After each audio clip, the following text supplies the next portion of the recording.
4 directions. If you're hungry, I'll show you where to get a cup of tea. I'll show you where to get your meals. But most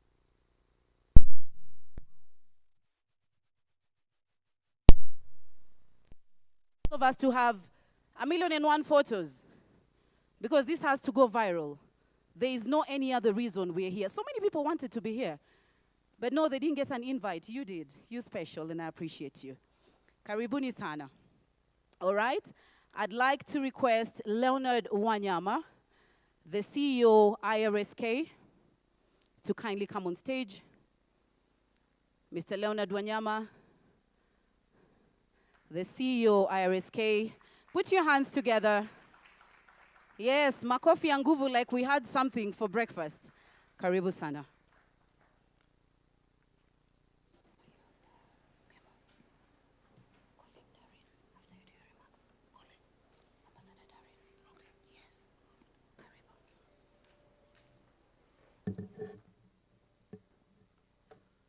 Good morning, everyone.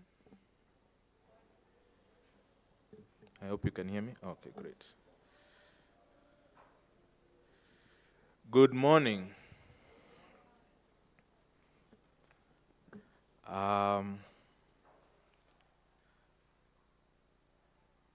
Your Excellency, Sebastian Groth, Ambassador for the Federal Republic of Germany to Kenya, Her Excellency, Ambassador Jenny Darin, the Australian High Commissioner to Kenya, our conference chair, Dr. Kizito Sabala,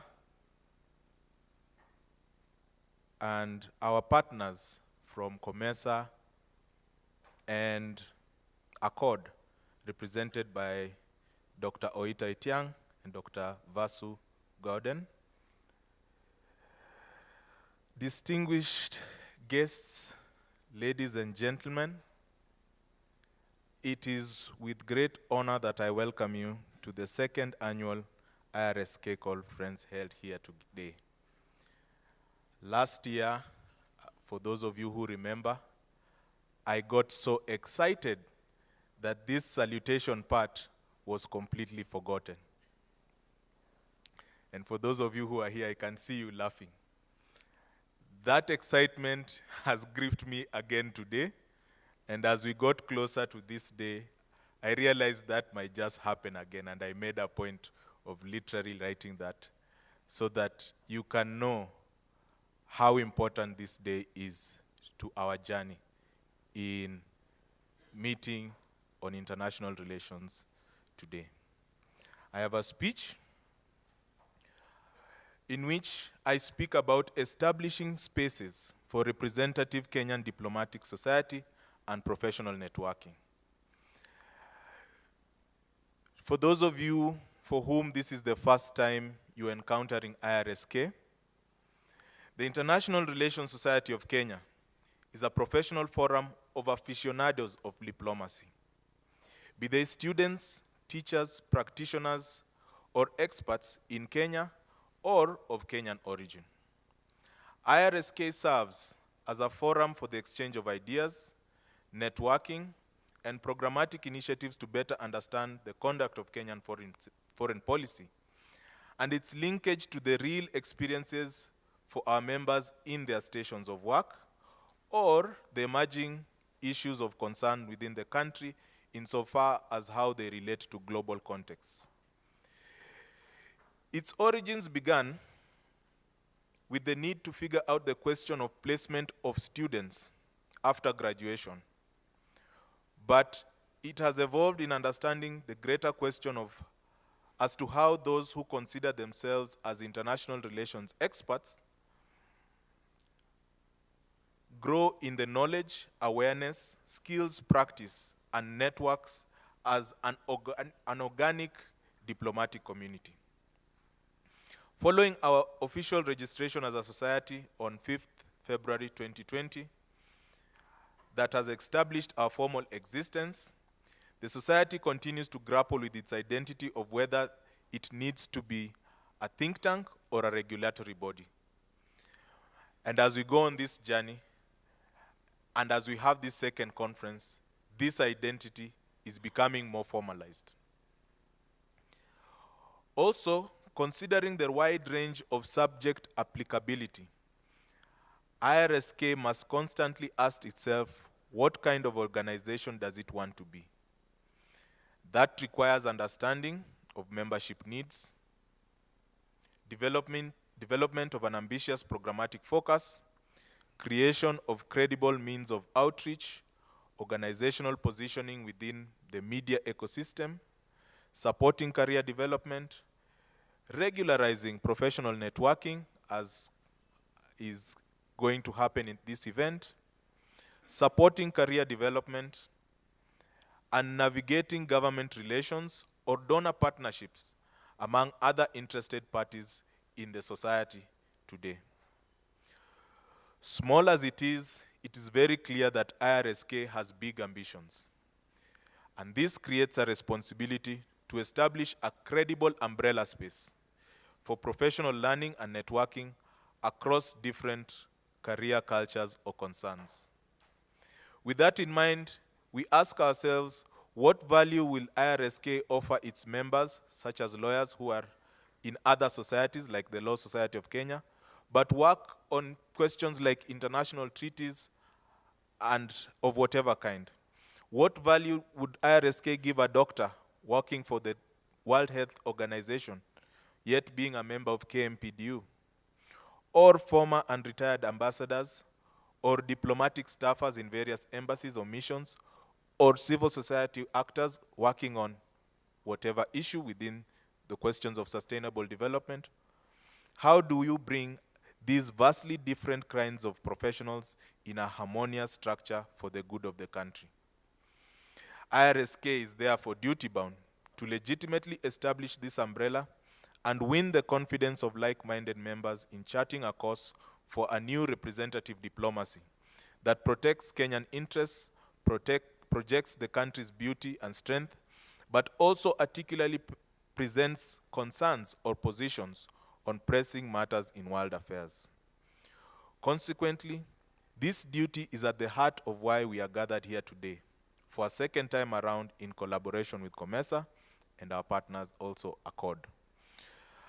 IRSK is thankful for the new friends we've gathered since the last conference, that is the African Center for the Study of the United States from Wits University, the European Union, Konrad Adenauer Stiftung, the East African Tax and Governance Network, and the United Asian Network, who have joined us in this second annual conference. It is also the reason why earlier in the year, and prior to this, IRSK organized a career mentorship forum for the students of the Catholic University of East Africa in collaboration with the International Relations Students Association of Kenya. It is also why we have embarked and have had a signing of a memorandum of understanding with the University of Nairobi Department of Diplomacy and International Studies. And we have also embarked and signed a scholarship partnership with UNICAF to offer blended higher education learning for our members. Beyond these developments today, you and I at this event must ask ourselves why this conference that is based on the theme on fostering integration and cooperation in the COMESA region through international relations and diplomacy is relevant, considering the IRSK developments within the greater ecosystem of Kenyan diplomacy. Since the last conference, the Kenyan international relations space remains abuzz with major presidential trips, ministerial pronouncements, and shifts in the local conduct of diplomatic policy making. Whether one deems these issues controversial or not, the United States trip by President William Ruto stands out, as have been other conversations, such as Kenyan emigration to Germany, among other countries. This has also opened conversations on the type of relationships Kenya needs to have with other great middle or small powers, states in forums such as BRICS, while scrutinizing the question of the country's sovereignty by critique of intergovernmental organizations such as the IMF during the season of tax revolt in the country. It has awakened greater public scrutiny in decisions such as police deployments to Haiti and demands for more inclusion in foreign policy drafting, as witnessed by more public forums to collect views in recent times spearheaded by the Prime Cabinet Secretary and Minister for Foreign Affairs, Honorable Musalia Mudavadi. Like many other aspects of Kenyan society, this evolution is a consequence of the 2010 constitutional demands for greater representation through entrenched rights and associated responsibilities. With that in mind, IRSK seeks to be an anchor that offers constructive debate and impactful critique in line with the country's democratic practice. This will allow for bold diplomatic visioning in a world of polycrisis by offering new ideas in Kenyan foreign policy that responds or positions itself in relation to state doctrines such as African Renaissance, Ubuntu, America First, World Majority, or multi-alignment. Secondly, IRSK seeks to improve representation in foreign policy, practice, or decision-making that champions open and parliamentary democracy, diplomacy that is in line with its vibrant pluralist society, drawing from its vast human resources potential that will improve the multi-stakeholder experience in statecraft. Lastly, and less theoretically, with Kenya becoming the host of the forthcoming 2025 COMESA Summit, this conference is an apt precursor in understanding integration initiatives, African agency, democracy, geopolitics, peace and security, among other issues affecting trade in the region. With those remarks, I would therefore, with great pleasure and honor, welcome you all to fruitful deliberations plus hearty connections as you interact with each other over the next 3 days. Karibuni sana, thank you, and I hope you enjoy yourselves during this conference.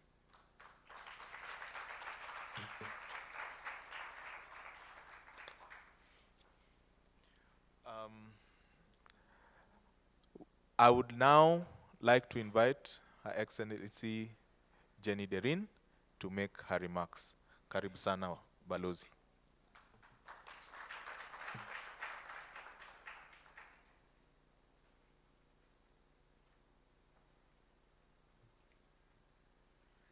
Good morning, everyone. So my name's Jenny Derin, and I'm the Australian High Commissioner to Kenya, and I'm also accredited to Tanzania, Uganda, Rwanda, Burundi, Somalia, and the UN. It's great to be with you here this morning. It's great to have the opportunity to address you, and I just want to acknowledge my friend and colleague Sebastian Groth, the Ambassador for Germany, and my other diplomatic colleagues, representatives here of government, civil society, academic institutions, and other organizations. I also want to extend my thanks to the International Relations Society of Kenya, my fellow speakers, and to you all in the audience for being here.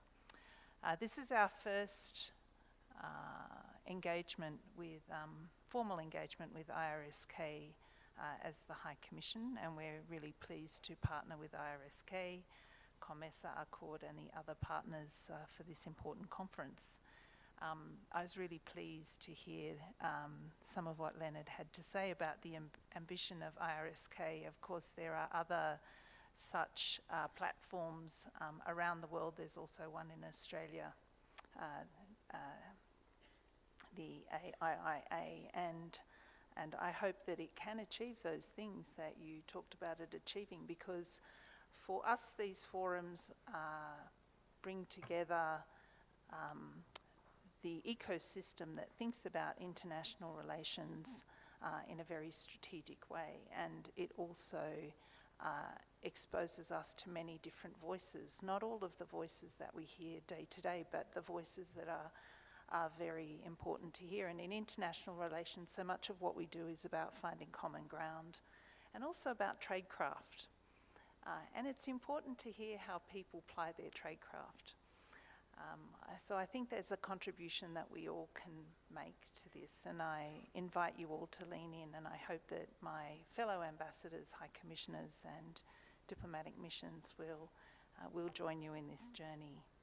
I want to talk a little bit about how Australia is seeing the landscape and the role that we're playing, both here and more broadly. And I want to start with global challenges, of which there are many, but they include conflicts in Sudan, the Middle East, in Ukraine and elsewhere, the threat of terrorism, pandemics, economic uncertainty, the impacts of climate change, and of course we have COP29 on at the moment in Azerbaijan, growing humanitarian needs.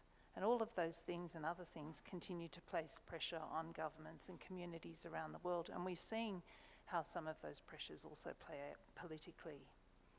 Australia, like Kenya, like many other countries in this region, is not immune.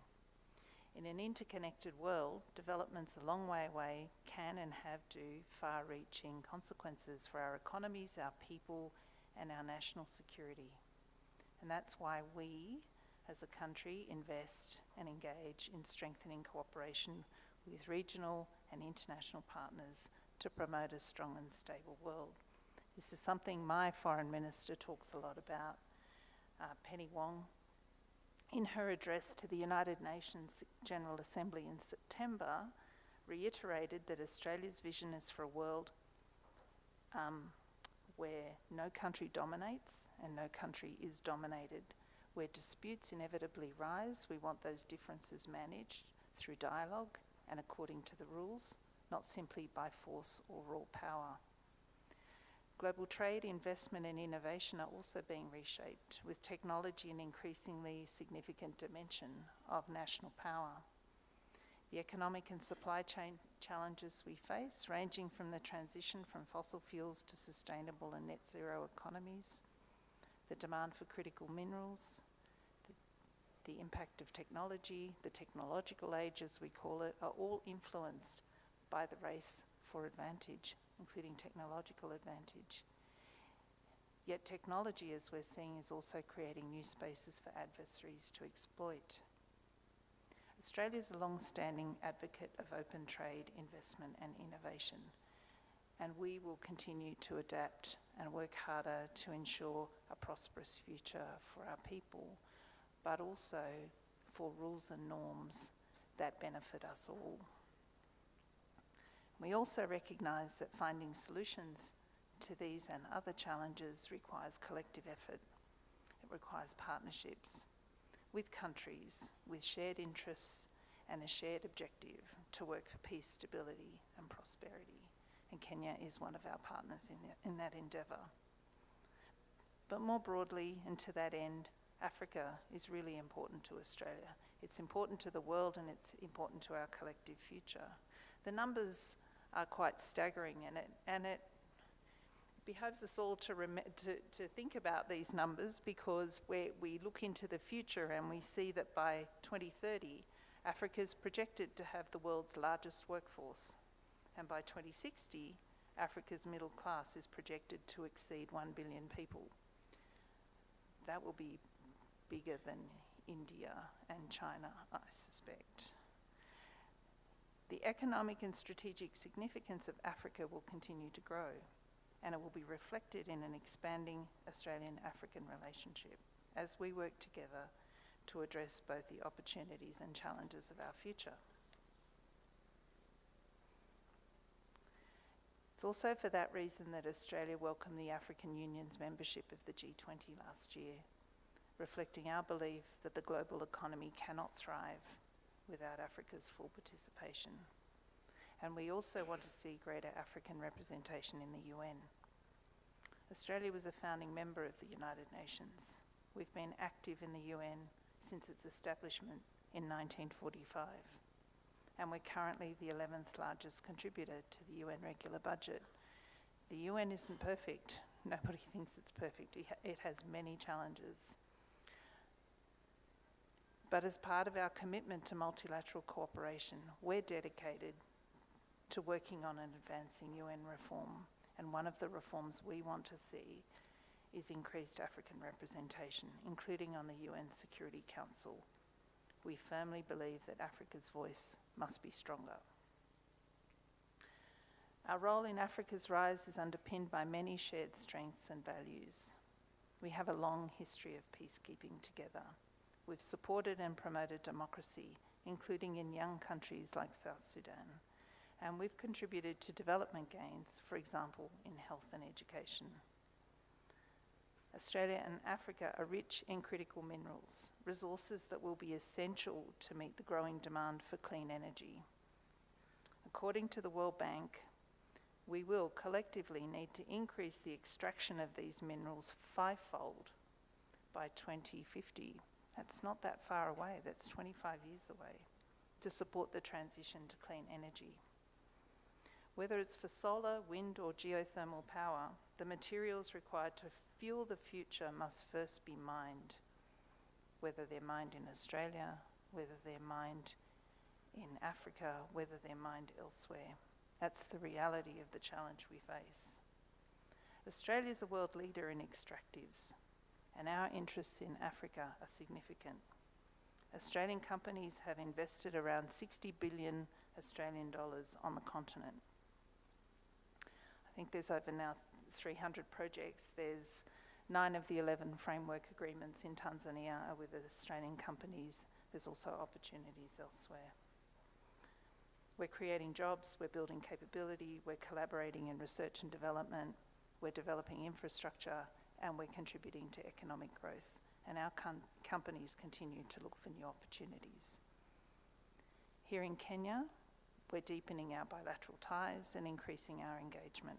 We've been fortunate to have several high-level visits to Australia recently and fruitful discussions between our two governments. In 2023, we held our inaugural senior official talks with the Kenyan government and signed a memorandum of understanding that sets the stage for enhanced cooperation across various sectors. And we're looking forward to welcoming a Kenyan delegation to Australia next year for our next senior official talks.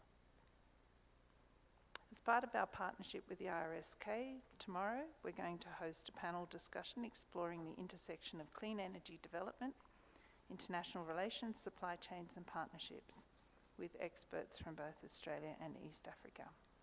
I hope you'll join us for that. I'm looking forward to a really interesting conference. I wish you well in your discussions and I hope you have a great couple of days. Asantini sana. Thank you very much. Ladies and gentlemen, we can do better than that. Let's put our hands together. Awesome. Asante sana.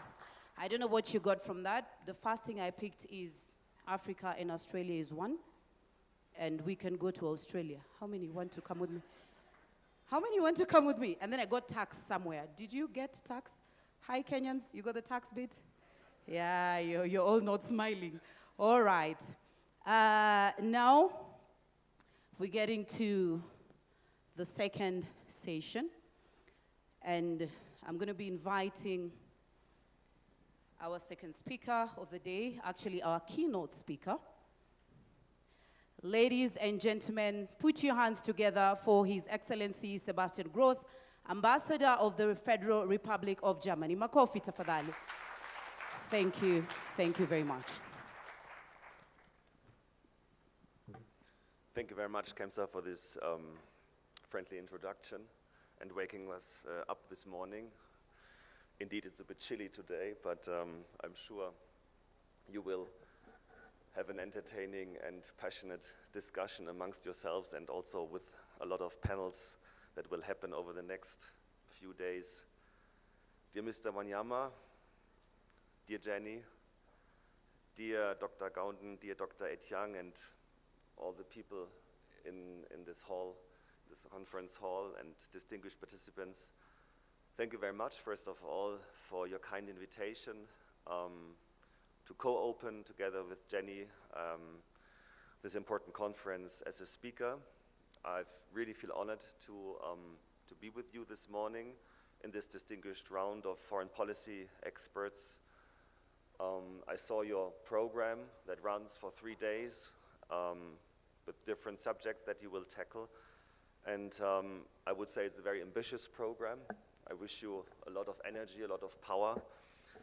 And I'm deeply impressed by the scope of subjects that you are going to tackle. I have an own history in policy planning in my ministry for a number of years. At the end, I was director of policy planning. Policy planning is a unity in a ministry that is a little bit free-floating, independent, not in the files and ranks of the ministry, but trying to deliver, and I say trying to deliver interesting thoughts and perspectives to the minister and to the political leadership, and trying also to look a little bit ahead in the next 5 to 10 years. So I had a lot of interaction with people like you, if I may say so, people from academia, people from think tanks, people from international organizations, and I always appreciated this exchange very much, because that's also the way how new ideas and new perspectives come into the main machinery of the ministry and of the foreign policy discussions. So what you do is a quite important contribution, and I want to also thank you and thank IRSK for putting this together. The timing of the conference, I think, couldn't be better. There's really a lot to discuss. First of all, I think what all concerns us, of course, is the result of the US elections, how it will affect global relationships, also Africa policy, Africa-Europe policy, but it's also the state of multilateralism in general. Jenny talked about the UN. What do we do with the so-called rules-based international order?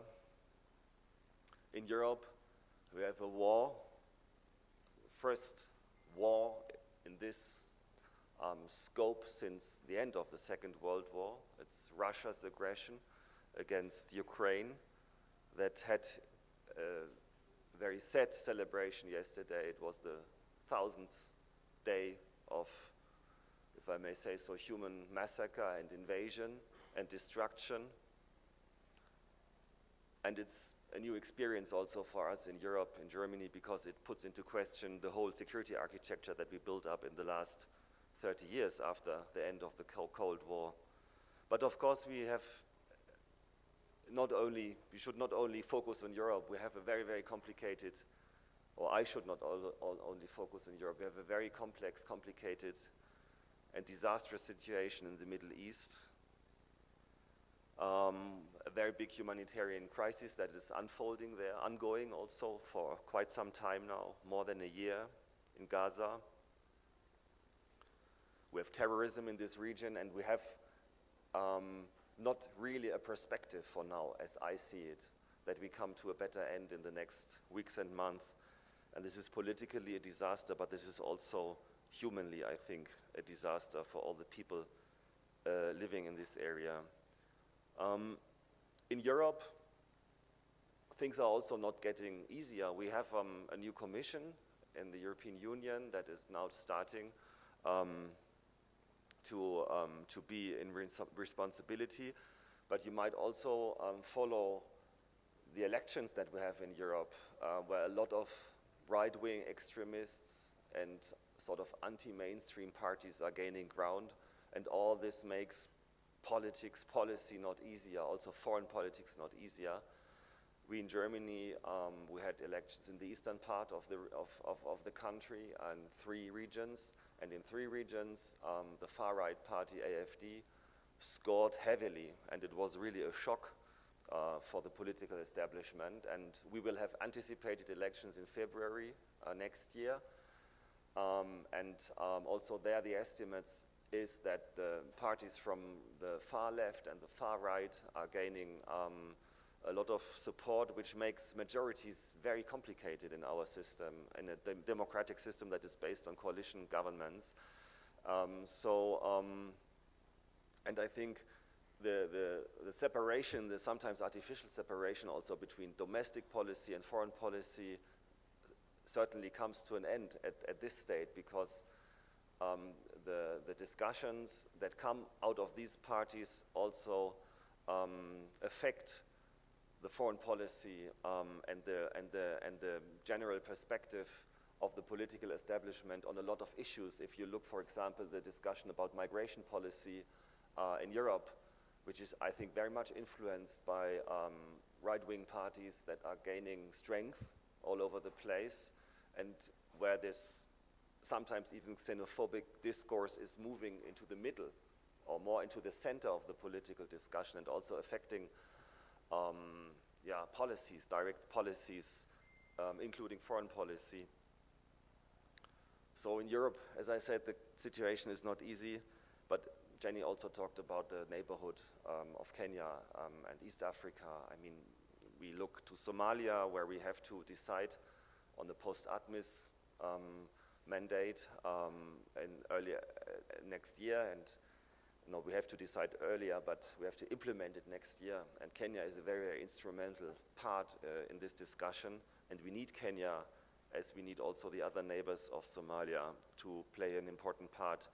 We have South Sudan with a very complicated transition process, where Kenya plays an important role with the Tumaini initiative to bring in outside groups that so far not participated in the reconciliation process and in the constitution process, to bring them back.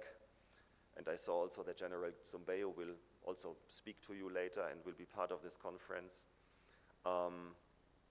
We have Sudan, the worst humanitarian crisis in Africa today, in the world probably, 10, 11, 12 million refugees inside the country, a lot of refugees outside the country, a humanitarian situation that is disastrous, hunger that is coming back. We thought that we defeated hunger, or that we are on the way to defeat it if you look to the Sustainable Development Goals, but I think the trend is more backward and not forward in this regard. Eastern Congo, where Kenya also played a very important role for some time in bringing stabilizing forces to the region. And these are more the regional crises, but we have the structural challenges also mentioned by my Australian colleague already. We have tech challenges with artificial intelligence and the need to regulate things in order to not get them out of control.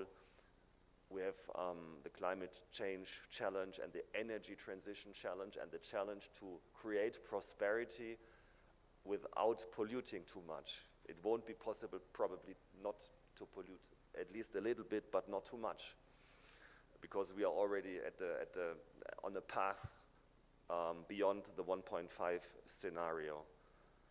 So all in all, I think describing today's state of the international relations as a global turmoil or disorder is probably not enough. It's trivial, especially for you as experts in the field that follow this development day by day. But still, if we look into the last 3-6 months, I think still the density of events and the density of unforeseen things that happened is still of a new quality.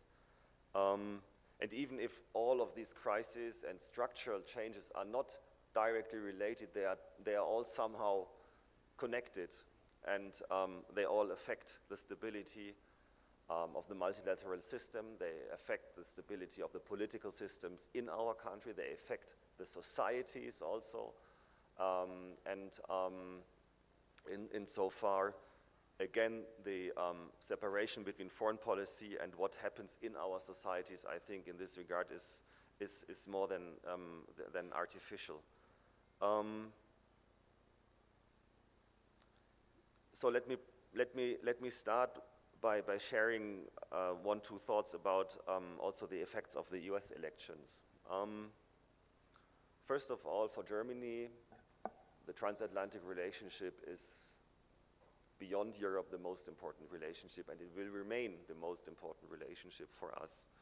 And we work with every administration in Washington as good as it is possible.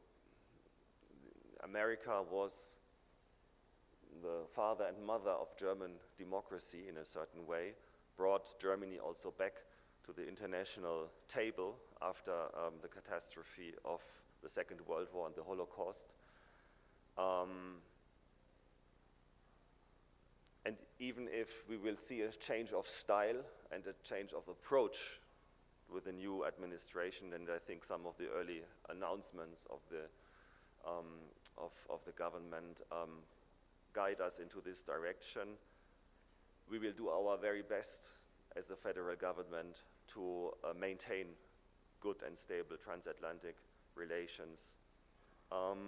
Even if policy may become more transactional, also more demanding with regard to our own responsibility for our own security in Europe and beyond, will be also demanding in terms of trade policy, will also probably put into question some of the frameworks that we gave ourselves, for example, with regard to climate change.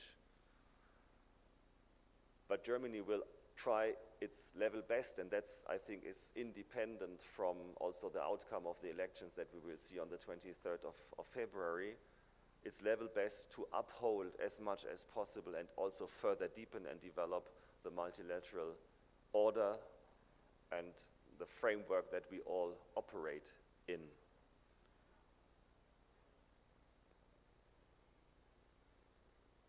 So we have already engaged in some fundamental shifts of our foreign and security policy, triggered by the war of aggression of Russia against Ukraine. Also because we knew that irrespective of who would be residing in the White House, Germany and by extension Europe has to take more responsibility on our own shoulders. So the reality of the 6-7 decades after the Second World War, that somehow the US is catering for our security and also financing our security is gone more or less. So we released our first ever national security strategy just 2 years ago, 1.5 years ago. And the federal government also decided to invest additional 100 billion euros into our own security. So we took up new debts, which is in Germany always a very complicated discussion because we don't like debts so much in our budget, to finance our German army, the Bundeswehr, and to strengthen also our armament industry and our capacity also to defend ourselves.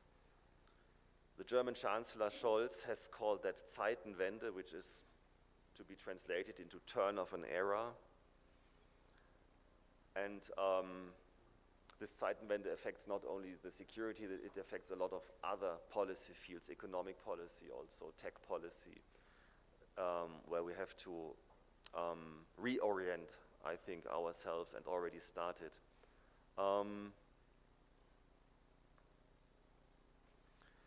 This Zeitenwende, the turn of an era, was a reaction, as I said, to the Russian invasion of Ukraine that undermined the security architecture in Europe, but also fundamental and basic principles of the UN Charter: inviolability of national borders, rules of international humanitarian law, and the universality of human rights. And we are very grateful also for Kenya that stood with us, with Germany and a lot of other friends and allies, also in being very clear in criticizing Russia in its doing.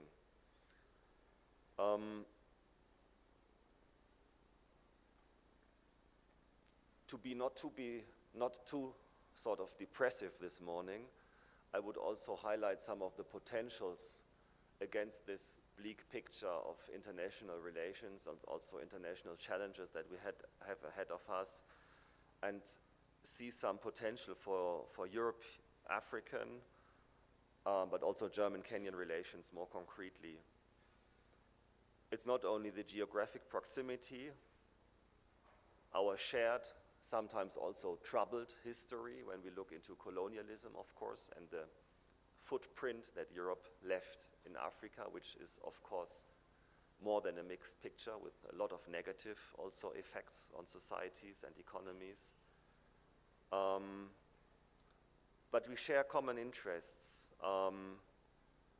as Jenny also said, you have a very youthful society, a very powerful society, where in Europe the societies are getting older, and I will come to this later, how this fits together when we look forward to develop this African-Europe and Kenyan-German relationship. For Germany, I can say that we, over more than 60 years, built a very, very trustful partnership with Kenya. Germany was the first country that recognized the independence in 1963. And I think somehow this partnership over the last 6 decades also is a model how to develop in this changing world that I try to describe, and challenging world, how a modern and efficient North-South relationship can make a difference also, a political difference. So when I say can make a difference, it's the basis of our relationship is and was the development cooperation. We are a long-standing development partner. We just concluded a new 2-year program with Kenya, 150 million euros in 3 sectors: agriculture, youth and employment and TVET, and climate and energy. And we will strengthen also the governance point in all of this, because we see that there's a lot of need also and demand also from public institutions in Kenya, but also from the civil society to support good governance. But I think we can move beyond this development, cooperation, focused relationship between Kenya and Germany, because first of all, the lack of our own resources, to be very realistic. I think that the next years will be more difficult for us also to invest a lot of money in development cooperation. But also I think this time of giving and taking and donor and recipient relationship is also over. Kenya is a proud country. Kenya is an important actor in the region and on the global scale. And of course there are needs to develop economically and socially. But we have to look for a joint agenda of common interests, I think, more clearly in the future. You are a strong player in the UN, in the region. Germany is a strong player, and both of us, we share the value of a rules-based international system, of multilateralism, of strong policy in climate, in human rights. There's an active interest both from Kenya and Germany to develop a common agenda also in the digital field. Kenya and Germany will work together in the implementation also of the results of the so-called Pact for the Future that was decided at the UN General Assembly just a few weeks ago. So I don't want to talk so much about all the good things that Germany is doing in and for Kenya. I want to talk more, and also want to invite you more to discuss what we can do together, because this is more important for us and for our children and for the European-African relationship, where we see a lot of difficulties globally, as I mentioned. One field that also is quite important, and I hope that you will discuss also in the context of your conference, is the reform of the international financial institutions. Kenya is playing a leading role in the global discussion, how to use also environmental assets like carbon sinks to increase the balance sheet of an economy, or how to generate also new incomes for tackling climate change and helping in the energy transition. And there was just a G20 summit in Brazil yesterday and the day before yesterday, and that was the first time also the discussion about a billionaire's tax that found its way into the declaration. And we might even find some billionaires here in Kenya that might pay. And I think this is a good way forward. And Germany and Kenya are very much cooperating in the working groups that are established globally to develop new ideas, both in the environmental field, but both in the generation of new incomes for important policies. So, in this regard, there's one more special subject that I want to mention, and it was mentioned earlier also, where I would say it's not only a win-win, but it's a win-win-win-win relationship. And that's the labor migration and mobility agreement that was concluded between Kenya and Germany. It's both win-win for Kenya and Germany, but it's also win-win for Kenyans and Germans. And that's probably even more important. And that's how foreign policy also should deliver for the people. Foreign policy is not something that is abstract and beyond the day-to-day living of the people. It very much affects the day-to-day living of people, not only in questions of war and peace, but also in opening up opportunities and also answering to the demands of an economy. Because it's no secret that in the context of the labor market, the labor force, Germany needs 250,000 to 400,000 people per year. They will not all come from Kenya. We are concluding agreements with Philippines and Morocco and Uzbekistan, countries all over the world. But some of them, and I hope a lot of them, will come from Kenya, because in Kenya we have 800,000 to 1 million young people that are entering the labor market every year. And you know that even with a good degree in international relations, you might end up as an Uber driver.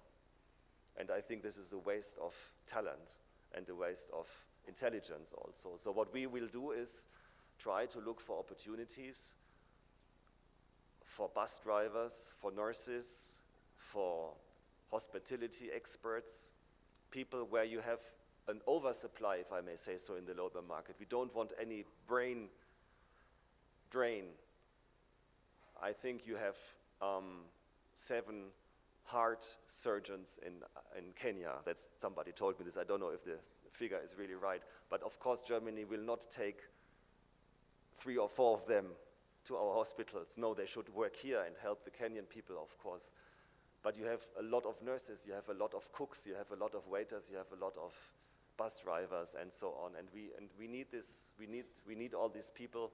And I think the agreement signed by President Ruto and Scholz, Chancellor Scholz, just 4 weeks ago or 6 weeks ago, is really a big, big step forward.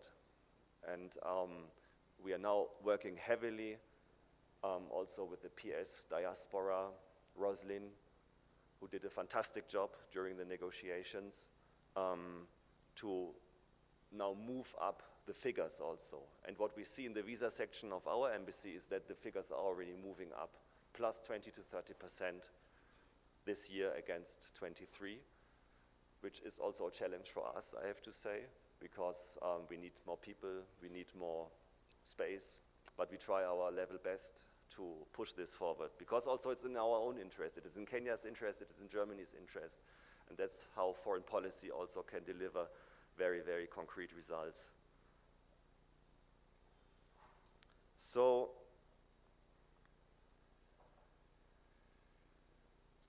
what I wanted to give you for your conference, from my perspective, is to underline the importance of Kenyan-German relations as a model for North-South relations, how we can develop them away from the classical perspective of development cooperation towards a joint political agenda of shared interests.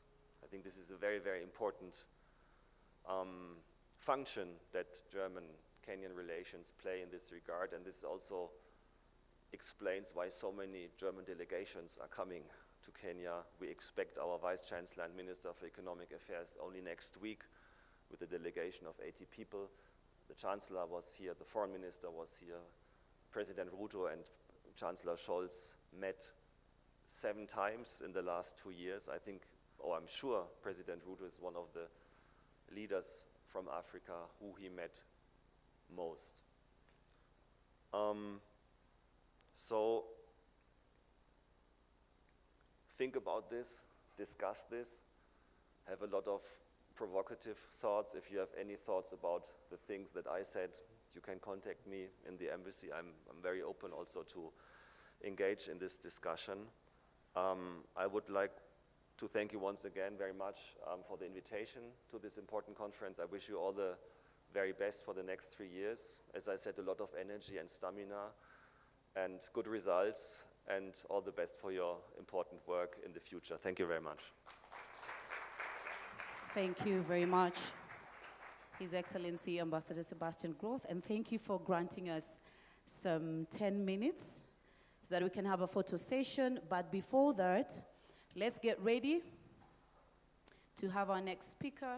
We're going to be doing it online, Dr. Vasu Gounden. As we prepare for him, kindly remember our hashtag is IRSK 2024 conference, and the second one is regional conference. Make sure you use the hashtag. And now I'd like to hand you over to Dr. Vasu. You're welcome, sir.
cooperation and with the introduction also of globalization, globalization was supposed to have created a level of interdependence in the world that would have brought about a period of intense and prolonged cooperation between and amongst nations. And for the better part, I think that seemed to have worked and seemed to have held sway for at least 2 of the 3 decades. However, I think Chancellor Scholz is correct when he talks about the Zeitenwende and a new era that is emerging. And unfortunately, it's not an era that is based on cooperation. If we look at, Sebastian, you talked about shared interest. And I think, Jenny, you talked earlier also about building normative frameworks in the world and a rules-based world order. That rules-based world order was largely driven by this paradigm of cooperation, because cooperation drives a values-based system. Competition drives an interest-based system. And that Zeitenwende that Chancellor Scholz is talking about, the new era, is an era of competition that will be driven largely by interests. And unfortunately, if we talk about a values-based system, the last 3 decades, that leads largely to transformative relations. But in an era of competition, an interest-based system, what we have is transactional governance. And so what we are going to see in this era, and I predict that this will last for a minimum of 2 decades, is 2 decades that will be defined by competition, defined by relations driven by interests, and that unfortunately will also not lead to a values-based world order. So unfortunately, the reality is that this is the era that we are entering, and we have to think, how do we then begin to shift gear? How do all of you sitting in this room who are international relations practitioners and others who are involved in the world of diplomacy and international relations, how do we move society back to an era of cooperation and a values-based system rather than one that is interest-based, competitive, and driven largely by transactional governance across the world. This will bring into play a very, very dangerous world. And unfortunately, and ironically, it is precisely at a time in the world where innovations in technology provide us with all the tools that are necessary for communication, for dialogue, for cooperation, and for engaging in international relations globally in a much more cooperative way, because the tools of technology allow us to communicate across borders in cyberspace and to be able, through that communication, to understand and to appreciate each other better. But despite all of that, we seem to have fallen into a new era that will be defined, unfortunately, by this new paradigm. So I think what I want to present you with today is this challenge. How do we go back to an era of cooperation, of a values-based order, and of governance driven by transformation, and transformation that results in benefits for the poorest of the poor? Because if not, we will be in this era of competition, driven by interest, driven by transactional arrangements, that will only result in an empowered elite center, driven by elites, driven by billionaires, and the marginalized will remain on the periphery to be marginalized for the next 2 to 3 decades. So the challenge for all of you today is, how do we shift this paradigm? What do we do to change this paradigm? I thank you for your time. Thank you very much. I'd like to request the photographers to kindly come in front. Ambassador Growth, if you may, kindly be on the podium. Leonard Wanyama, tafadhali. Dr. Oita Etiang, kindly have a seat, sir. Thank you. Dr. Kizito Sabala.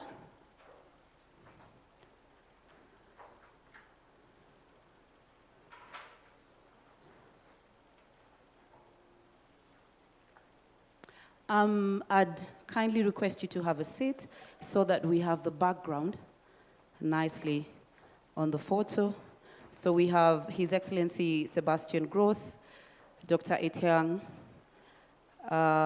Dr. Leonard Wanyama, Kizito Sabala. Thank you.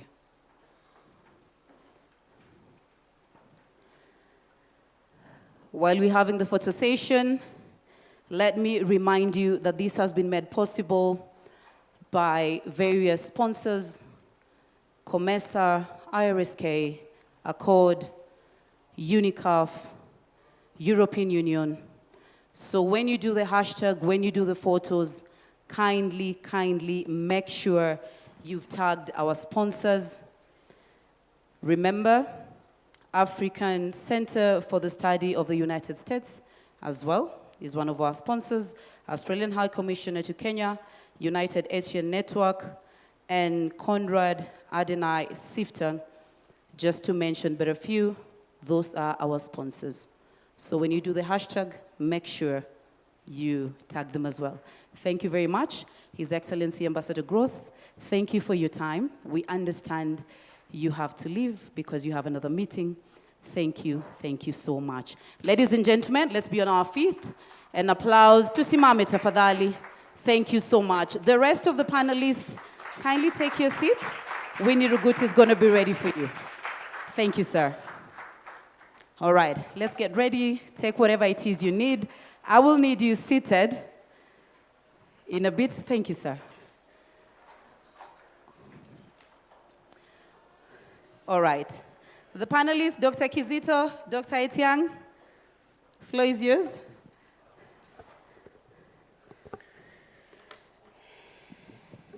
And now allow me to introduce the moderator, Miss Winnie Rugut, lecturer DDIS, University of Nairobi. Put your hands together for us. She's going to be taking us through the next session with the panelists that I've mentioned. Let's just give it a minute. Let's give her time to introduce herself to the rest of us as I get you the rest of the panelists. Okay, good morning. Are we cold? Should we just break for a cup of tea? What do you think? Yeah? Okay, so my name is Winnie Rugut, as you've heard. I'm a member of academic faculty at the Department of Diplomacy and International Studies, which is based at the University of Nairobi. I am a lecturer. I lecture on international relations and diplomacy issues. So this conference is right at the center of the work I do at the University of Nairobi.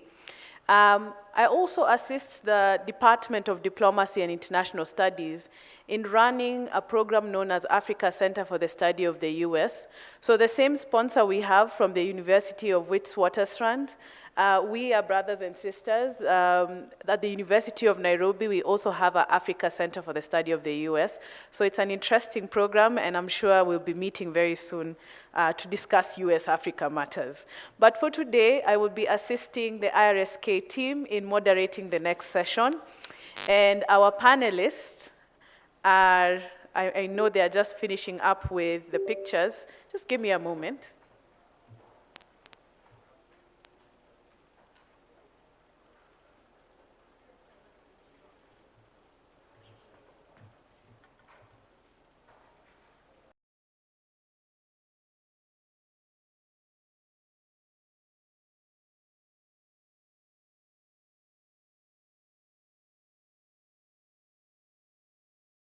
not yet given their opening remarks.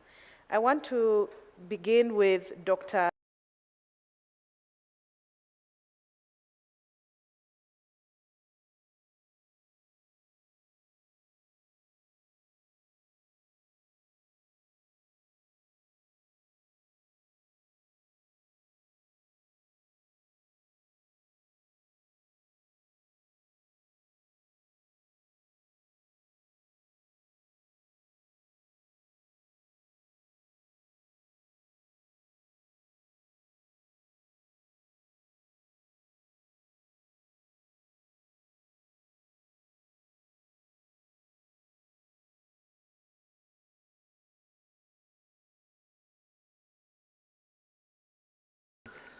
And at some point, I think this is why Africa does not develop, because we talk too much. But because I've been asked to give a speech, I think I'll give a brief one. And today is historical. It's historical in twofold. One, that COMESA is celebrating 30 years of existence. 30 years of existence, and 30 years of adding value to the region. Today is also historical in the essence that we are having our second RSK conference. And this conference is basically focused on fostering regional integration. But fundamentally, I think from the COMESA perspective is how do we bring the think tanks who are in this house, how do we bring the researchers in this house to harness the regional integration for the benefit of our people? COMESA, with these 21 member states, with a population of around 640 million people, and with a GDP of $1 trillion US, how do we transform this huge market to benefit our people? And that is the question that we need to ponder with as we discuss the various thematic areas in this conference. The Lagos Plan of Action had a very good vision, a vision that the regional economic communities were going to be the footstool for the continental integration. But the question is, as COMESA is celebrating 30 years of its existence, how much have we done to try and promote regional integration? How much have we done to try and bring our people together? As the German ambassador said, that they have signed a lot of agreements with African governments to try and export labor to Germany. That worried me where I was sitting. That to me was a problem. And that is a problem that we need to solve. We have a large market. The tripartite came into effect the other day in July, bringing in together SADC, EAC, and COMESA. How do we transform this larger market for our own people so that they don't take flights to Germany, so that they don't take flights to Tasmania, they don't take flights to the US, so that we harness this value for our own good? We don't need to export labor. We can use the labor to make us move to the next step. But as we sit here and think about this conference, we need to solve some of the problems that bedevil not only the COMESA region, but Africa. We need to fix our governance. We need to enhance interconnectivity. It doesn't make sense that when you're coming to Kenya, you have to pay $30. It doesn't make sense that when you go to Burundi, you need to pay $30 as a visa. Why don't we enhance connectivity, fix our infrastructure, allow movement of people, fix our governance? And then we also need to silence the guns, because these are the only factors that will ensure that as a region, we move to the next level. These are the only factors that will ensure that we provide employment to the young people in our region and in the continent. These are the only reasons that will make us, be self-reliant. As the global leaders are strategizing Africa is not strategizing. African leaders are visiting. But for how long will we continue visiting? And I think this conference now should provide us with that mindset that we need to start strategizing. As international relations experts, as diplomacy experts, we need to start shaping debate at the various circles that we sit, so that we also start strategizing and repositioning Africa strategically to be a force to reckon with. We have the advantage, we have good weather, we have the land, we have very brilliant human resource. So what is the problem? Why are we not able to move to the next level? We need, as practitioners seated here, start thinking. We need a new paradigm shift on the way we do our things. And I think at the end of the next 3 days, we should be able to come up with solutions. We should not be lamenting every time. And these solutions, we should be able to influence in the various spaces that we sit. I thank you.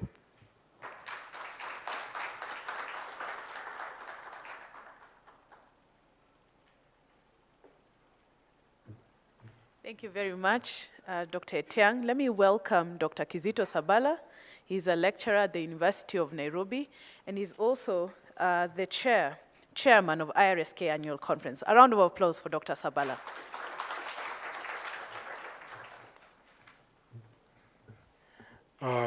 Good morning. Let me ride on the protocols that were described in the morning so that I don't bore you with the statements of protocol and go straight into the issues or my statement. Last year, I was accused of speaking off curve, and therefore the rapporteurs did not get most of my points. And this year, I was compelled to write something. So please allow me to read so that they can also get what I'm saying. Good morning. It is my profound honor and privilege, and on behalf of the IRSK organizing committee that consists of COMESA, Accord, CAS, and the African American Center at the Witwatersrand University,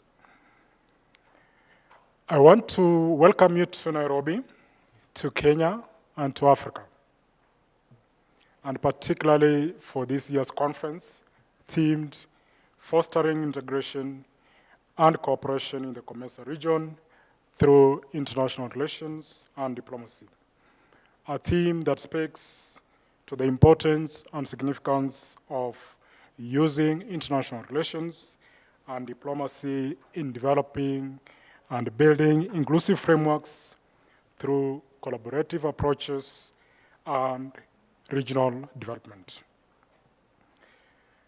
The collaboration of these key partners, including UNICAF, along with the support of visionary institutions, organizations, and private sector, among other sponsors, is a testimony and reflection of a shared value and commitment in the vision of regional integration through dialogue, cooperation, and coming up with collective actions to address some of the pressing challenges of our times. It's also a testament of the commitment to the issues and the vision of the society.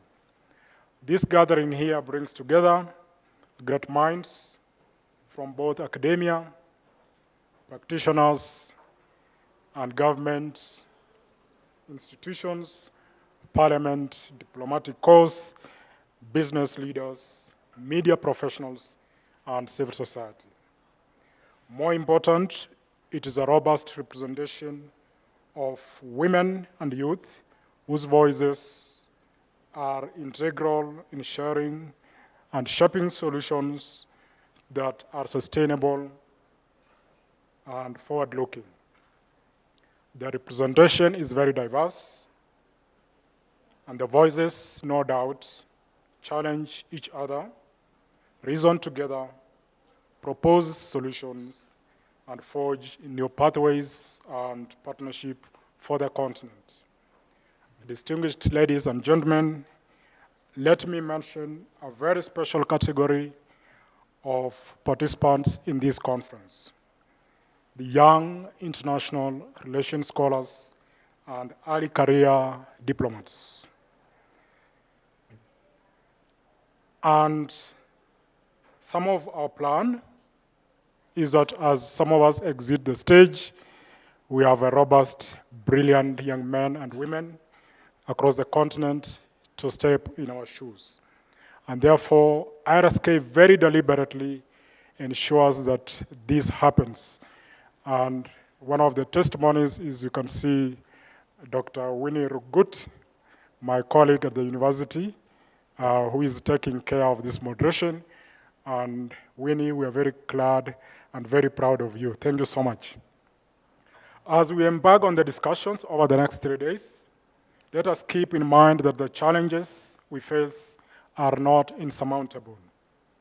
They may be complex, but not beyond our collective capability to address. Africa does not lack knowledge. It does not lack experience. It has the determination to overcome these challenges, particularly when we work together. As we proceed with this conference, I encourage all of you to engage fully in the deliberations, challenge existing paradigms, and propose solutions that are both innovative and actionable. This is your platform to shape the future of diplomacy and international relations and regional integration. I believe we are going to have critical conversations about the Irsk conference as we deliberate and discuss important issues that include trade, regional integration, security, peace, election management or mismanagement in Africa or within the COMESA region.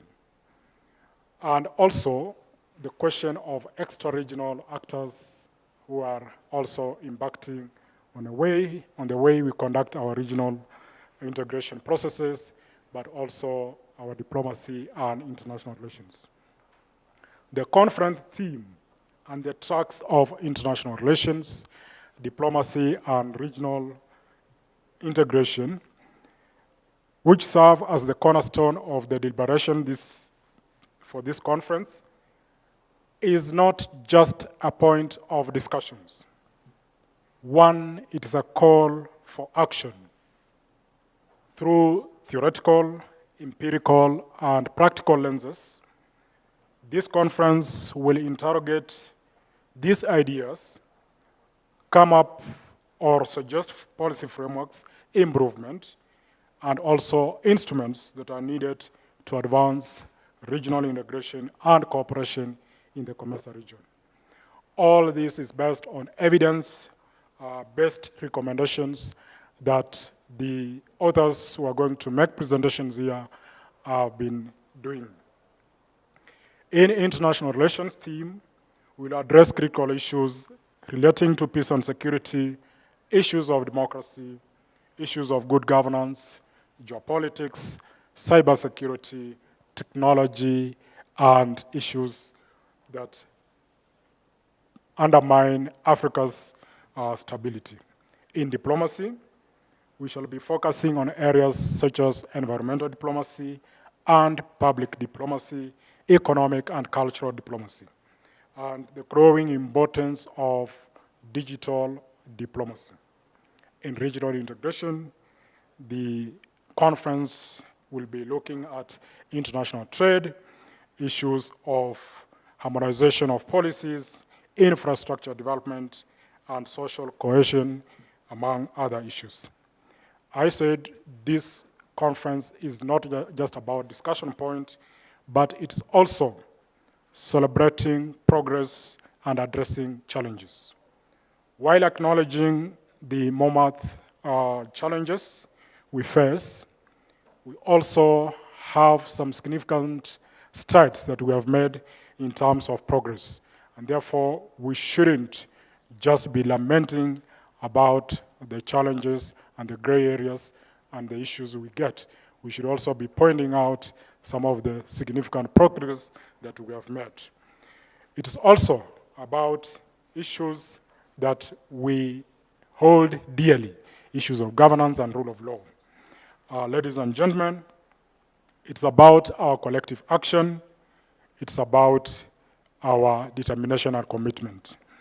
In closing remarks, I want to extend my deepest gratitude to our partners who have made this possible, and we are looking forward to a very fruitful deliberations in the next 3 days.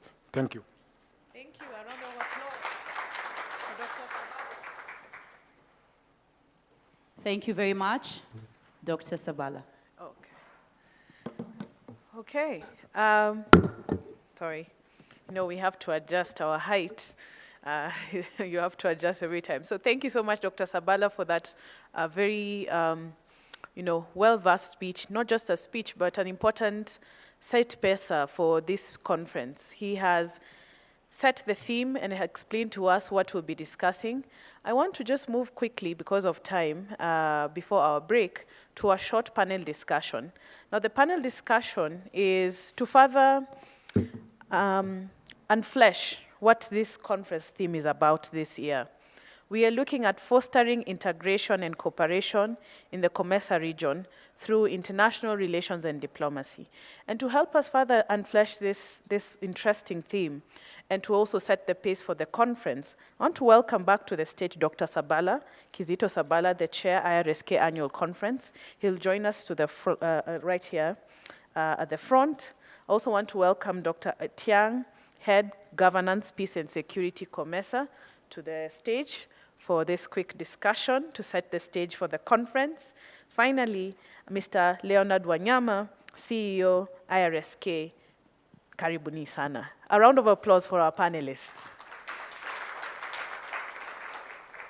Chop, chop, my guys.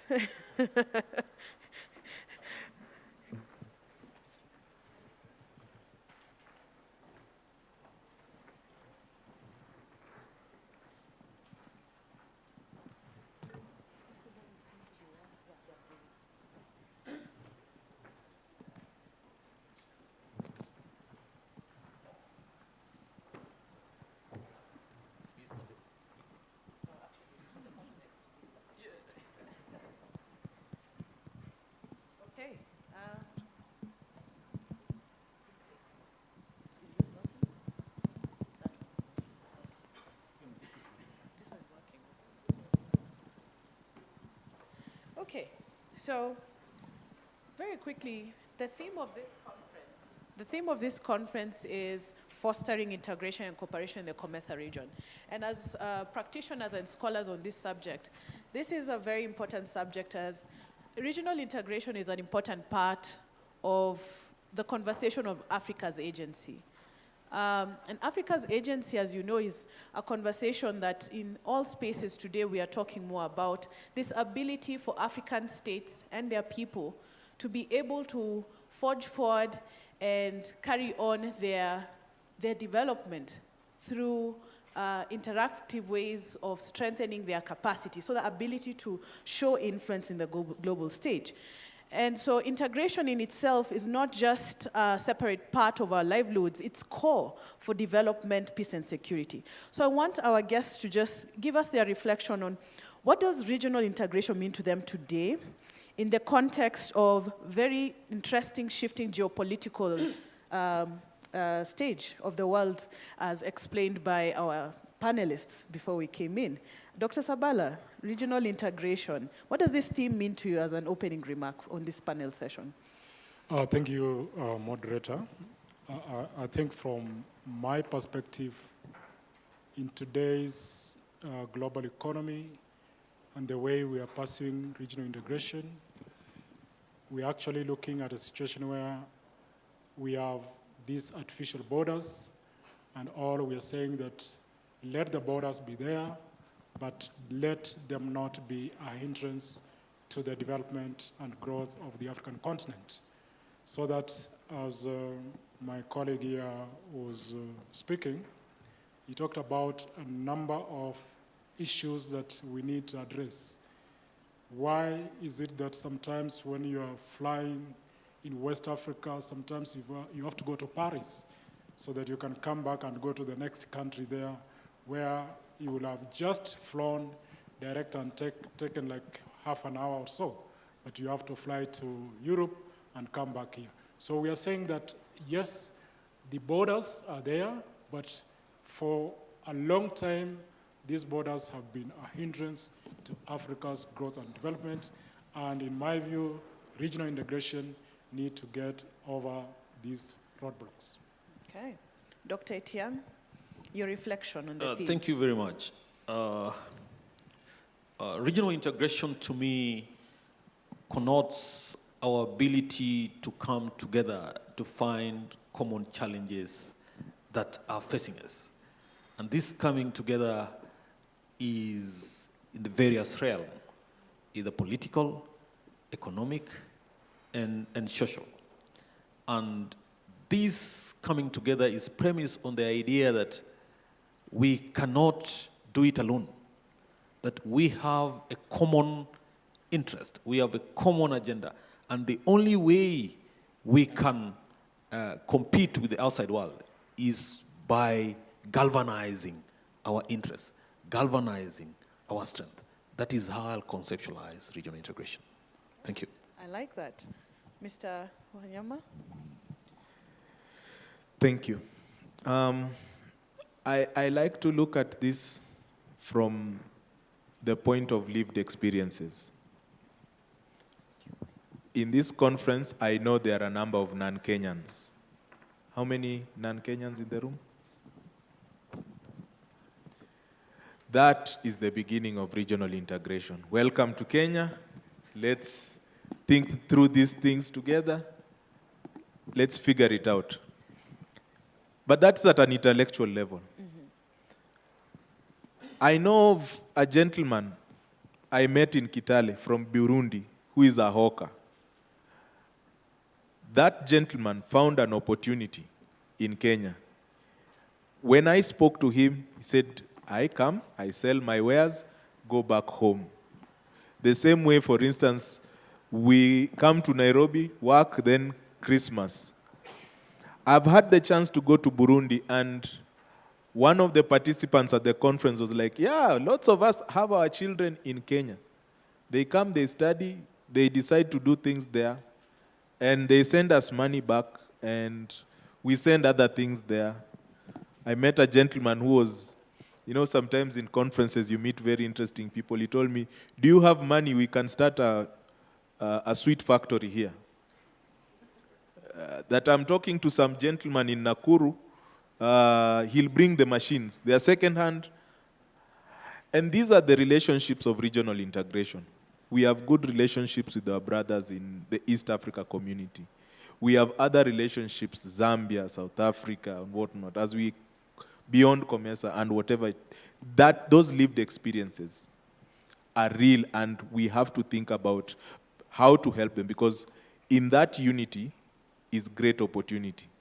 Whether we want to get our chili from Burundi, I'm told there's a lot of good chili that comes in from Burundi. Or in another instance, something I also have very passionate to me is the question of this. There's always this regional conversation of maize shortage in the region. And I'm like, but if you just drive into Tanzania here, Dodoma, Dumila area, you even find so much maize and rice. They're still doing the things I used to see in Nyanza of cotton or rice, ginaries and whatnot. Connect the roads. You can get beef from northeastern Kenya or Sudan, going all the way to Tanzania, and the maize coming up. So ending those little complications and improving those life experiences, to me, is regional integration. I like that. That's a very nice view, very people-to-people view, Mr. Wanyama. But for this conference, what I found reading the concept, which I know we all have, it was a good concept because it helped me reflect. What are we doing right? Before we talk about what we do wrong, because I know there's a lot of challenges. But if we are to reflect as a scholar, a thinker on this space, what are we doing right in your own perspective? and what can be improved? Dr. Sabala.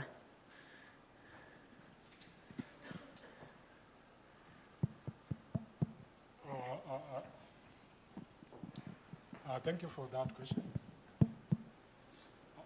I think, as I said in my opening remarks, many times we also seem to focus so much on the negative side of it that we don't see the positive side of it. I don't think we should be always be in the complaining and agonizing mood. I think there are quite a number of things that we're doing right. Look at, for example, the regional integration process in Africa. We are seated here with the COMESA. Look at what they are doing in terms of constructing and developing norms and frameworks to be able to achieve these things. Look at the countries at even a very national level. Quite a number of progress in terms of norms and in terms of institutions to be help us to get over these issues. These issues, you are not going to get them by just standing up and saying, we want to do this and we want to do this. Regional integration is about relations among states, both diplomatically and in other areas. You need frameworks that will guide those relationships. And I think Africa has done very well in terms of this. Probably one of the depressing points is how we are unable to tap on this relationship and move forward. And one of my theses is that I think the African leadership has let this continent down. For so long since independence, I think we saw a leadership that came up very strongly, and it some way fizzled out in the 1980s and 1990s, and today I think Africa is in a serious search for political leadership that will take it to the next level.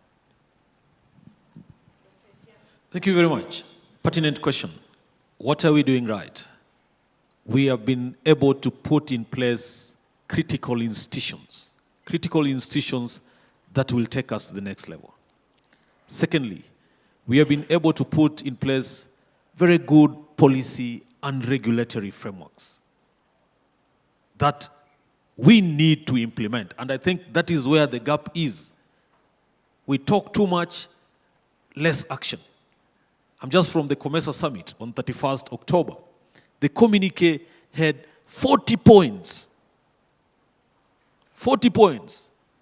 Cutting across regional integration, to trade, to peace and security. But how many of those are we going to implement before the next summit? I think we need to walk the talk. That is where the problem is.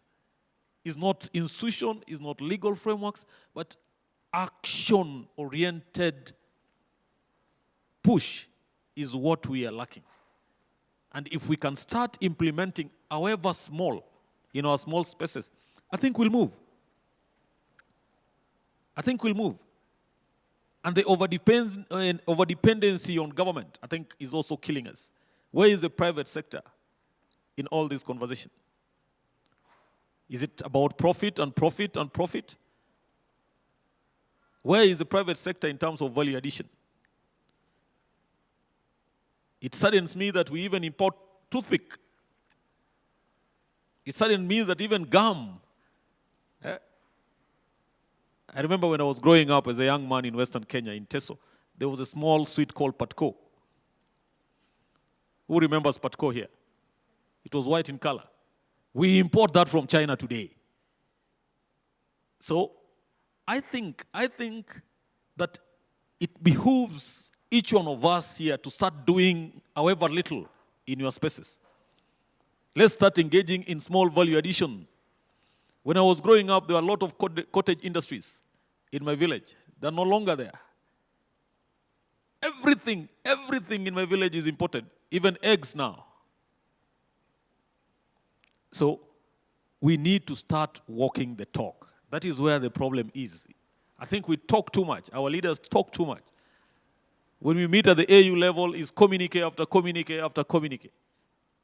When will we sit down and say, yes, this year we have built an industry in this country. This year we have added value to our processes. This year the trade within ourselves has increased threefold. If you look at the COMESA countries today, my colleague Jen will tell you that we don't trade among ourselves. We don't. He has just talked about maize. How many countries are going to Tanzania to buy maize? Instead, we are not going to buy, we are going to ask for donation. So we need to actualize some of these good policies that we're implementing. Thank you.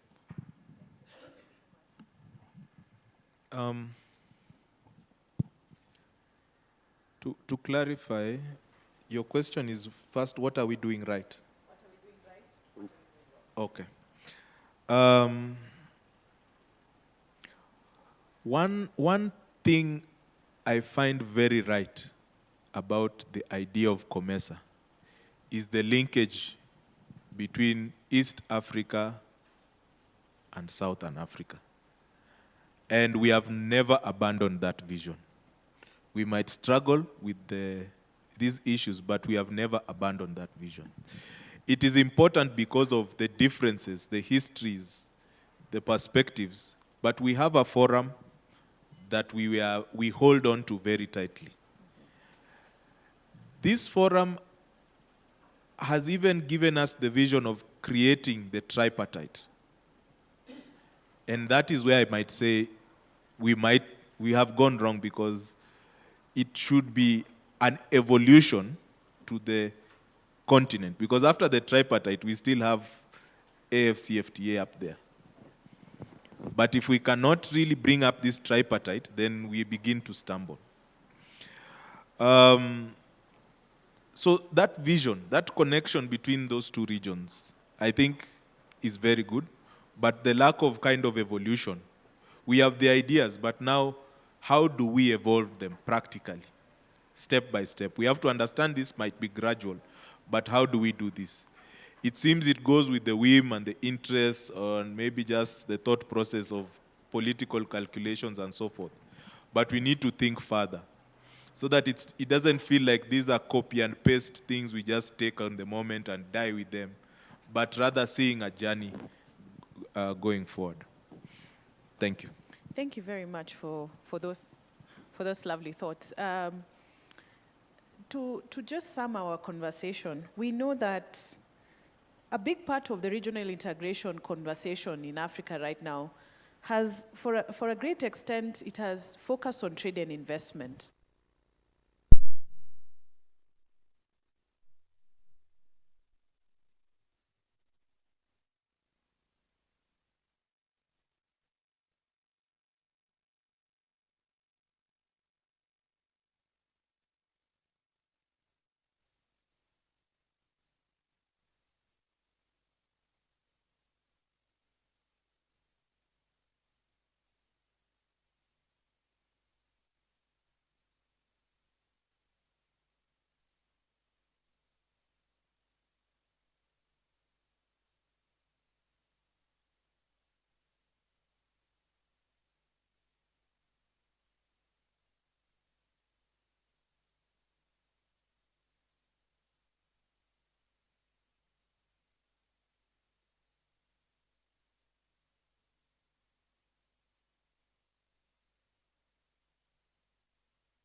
Department.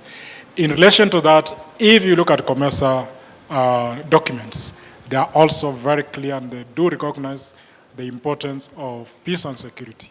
However, for me, the major problem is that in practice, we seem to divorce our interventions for peace and security from the issues of trade and development.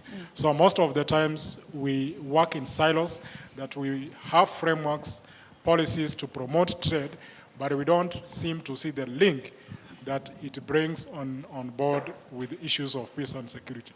When we want to look at issues of peace and security, you look at mediation processes in the sub-region, you will find that even the final agreement rarely mentions issues of investment and trade, which means when we are seated in the mediation room, we are kind of confined to think that this conflict here is about the conflict itself, and it has no linkages with other sectors of the economy. A very good point there. Thank you. Dr. Etienne? Thank you. I'll say that peace and security is to regional integration what firewood is to the cooking process. There is a recognition at continental regional level that peace and security is a footstool to regional integration. And I think that is given in these spaces that we are in. There is that recognition. But the biggest problem is that we recognize that peace and security is important, but we are not willing to fund peace and security. If you look at the Africa peace and security architecture today, who is the biggest funder? Is it ourselves? The answer is no. Peace and security architecture at both continental and regional level is almost 95% funded by the donors. So how will we control our regional integration agenda if we can't control our own peace and security? Thank you. Thank you. My understanding of this issue is that peace is a consequence of our common interests. And what do I mean by this? If we are trading and we are happy with that trade, we have peace. If we are socializing and we are happy with the socialization that is taking place between these countries, we have peace. If we have a more integrated economy, we have peace. More interaction, and this, therefore, is the link in terms of the more common interests, the better. Hence, I, in a light reference to your PATCO question, might actually just go to Burundi and start the PATCO factory there. It might be cheaper, so that it doesn't come from China, if China is the issue. And other than that, the question to put to us as countries and as communities is to always ask ourselves, what do we lose in the absence of peace for our neighbors? As IRSK members, predominantly Kenyan, what do we lose when we cannot go to DRC, who are our recent members, or South Sudan?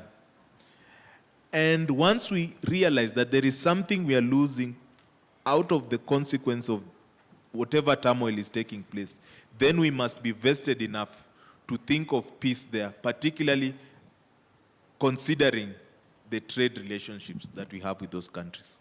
Thank you. That's a very interesting perspective, members of the panel. And what I'm getting from each one of you is, and I think just wrapping up also with the question of an era of a decline of cooperation, as the ambassador from the German ambassador to Kenya was talking about. It's the importance of cooperation. Cooperating for trade is important to facilitate development and also peace and security. And peace and security also facilitates that cycle of trade and investment. Because this was a very short panel discussion, I want to open to the plenary and get a few questions, if any, on this theme of integration, fostering integration and cooperation in the COMESA region through international relations and diplomacy. Just to remind us, this was a panel to just unflesh this theme of the conference And I was reminded by a member of the panel that it will not be a panel discussion without views from the plenary. So any questions on views or comments on this theme of fostering integration and cooperation in the COMESA region? Anyone? Can you just give me your hand? Yes, at the very back, and then the gentleman in a blue suit. Thank you.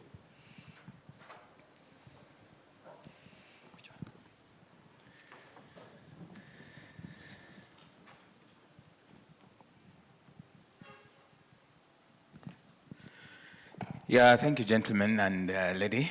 Thank you for your comment. I have two questions for you. My name is George Ngoha, affiliated to the University of Nairobi, Department of Diplomacy and International Studies. I'm also a researcher, peace and conflict researcher. You've mentioned two things, and Professor, you've talked about Africans talking too much. We overanalyze, and probably analysis paralysis and no action. We know where our problem is as COMESA, and you've elaborated that very well. What are the levers that we can identify then? Can COMESA identify the levers that they need to push so that we can move the needle? You know, the needle for ensuring that we are fostering that integration. We know the problems, but what are the levers that we have? Earlier in the morning, we heard from our diplomatic friends, and they talked about, you know, their cooperation with Africa, their intentions for Africa. You've just talked about the African Peace and Security Architecture, funded 95% by these donors. Could that also be a lever that maybe COMESA and Africa can use in terms of that missing, that gap between policy and its implementation? Thank you. Thank you. Thank you very much. Yes. Gentleman in a blue suit. Where are protocol people? Amazing, amazing. And let's keep it to one question. Thank you. Thank you very much for the discussions. Okay. I'm Jonathan from the Catholic University of Eastern Africa. I have an interest in integration because we teach integration at the Catholic University, and part of the discussions around, like Dr. Tiang has noted, is that we tend to build consensus, talk so much, but sometimes what is the resultant effect always seems to be voluntary, because we don't see sometimes sanctions when, for example, what has been discussed is not taken up by the other countries or something like that. So is it an institutional issue? Or what happens? Because everything after all the movement around seems to be voluntary. Thank you. Thank you very much, and I'll request, we have, before the panel can respond to the questions, I want to inform members of the plenary that we have the CES of East African Community with us today, and she'll be coming to the front after this session to give her remarks. So I'll request my panelists to give their response to a few minutes, like one minute as we conclude. Starting with you, Mr. Wanyama. Thank you. A perspective I take on regional integration, maybe to tie both what you're saying and the question of analysis paralysis, is we may have to realize that we are behind the people. Whenever those policies are set, they run with the regional integration much faster than we as the intelligentsia might imagine. And maybe we need to figure out how to ask them to improve those things, because they understand the benefits of crossing those borders much better than us in the capitals and our integration thinking. And for instance, we would only be just improving on what they are doing. Thank you. Thank you very much. Dr. Etienne? Thank you. On the levers, one, there are opportunities. The tripartite, to me, is a game changer if we can get it right. If we can get it right in the tripartite, we'll be there. Two, in terms of peace and security, there are opportunities. There is a peace fund now. And the peace fund now is opening up. We can access it. I think COMESA is accessing 100,000. US dollars this year, Elizabeth, next year. Yes. It's a good start. We are starting to fund our own processes. And I think we need to push in that angle. Because the moment you become financially independent, then you're okay. I always like giving this example. If you're a firstborn in your family, all right, and you don't have money, and you have a lastborn in your family who has money, you will be sent as a firstborn to bring chairs for visitors when your younger brother is seated there. Because you cannot fund. Or decision, they'll say, let's wait for the one in Nairobi, or let's wait for the one in Lusaka, before they make a decision, and you are the firstborn there. Because you don't have the leverage. So let's have the leverage, and then we'll start having a voice. And finally, just like the proverbial chameleon, we should be aware of our history, we should contextualize our presence, and have the vision of tomorrow. Thank you. I like that. Thank you very much, Dr. Finally, Dr. Sabala. Yeah, finally, I think regional integration in Africa, in COMESA region, must be citizens-driven. I think political leaders have let us down, and it is time citizens must take over and drive the regional integration on the continent. Thank you. Thank you. Hasn't that been an awesome panel? Round of applause for the panel. So thank you very much. You may go to your seats, and thank you all for listening to us. Asanteni sana. Asante. Thank you. Thank you. Thank you so much.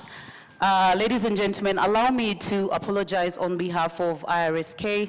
From the initial program that you have, we've had a bit of changes because some of our visitors had to leave for some important meetings. Thank you for understanding. We're sorry for the inconvenience. And in a little bit, I'll release you to go and have some tea. Asante. All right. Right now, I'd like to welcome the Cabinet Secretary for East Africa and Semi-Arid Lands and Regional Development, Honorable Beatrice School Moe. Kindly put your hands together for Mheshimiwa. Karibu sana.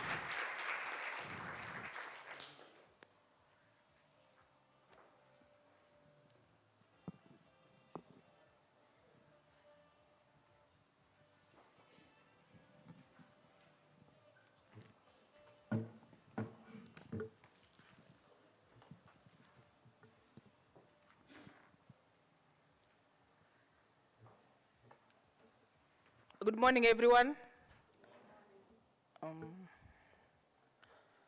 Thank you so much for organizing the conference.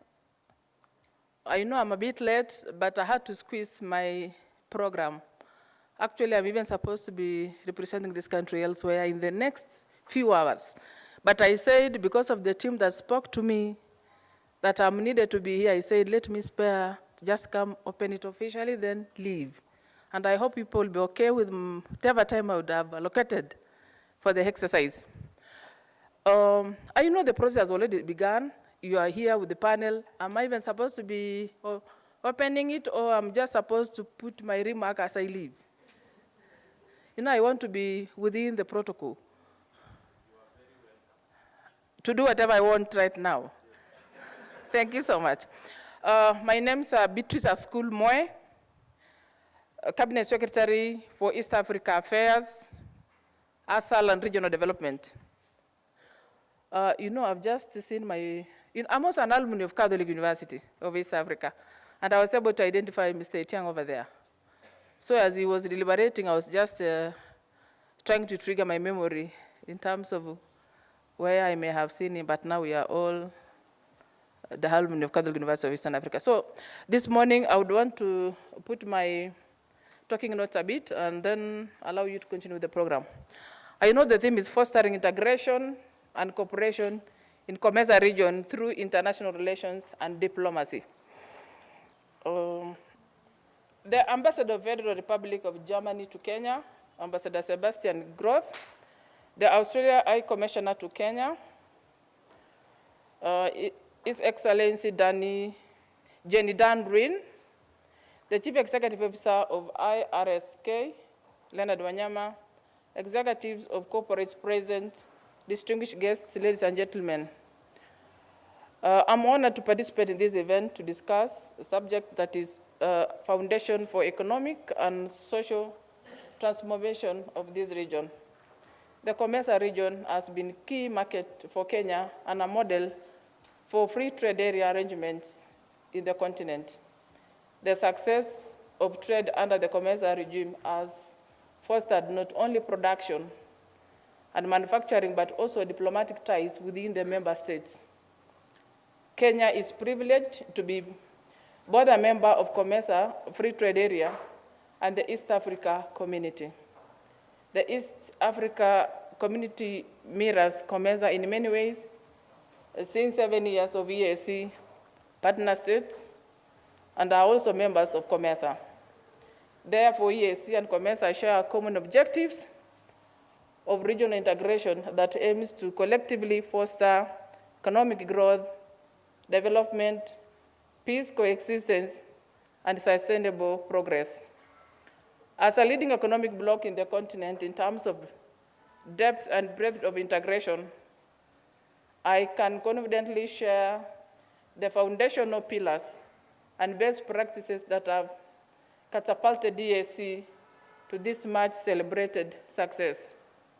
East Africa Community has continued to widen and deepen integration initiatives through harmonizing policies that has been key to create single market for goods and services.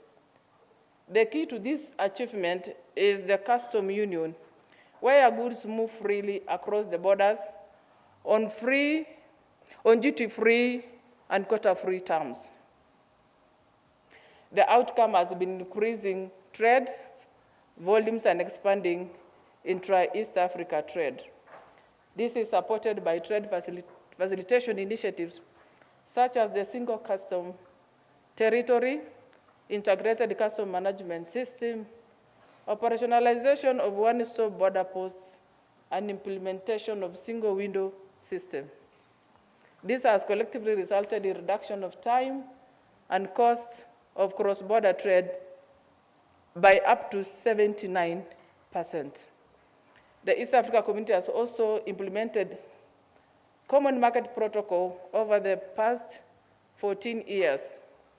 This has promoted accelerated economic growth and development through the attainment of free movement of goods, persons, labor, the rights of establishment and residence, and the free movement of services and capital.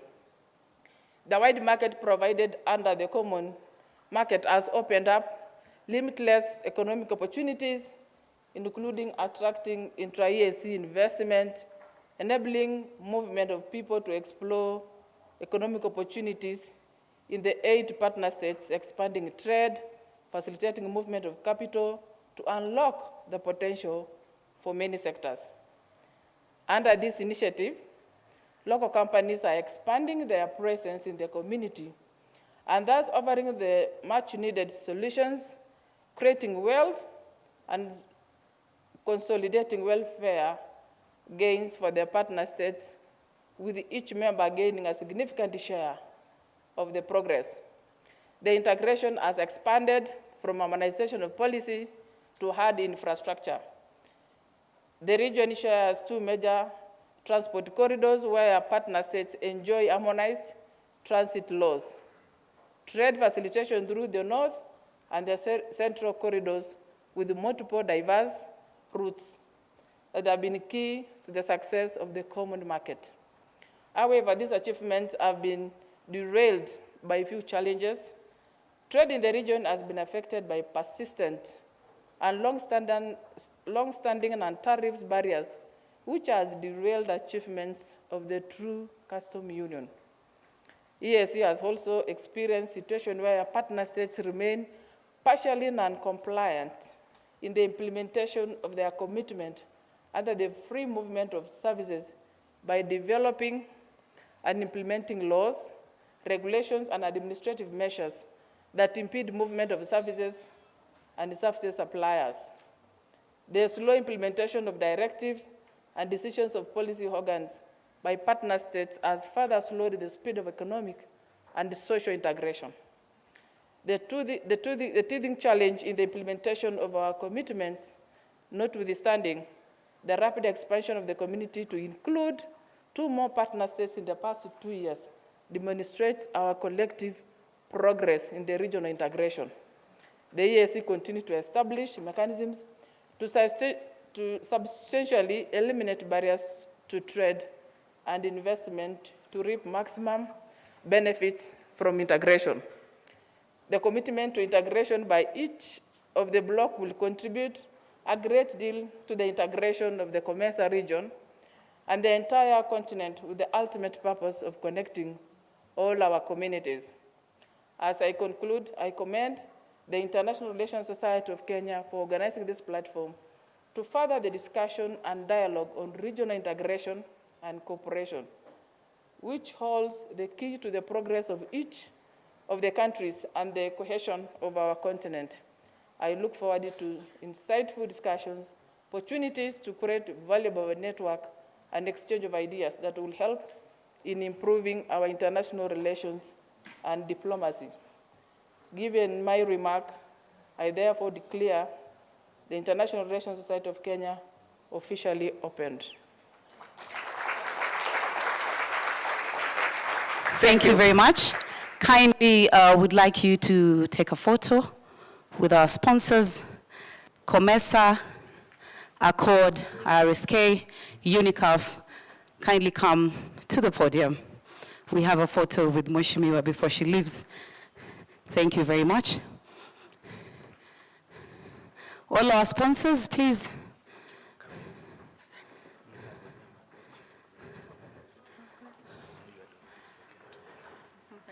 Conrad, African Center for the Study of the United States. UNICAF, Karibu. Australian High Commission, do you have anyone left here? All right, tafadhali. Mheshimiwa. Mheshimiwa, kindly. Let us move to this end.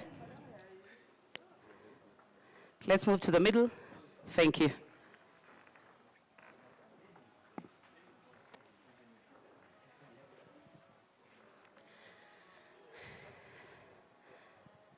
I think we are happy people. A smile would be very welcome. Asante. Thank you very much. Makofi. Let's put our hands together for Mheshimiwa. And now, kindly let us proceed. After Mheshimiwa leaves, we can go and have our tea break. And we also have somewhere you can take photos. So just in case there's someone you haven't taken a photo with, you can take your photos outside as you take your tea, juice, grab something. 20 minutes will do? Yes, thank you. Thank you so much. Shall we?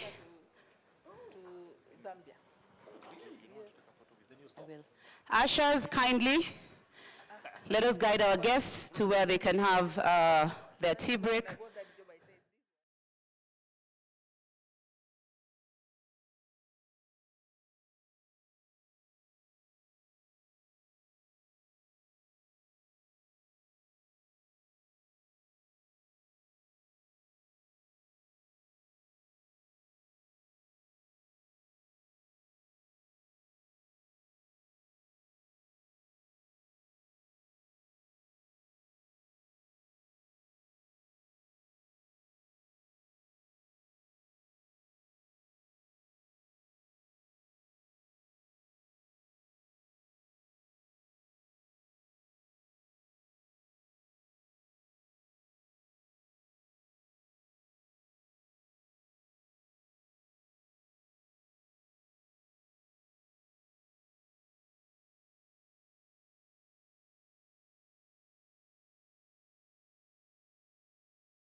Matunga.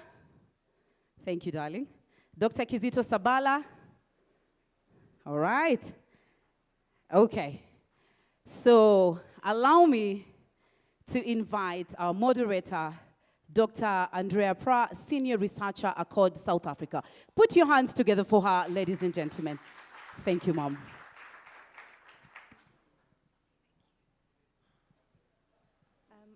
Hi, good day, everyone. I'd like to just invite our panelists up before I introduce the session. Thank you.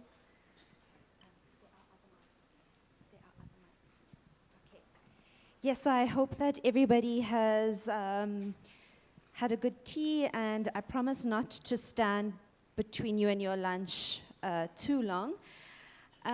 But yes, my name is Andrea. I'm joining you from South Africa, from Accord. You heard our founder and executive director earlier. And my job in this session is to launch 2 of the publications that came out of last year's IRSK inaugural conference.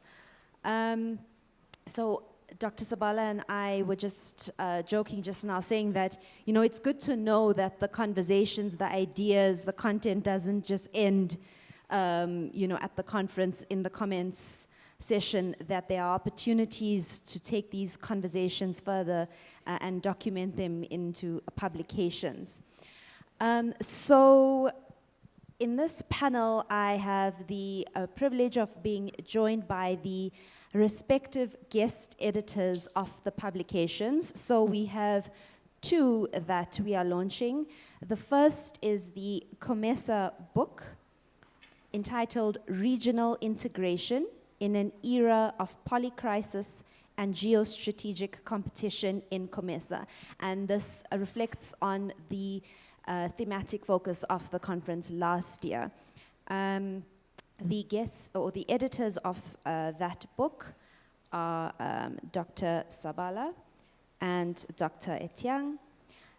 And then we have the special edition of the African Journal on Conflict Resolution, which was guest edited by Ms. Elizabeth Mutunga and Professor Kasaija Apuli, who will be joining us a little bit later. So just quickly, with the African Journal on Conflict Resolution, which is published by Accord, we actually turned 25 this year. So it was really a wonderful year to also be featuring the IRSK.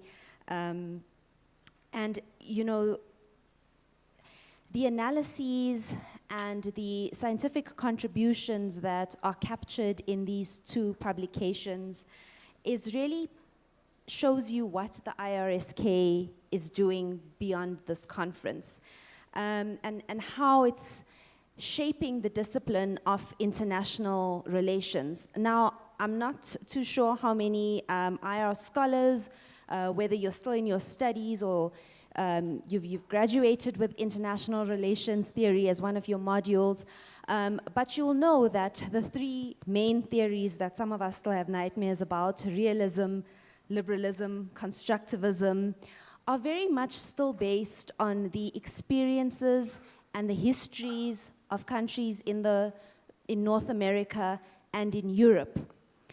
And you know, sometimes this creates some epistemic frustrations, you know, as scholars from the South, in terms of how we're trying to interpret our context and not over-problematize some of the, you know, situations in the global South. So I think that this is a really important opportunity to contribute to a more representative and historically accurate international relations discipline, and not one that brings in an African perspective on diplomacy or an African perspective on regional integration, but one that merges our ideas into the universal, right? Mainstreams our knowledge.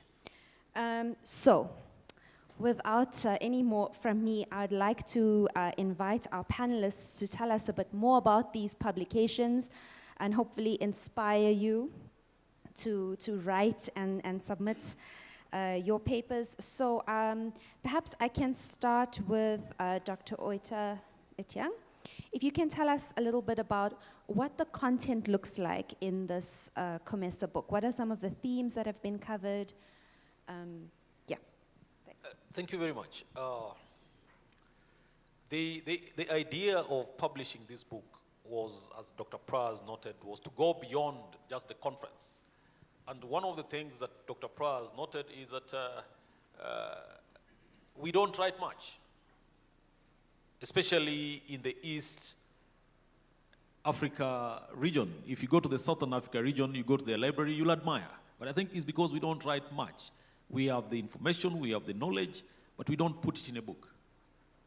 So one of the inspiration that we had, and I remember I was discussing this with Elizabeth in 2023, was that why don't we provide a platform for our scholars to showcase their knowledge outside there?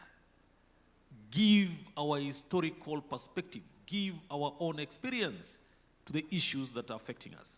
So we decided to come up with a book, and because Dr. Pry is more oriented on conflict, peace, and security, we decided that they'll take some of those papers. Then there are other papers that remained that were talking about regional integration. What regional integration was all about. What we need to do to be able to enhance regional integration. There are papers that were looking at the legal frameworks that support regional integration, how effective and efficient these legal frameworks are. And then there were also other innovative papers that were talking about branding. How do we brand this regional integration agenda? And that to me was a very fascinating discussion. So we decided to put this all collective knowledge into a book with a view that we will be able to share that knowledge, not to the young generation, but also to the generation that will come. But we should not suffer the fate that we have always been told that if you want to hide something from an African, what do you do? Please read the papers. Thank you. Thank you very much. I have a follow-up question, but I'll leave it to the end if there's time. If I can come to you now, Dr. Sabala, just staying with the COMESA book. Can you tell us a little bit about the publication process and how we moved from someone presenting their paper at the conference like this to what will eventually be that hard copy? Well, not that size, but thank you. Thank you so much. Sometimes I want to say that publishing, a number of people tend to fear the process that your article or your paper goes through. But you see, in order for you to get a good paper, that process is inevitable. And I want to say that it is not about whether you are a senior or junior. The process is just the same. Personally, 2 weeks ago, my paper was rejected.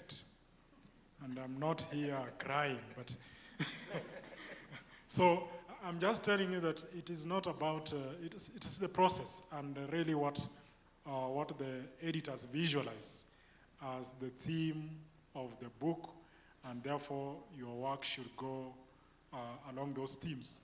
But basically when you present your paper and so on, one of the things you do is there are people commenting, and those comments are extremely important.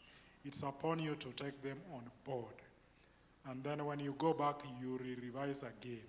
And when the editor tells you, please add this, remove this point here looks as if you needed to reference it, just take it as part and parcel of the process. Don't get discouraged. Sometimes you look at your paper and you see it is red all over, tracked changes. You're being told, take this one to this one, remove this one is redundant, and so on and so on. But that is the process. That is really the process. At the end of the day, when you publish in a revered journal. Sometimes it gives you the number of people who have read your paper, the number of people who have downloaded the paper. And one of the good things about academics is when you see that, you feel great because people are now interested in your work. If you have a paper and nobody reads it, then there is a problem. And the editors are there ready to help you to remain focused. So I want to encourage those who will be even presenting in this conference, because the process will be the same.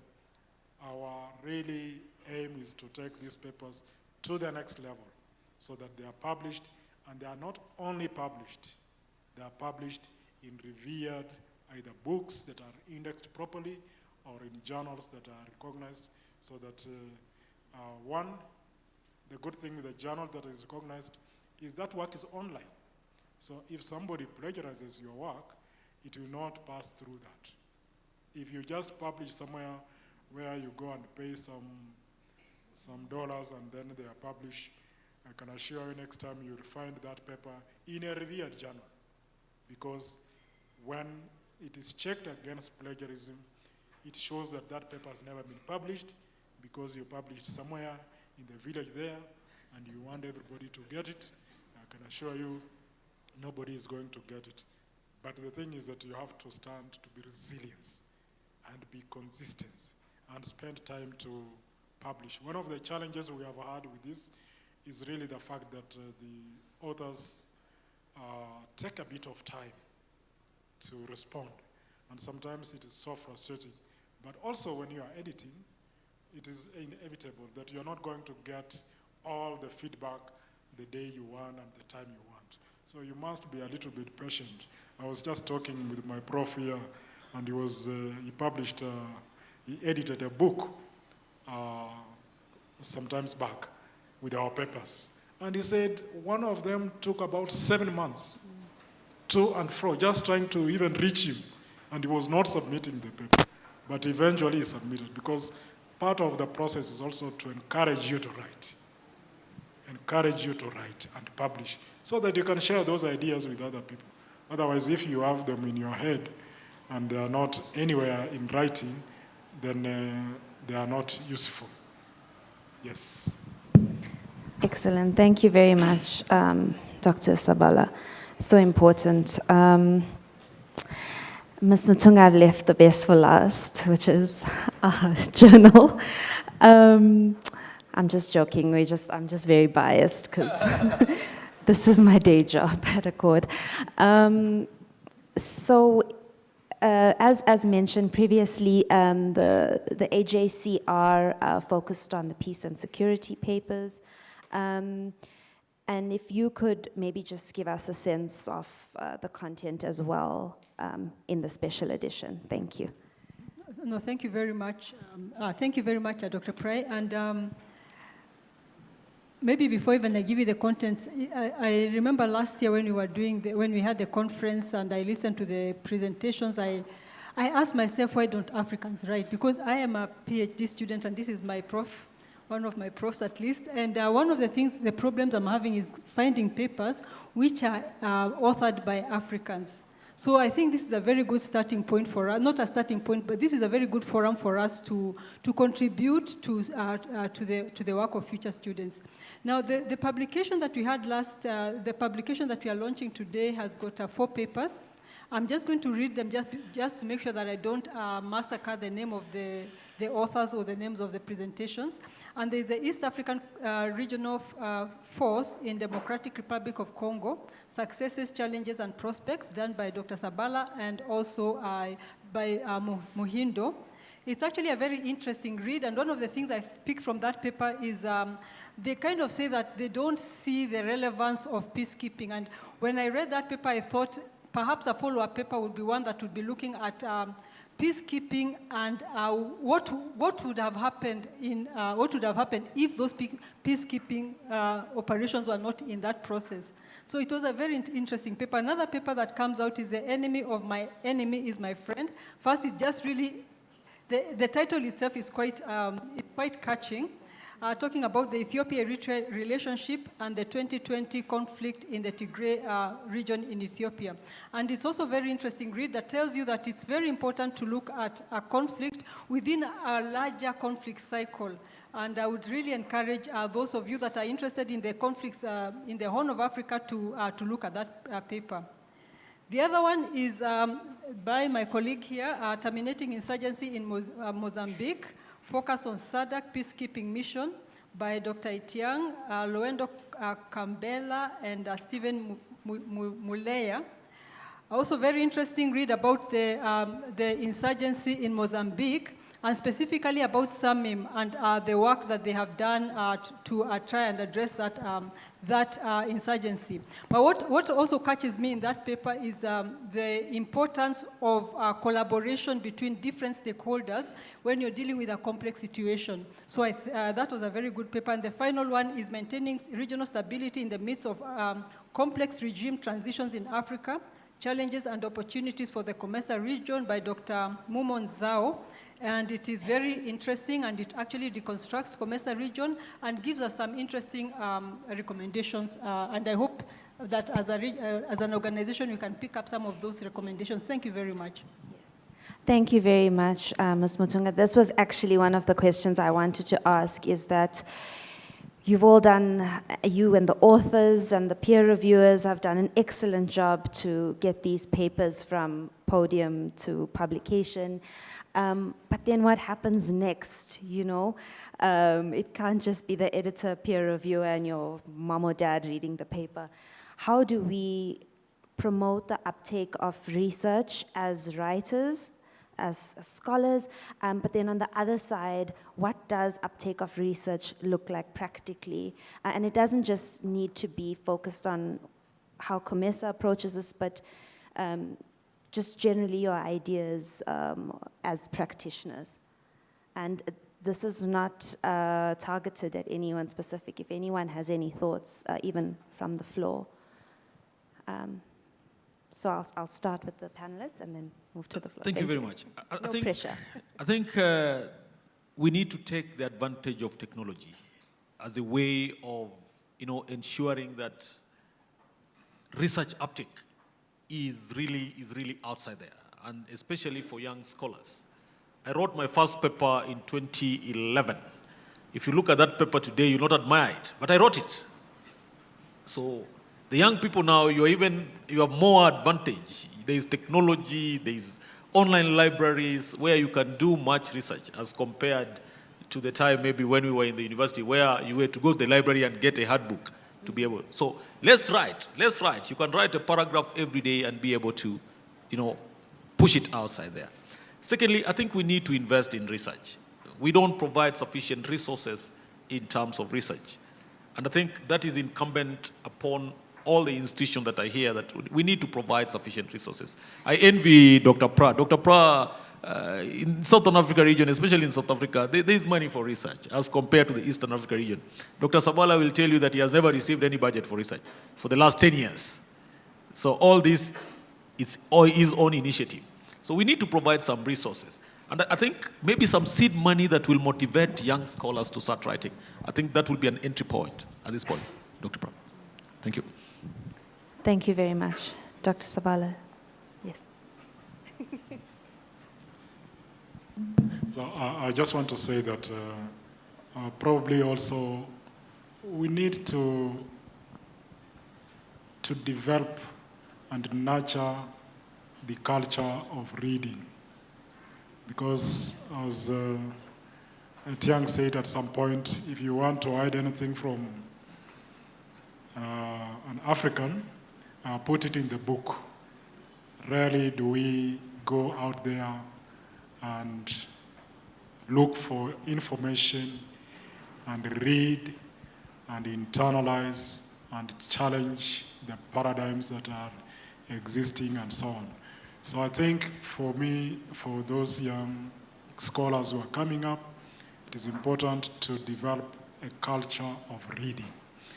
And one of the things we are going to do with these publications is to make them available even online so that you can access them and read them.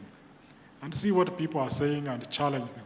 That's the only way you get your own space and topic to write on, so that you don't come again in January and you're writing about the East African regional force in DRC, prospects and challenges, when that is already written a month or 2 months ago. Because when you read, then you realize that there is a gap here. And as she has said, you can still write a similar paper, but now turn it upside down and try to imagine, assuming this force did not go to DRC Congo, so what would have happened? Then you began to theorize and write about it, but not prophetize it. Because in academic, we don't do prophecy. We predict and so on. Thank you, Dr. Sabala. Okay, just briefly to mention that there's something that Dr. Wanyama talked about, and it really caught my attention when he said that what they really hope as IRSK is to influence people at all levels, doctors and so on and so forth. And you know, we can sit on the streets and talk and talk and talk and talk, but we will never influence anything unless we put it in paper. So I think we should support Dr. Wanyama by putting whatever ideas that we have in paper. Eventually, some of them might be rejected, some Sabala, but many of them will be published. So, yeah. Thank you very much, Ms. Matunga. I think that we have some time to maybe take any comments or a round of questions if there are any from the floor. I think we'll have a roving mic going around. So yes, my sister, I see your hand. 1, 2, 3, and Prof. 4. We'll start with that round, and if there are others, we'll continue. Thank you very much. Sorry, please do introduce yourself very briefly and short and crisp questions or comments. Thanks. Thank you so much. My name is Wavinya Makai, a recent graduate from University of Cambridge and also an alumni from University of Nairobi. Dr. Sabala was my lecturer. And I love this conversation that you're having now, because when you come to, when you're doing research, especially out there, you find Africa is written by people who don't understand Africa. When you try to look for knowledge, when you try to understand how Africa operates, it's written by people who've never lived here. They just came, did their research, and mostly it's biased. Mostly it's so Western-centered. Now I think having such engagement will improve and open opportunities for people who want to join the scholarly world, the people who are ready to understand and disseminate information on how to ensure that Africa develops, because everything Africa is decided and done by people who are not Africans. So it's time for us to take this initiative and do what Africa needs. I'm actually starting also my PhD, and it's still crazy to know that we cannot even have research funds here continentally, so we have to go west. Still, that means that we are enablers of the Western ideologies. Thank you so much, and I hope that with this, we're gonna forge forward, and have our own research culture and ensure that everybody partakes to it. Thank you.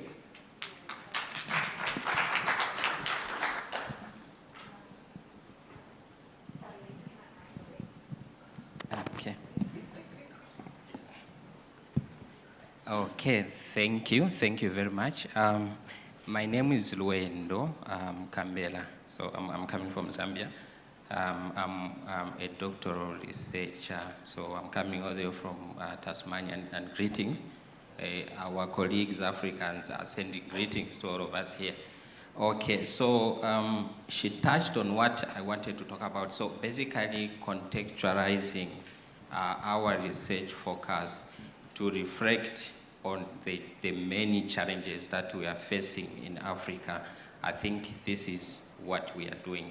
My quick concern would be, how are we leveraging on what we are researching on, the various recommendations, beautiful recommendations for that matter, and shift them into practical aspects. Remember, research will produce evidence. evidence is what we need to engage our colleagues, practitioners, and see how we can go out there and bring value. So that is my question. How are we tapping on the evidence that has been established, to produce or to engage into contextualized, programming to add value and address many challenges that the continent is facing? Thank you.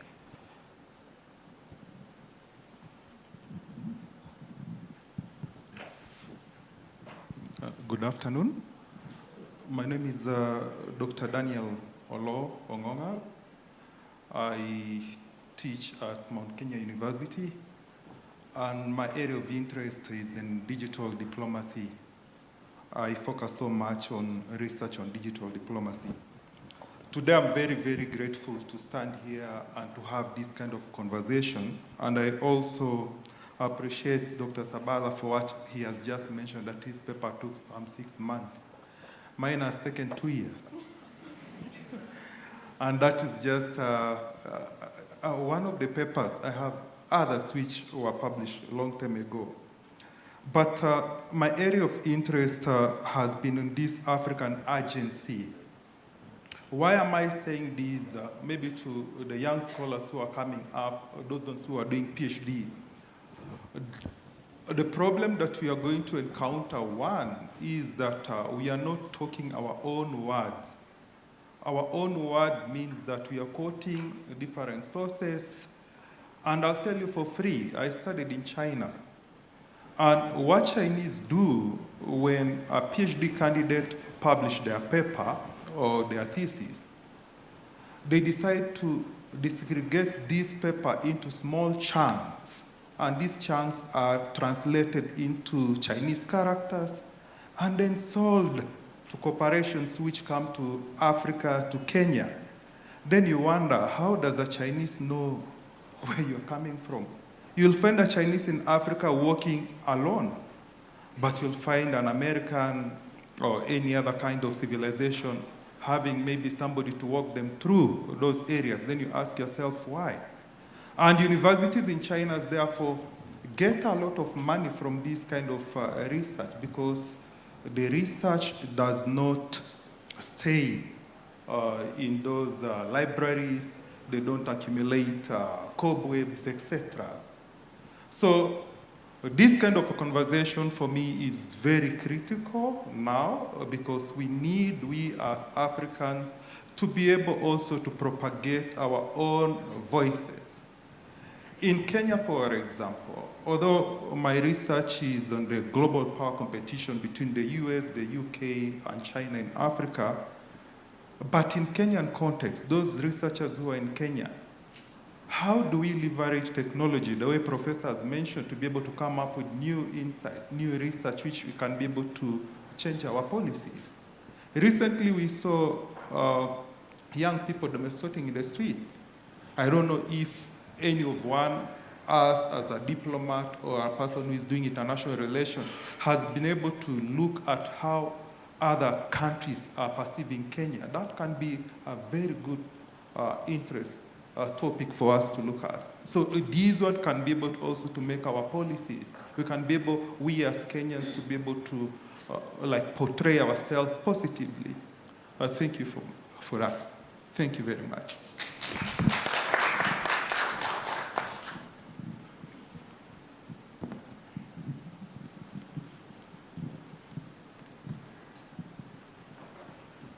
Thank you.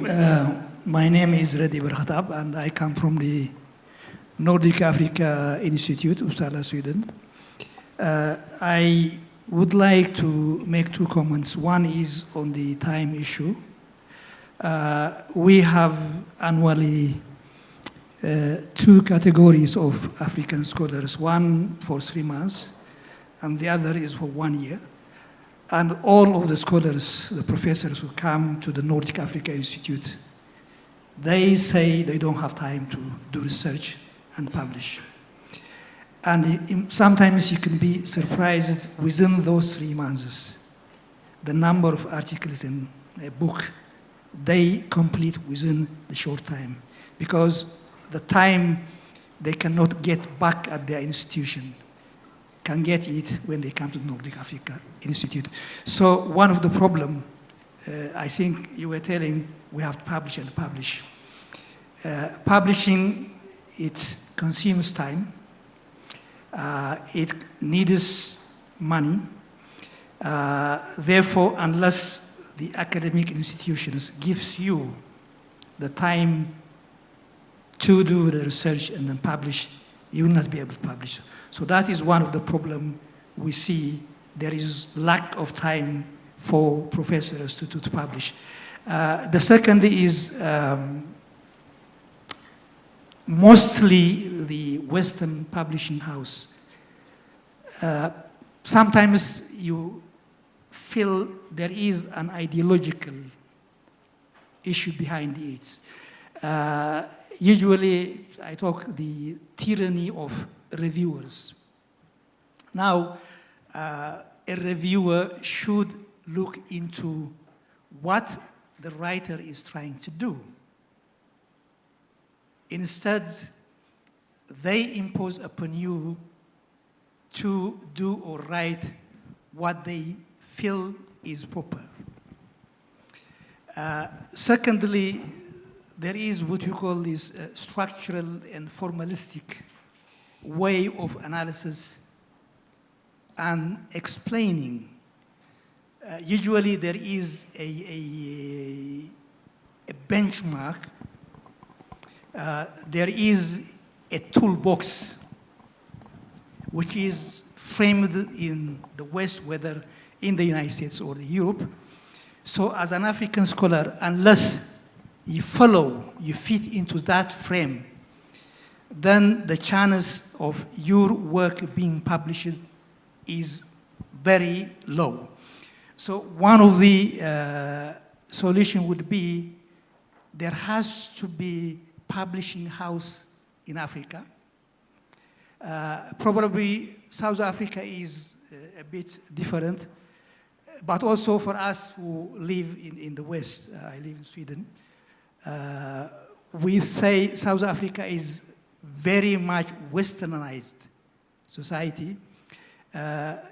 You would see the frame, you were talking about the epistemology, does not differ from what Western demand is.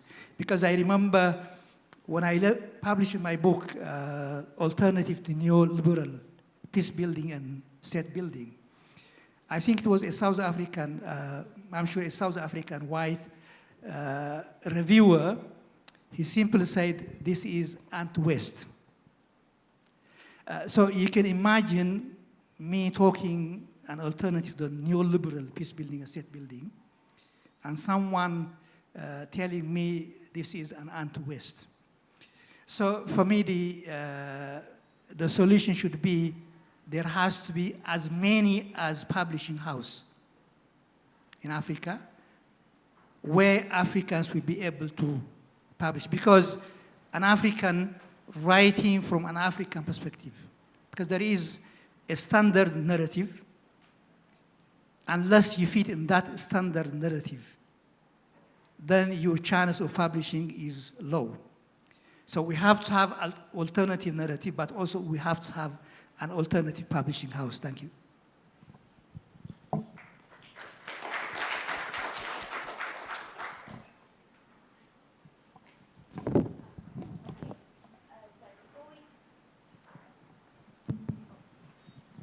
Okay, thank you very much for your comments. Really an interesting discussion. And before we move on to a second round, I'd like to give our panelists an opportunity to respond if they want to. Thank you. I agree with Wavinya. There's nothing much to add. Contextualizing research, I think, is important. It's now upon the practitioners to implement the recommendations. I think I agree with Luendo. I also agree with my brother here. We need more publishing hours, and we need to contextualize issues to our context. But I only differ with him in terms of time. I think the African professors have the time. They need to create that time and publish. In most cases, they'll chase consultancies, most of the time, right? Yes. So if they can decide to spend little time in consultancy and spend time in publishing, they'll do it. They'll do it. But the problem is, again, here is, I've come from an academic background. There's a time I used to teach 4 universities where to publish. Yeah? You moonlight here, you moonlight here, you moonlight here, you moonlight here. But if the university can provide a conducive environment, pay the lecturers well, they will do research. They will write as much as they can. So they can create time and do a publication. And as they say in academia, you either publish or you perish.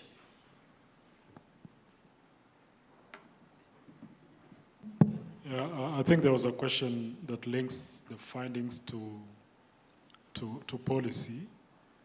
And perhaps it's one of the challenges that we have, that there are so many recommendations in our libraries, in our books, and so on.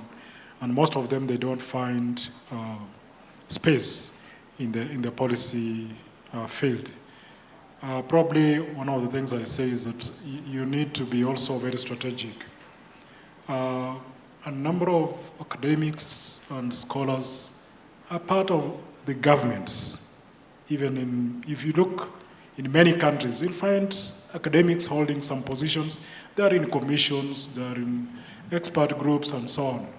The problem is sometimes when we go there, we forget even a study that was done in the university where you are, and you're quick there to be able to start thinking afresh, and yet there are actually recommendations which you can just pick and use them to inform the government. Sometimes we participate even in reviews of certain government policies. For example, Kenya now is doing the foreign policy review, and a number of scholars are participating. But ask them how many have gone back to see what is actually in the books, talking about issues of foreign policy, talking about diplomacy, and talking about international relations. Instead, we are there being guided by some confines or parameters that limits even our own thinking to be able to come up with a policy that actually speaks to the realities that people want. And sometimes you may require very strategic entry points. And within these government structures, there are actually individuals that you can use in order to influence our policy space. Thank you very much, Dr. Sabala. I'll take a final round of comments and questions before we close. Yes, my sister in the royal blue, Evans, number 2. Yes, sister number 3, number 4. Thank you. Okay, it's fine. I guess for practicality's sake, we'll start on this side. Thank you. Okay, thank you very much for those presentations. I just want to build up on what my colleague has established. The IRSK, appears in the way it is, established, appears to be just, belonging to Kenya. But in the implementation, we are seeing that is carrying audience from the entire, COMESA region. So I'm thinking with this scholarly work that we're doing here, why can't, COMESA pick it up and deliberately put in place a mechanism through which, these papers can actually be linked to the member states in terms of governments, picking up, these recommendations that we're making and ensure that actually they inform policy. I'm talking about this because I'm seeing this conference really becoming very, very important in Africa and a lot of knowledge being generated. Of course, we can just talk to say, okay, there's need to actually link these, recommendations, these paper, findings to policy. But I think it's also, in my thinking, the mandate of this conference to ensure that actually there's that clear link in terms of, these papers that were produced into policy. COMESA is doing a wonderful, work with regards to this conference. And I remember we had, conversations with our colleagues to say probably this, conference should actually be regional in terms of the COMESA region. So I feel there should be that, deliberate engagement. For instance, having another separate conference or workshop or whatever we can call it, where these presentations, considering the recommendations made, being presented to individual, member states or governments. Thank you. Thank you very much, Evans.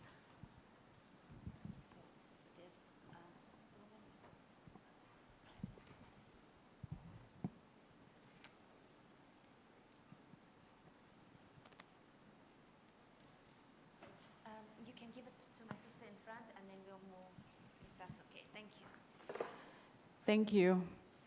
My name is Tasila Mbewe. I'm a researcher, and at the same time, I'm lecturing at one of the universities in international relations, as well as peace and security. I think for me, what has really come out from this conversation is the issue of funding, which I think we need to explore and deeply look at, because most students, when you look at the challenges that they face, you'll find that funding is one of them. And also making sure that they understand the importance of research. Because I feel some of the students are doing it for academic purposes. They do their research, they're done with it, and off they go. But like we are saying, some of the recommendations that they will come up with, even in this room as we are looking for solutions, and be innovative in finding and contextualizing the challenges that we are facing: conflict, militarization, trade, all these things. We'll find that some of these students are writing these things. So I don't know whether we need to do research in order for us to find solutions of how we are going to fund, how we are going to come up with a proposal of coming up with maybe COMESA or SADC or IGAD or any other organization that can help any student that is doing research that will contribute to the knowledge of having Africans writing from the African perspective rather than having a European perspective. Thank you. Thank you. I've just got some questions here, and then I'll come back.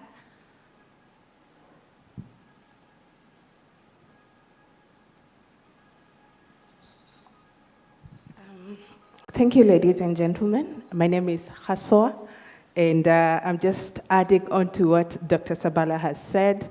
As part of the committee members working on the current foreign policy in Kenya with the State Department of Diaspora Affairs, but to mention that for us to be able to go to the next level, I have found that it works better when we hold the hands of the students in terms of mentorship, offering them opportunities to see what research can do, not just in the corporate sector, but as well as in other sectors, like creating employment opportunities, especially for those who are looking to work in the diplomatic cause and to also work in the diaspora spaces.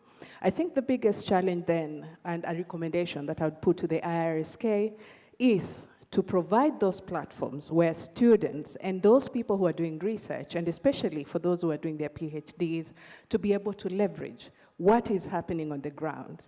So that even if you're, for example, giving an interview to a PhD student and you're asking them, what's the big deal about New Zealand and how can it affect the rest of the world? So that it's not just about what they see, it is how it applies to what it is that we can learn from as people who are interested in the international research space. Thank you very much. Thank you. Thank you very much. My name is Jane Kibiru. I'm a researcher at the COMESA Secretariat. Just to add on to the issue of the research informing policy, I think the issue of the timing of research is actually a very important aspect, because sometimes the research may not maybe be able to coincide with the window, a policy window, where we can be able to inform policy. So in this case, we really need to ensure that the timing of our research so that we can be able to inform policy. And also sometimes as time goes, for example, you are trying to address a certain challenge, and by the time you produce the research, maybe the relevance of that issue has already, the relevance is no more, or maybe there's a different focus, and you see we are living in a dynamic society. So, so that we need to be ensured that the timing of our research is very important. Just as someone said here on whether someone has thought about just the recent demonstrations and how the the other countries or the international communities, now views Kenya. So just to try to take opportunity, to take advantage and seize the moments to be able to inform policy at the right time. Thank you. Thank you very much, my sister. We just have time for one more comment or question. Thank you.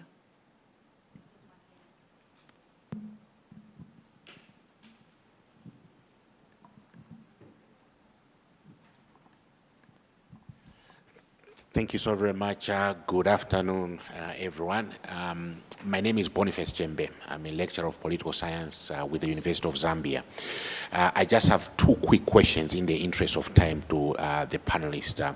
And thank you so very much to the organizers for this opportunity. I like this idea of this platform encouraging and motivating young scholars to research more and publish more. I take note of the 4 articles that Elizabeth, you shared with us in terms of publications. I wanted to find out why we only have 4 articles being published as opposed to more. Are we able to publish, say, all articles that are written at a particular conference so that this serves as a motivating factor for more scholars to actually write and publish more as per the vision of this particular conference? And my last intervention is this. I would like to hear your take on this matter. In Africa, we are a very social people.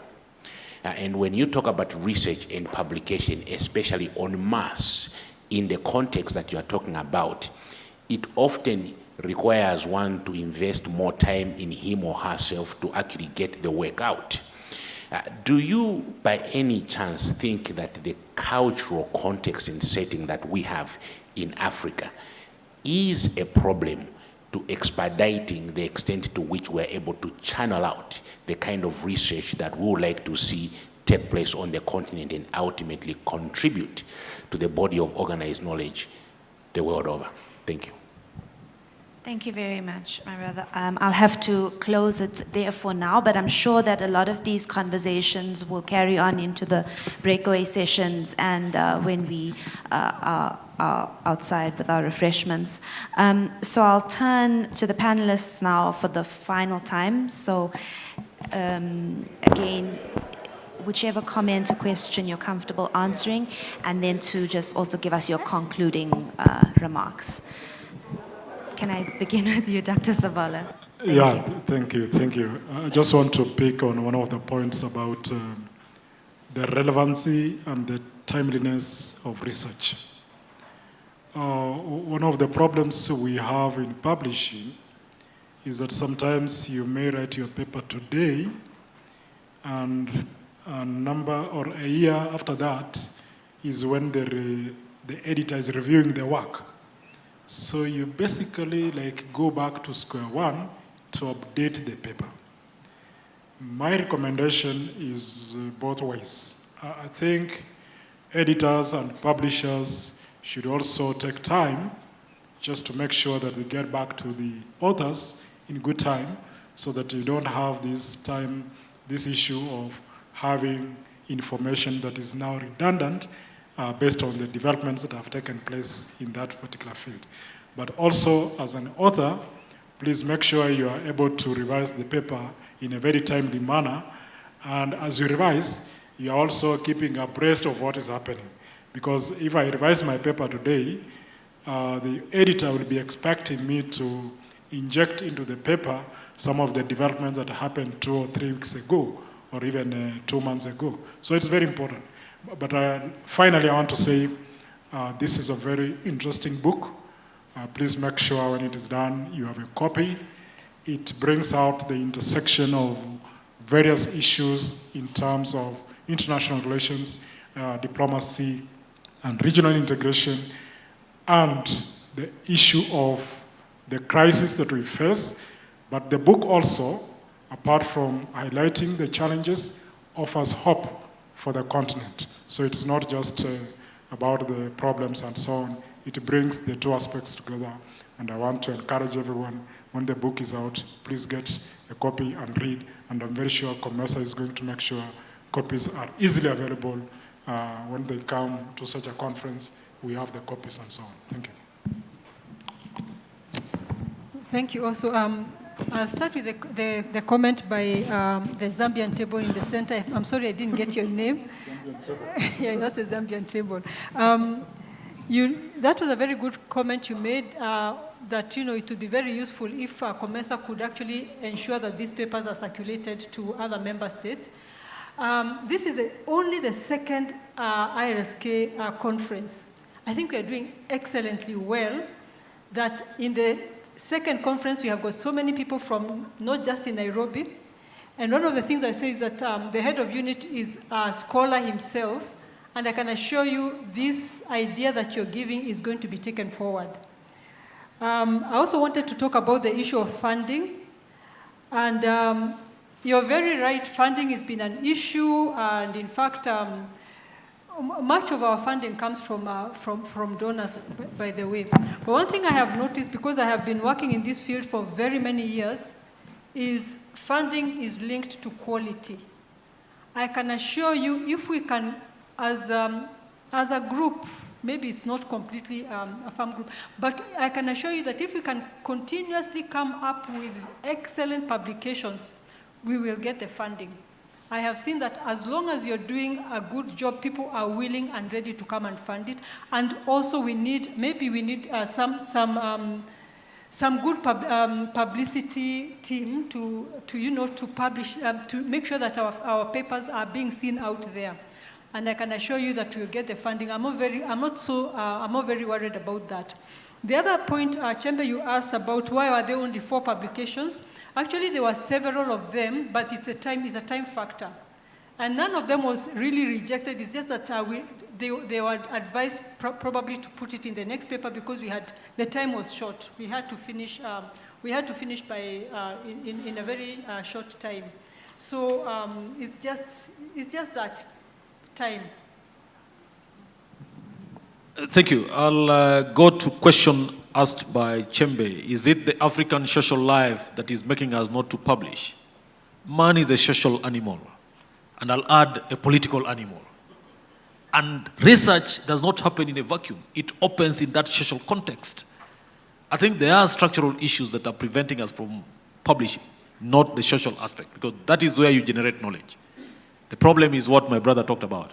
Publishing hours, how many are there in Africa? Very limited.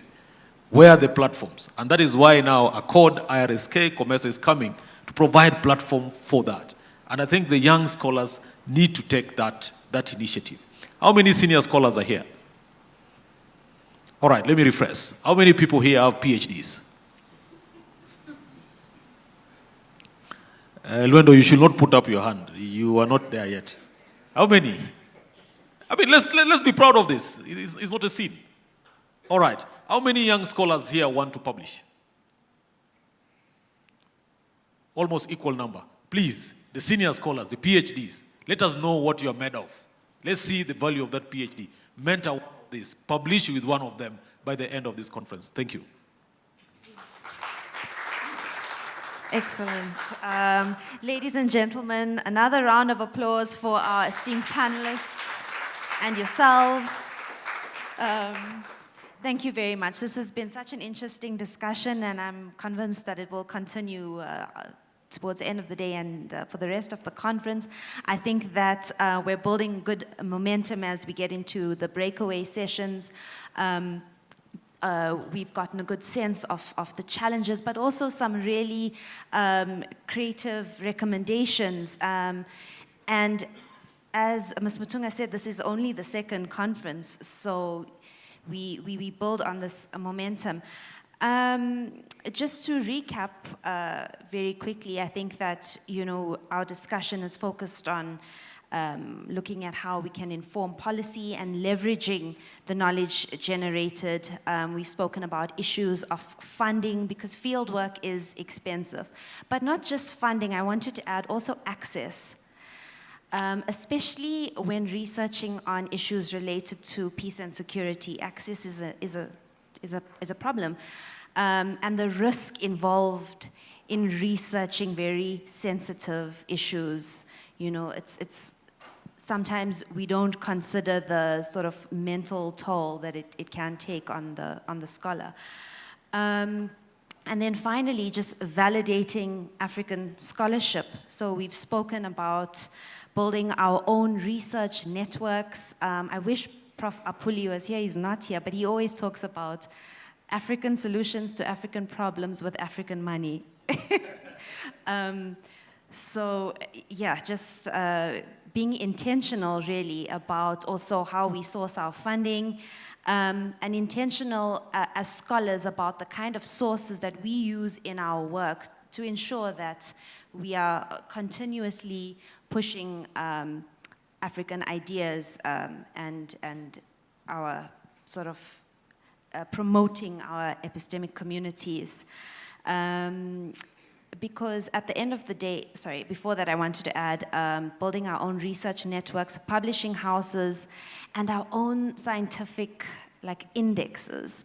Because to get a promotion in a university, well, this is the case in South Africa, you need to have X number of articles published on the SSCI, which is the Social Science Citations Index, which touches on a lot of what Prof was saying earlier about the requirements and the types of methodologies that need to be used, which sometimes don't resonate with our contexts and the methods that we need to use. So we've got lots to work on as young scholars, and keeping in the back of our minds that scientific inquiry and systematically documenting our cultural experience is one of the cornerstones to development on the continent. So I'll leave it there and hand over now to our Master of Ceremonies. Thank you.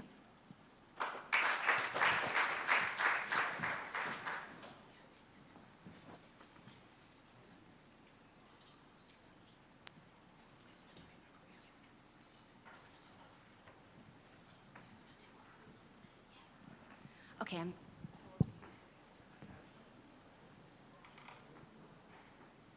sorry.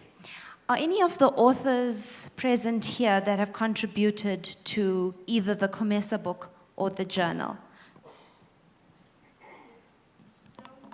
So, let me just mention them here. Prof.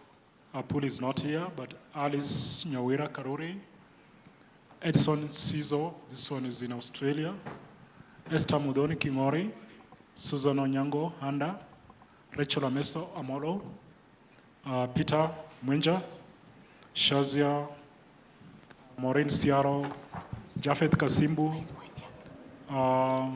Buntia, Adelaide Muchesia, and Charles Eli Atamba. And then there's Mumon Zhao and Muhindu. We have got Luendo and Stephen Mulea, and also Berita Musao. So yes, if you've heard your name, please do join us up on stage for a photograph. Thank you.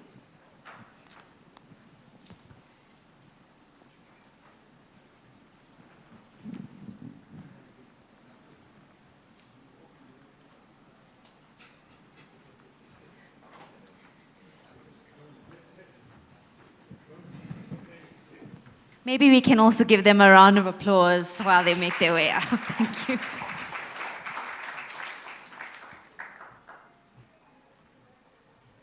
Yes, please. Okay.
All right, put your hands together for our panelists for the book launch. And now, ladies and gentlemen, we're about to break for lunch. But before we do that, I'd kindly ask you to use these two doors to exit. This one and that one. The reason is you need a lunch voucher. We'll go to 8th floor, and when you get there, you have to produce your voucher to be able to enjoy your lunch. So we have a gentleman on this door, a lady on that door, who will help you get your voucher and head to 8th floor. But before you start the journey to 8th floor, we will have a group photo session here, all of us. Once we're done with it, we go for lunch, come for the afternoon session, and we're good.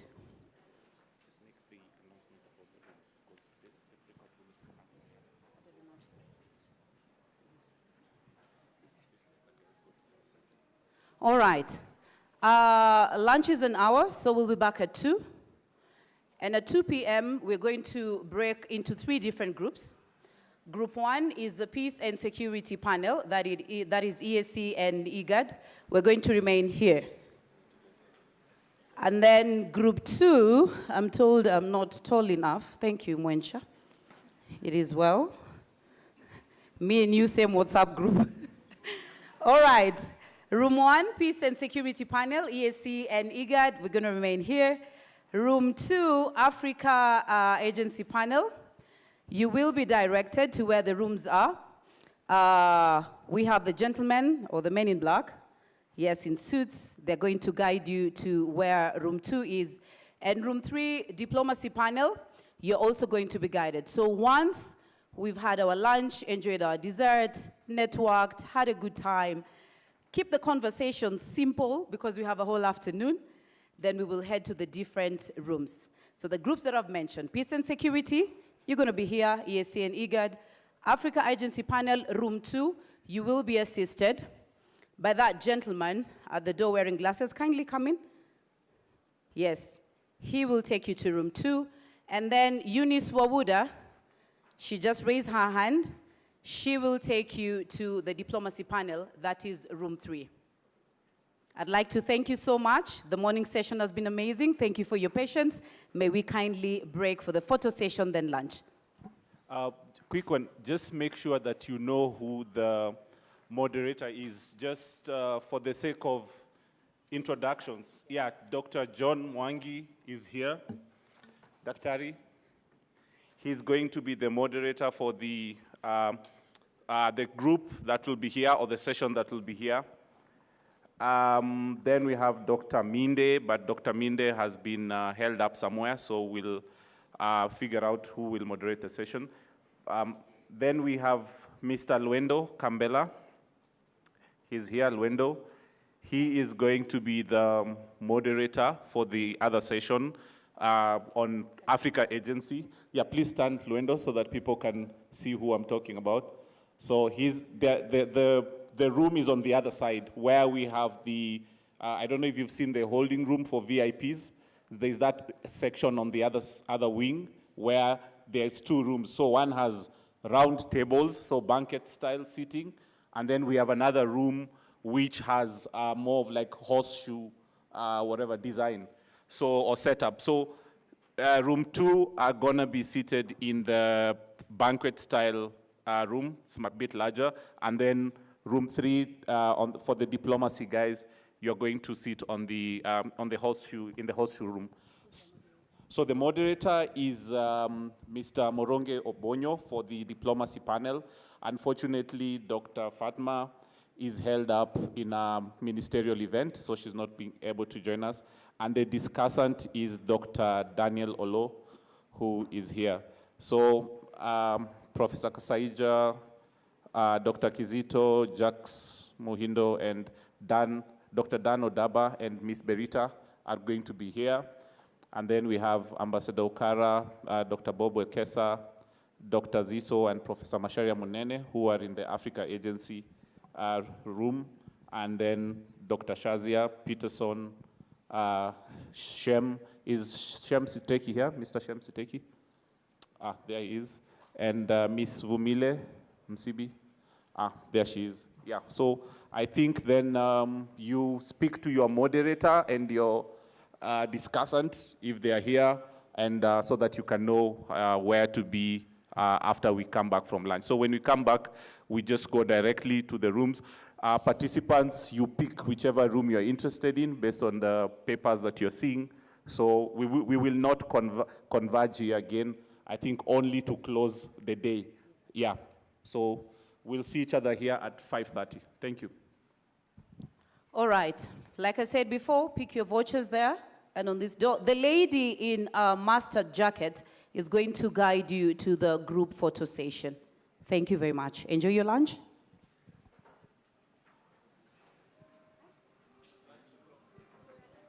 Eighth floor. Lunch is on 8th floor. So pick your voucher, do the photo, head to 8th floor. And like I said, mingle, mingle, mingle, mingle. Get to know somebody. Yes, exchange numbers, network.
So just read a quick thing about, okay.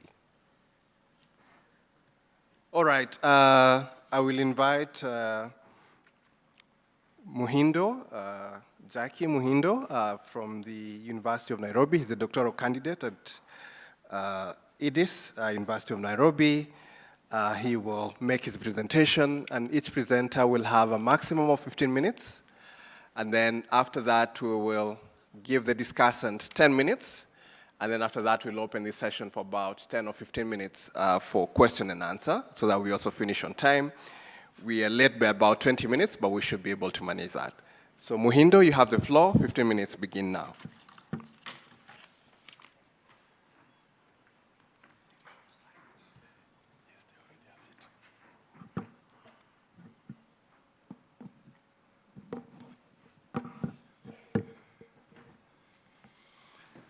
Good afternoon, everyone. I hope that you enjoyed your lunch, and I hope to take less than 15. You said I have 15 minutes? Yes. Perfect. Yeah, so I will be doing a presentation on the exit of the East Africa Community Regional Force in Eastern DRC and the entrance of the SADC mission in DRC. What are the prospects? So this is research that we are doing with Dr. Sabala.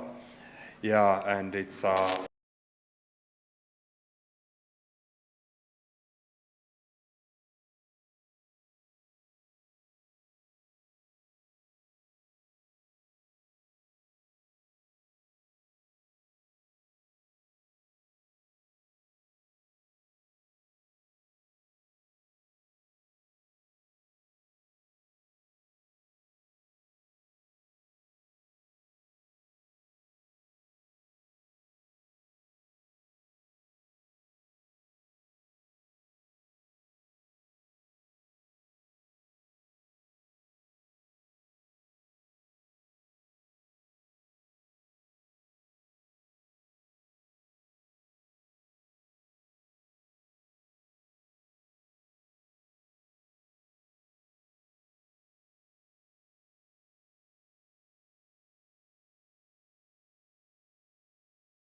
that poses the greatest obstacles to peace in the country. So by the time the last batch of the East Africa troops were leaving in December, some of the groups had already returned to the areas they had previously vacated. And while the entry of SADC force in DRC did not generate much enthusiasm, but it raises a critical question relating to whether it will succeed where the East Africa Community and the United Nations Stabilization Mission, MONUSCO, have failed. And that's the main question that we are trying to answer in this paper, and the research is still ongoing. So SADC intervenes after MONUSCO, that is still in the country, and the East Africa Community that has left. But it has a more offensive mandate. It's fighting directly alongside the FADRC. And the mission's target strength was 5,000 troops from Malawi, South Africa, and Tanzania, but for the moment, only 1,300 people have been deployed so far. That was up to October last month. So the financing arrangement is also quite different. The estimated annual budget of the mission is $500 million, and the host country has to contribute also to up to 40%, which is 200 million, which is a specific arrangement that is maybe more realistic. And we see that the mission is totally owned by SADC. But this also means that there are foreseeable financing gaps, because we know how missions owned 100% by Africans that face financial challenges. And almost 1 year after deployment of the SADC mission, we can say that no major progress has been made in terms of security, diplomacy, and humanitarian relief. Why do we consider those three important aspects? Security, because that has been the barometer that DRC government uses when it comes to assessing the effectiveness and the efficiency of military and peacekeeping interventions in the country. Diplomacy, because of the neighboring countries' interests and their influence in Eastern DRC with direct impact on the conflict. You cannot solve problems in Eastern DRC without involving Rwanda and Uganda and Burundi. So the diplomatic aspect is also very important. And the humanitarian relief, because most of the concerns of local communities are humanitarian related. When you see local community demonstrating, for example, that a peacekeeping mission or a military intervention is not doing their work, it's because of the humanitarian crisis caused by the security problems. And why is the situation still the same? Yet, unlike East Africa community, SAMI DRC has an offensive mandate. And we have to note that this is not the first time that SADC is intervening in the country. Actually, it's the second time, because SADC intervened also in 2012, 2013, when the M23 was fighting again. The M23 version 1 was fighting, and SADC intervened alongside the MONUSCO and the Congolese army. But now the context has changed. The context is different. M23 is more robust. And you can see that 1 year after the deployment of the mission, there is no much progress. But it is still early to draw a conclusion on the efficiency or effectiveness of the SADC military intervention in Eastern DRC. So far, no conclusive results to tell that SAMI DRC is making progress where the MONUSCO and the East Africa community failed. At the end, we hope to make a conclusion and open the discussion on whether peace operations, both globally led and regionally led, are still relevant in protracted complex conflicts like the one in Eastern DRC. And we think that it's a very important discussion, because regional bodies are trying to take over from global bodies when it comes to peace and security interventions. But when we look at the impact on the interventions, we ask ourselves, the peacekeeping concept that they are applying, is it innovative enough to deal with the complexity of conflicts in the region, especially the conflict in Eastern DRC? And we hope that this research will be able to answer part of that particular question, but also we invite other researchers to look into that particular concept. What does peacekeeping mean for African, especially when it's something that Africans are trying to own, something that Africans are trying to do to solve African problems? So that's my intervention, and myself and Dr. Sabala, we are here to respond to your questions and to receive your comments. Thank you.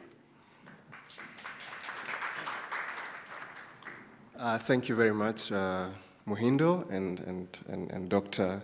Sabala. And this is also a good sign of mentorship, right? That more established scholars can actually co-present papers with early career researchers. So thank you very much for taking us to DRC.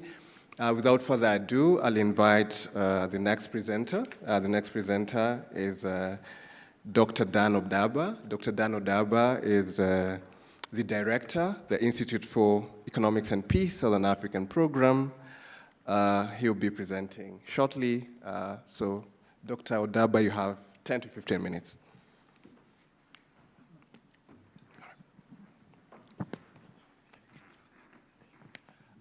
The comms team, could you project for Dr. Odaba so that it is seamless? Thanks.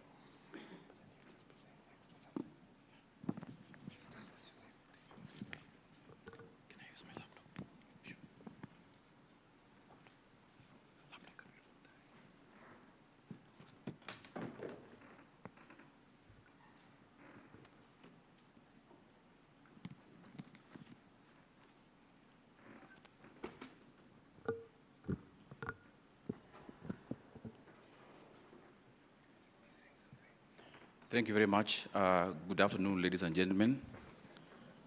As you've heard my name, thank you, Dr. Dan Odaba. I come from the Institute for Economic and Peace. I'm an academician and a researcher of international relations with a PhD in peace studies. And I'm here to represent the Institute for Economic and Peace, which is a global think tank that is based in Sydney, New South Wales, Australia. And we are here to share with you a concept that we call a positive peace framework. This positive peace framework is a concept that has been developed by the Institute for Economic and Peace that we like to share with you about our findings and our research to be able to use this concept in peace building. And as you can see, the title of my presentation is Adopting a Positive Peace Framework Through Multilateralism for Sustainable Peace. So to begin with, next, just to tell you about the Institute for Economic and Peace. As I said, it's a global think tank that aims to create a paradigm shift in the way the world thinks about peace. And we have come up with a concept called a positive peace framework. We are based in our head office in Sydney, in Australia, but with global offices in New York City, Brussels, The Hague, Mexico City, and Nairobi, which manages the African continent. So we are very known by producing research which is extensively used by organizations such as the OECD, the UN, and other multinational organizations. And we have media reach, next slide please, of over 40 billion media reach with 1.4 billion social media in 152 countries. We have 10 published reports which are referenced in 6,000 books, and we have 2 million visitors on our websites who download our research and data that are used to making decisions, etc. Next, please. So we have products that we produce as the Institute for Economic and Peace, which we are the leading organization that produces what we call the Global Peace Index, which ranks 163 countries on their level of peacefulness across the world, which represents 97.3% of the world's population. So I want to start by asking a question. What do you understand by the word positive peace? I'm sure you may be able to give me different answers to this word. So what is positive peace? According to the Institute for Economic and Peace, we have what we call negative peace and positive peace. Are you able to differentiate the two? Because we talk about, please move the next slide up to where it's written what is positive peace. So when you talk about negative peace, we are talking about the absence of violence or fear of violence. But when you talk about positive peace, we want to talk about attitudes, institutions, and structures that create and sustain peaceful societies. So what are some of these attitudes and institutions and structures that create peaceful societies? So this is a concept called positive peace framework that the Institute for Economic and Peace, through research and data, which has been analyzed from 25,000 data sets, that have come up with what we call the 8 pillars of positive peace. So these positive peace, 8 pillars of positive peace, are associated with what we call high levels of high levels of optimum environment for human potential to flourish. What do we mean by this? That positive peace is associated with the high per capita income. When you have positive peace in our communities, in our countries, in our society, it's associated with the high per capita income. It's also associated with resilience. It's associated with better environmental outcomes. It's also associated with the higher measures of well-being, measures of well-being, and also it addresses better performance on sustainable development goals. So, please move to the next slide again, up to multilateral activities in peace and conflict. So why are we advocating for organizations, multilateral organizations, to use a positive peace framework in peace building? So we're going to show you how the UN and the global efforts in peace and conflict prevention, mitigation, and resolution. We know so well that across the globe, multilateral institutions spearhead and support efforts towards conflict prevention, resolution, and peace building. And also, we know well that the UN leads into this, is the leader in these efforts to spearhead the issues of peace building across the globe. So why are we as the Institute for Economic and Peace advocating for a positive peace framework? So I'll quickly move and tell you about our multilateral index. Partnering together with the Institute for, okay.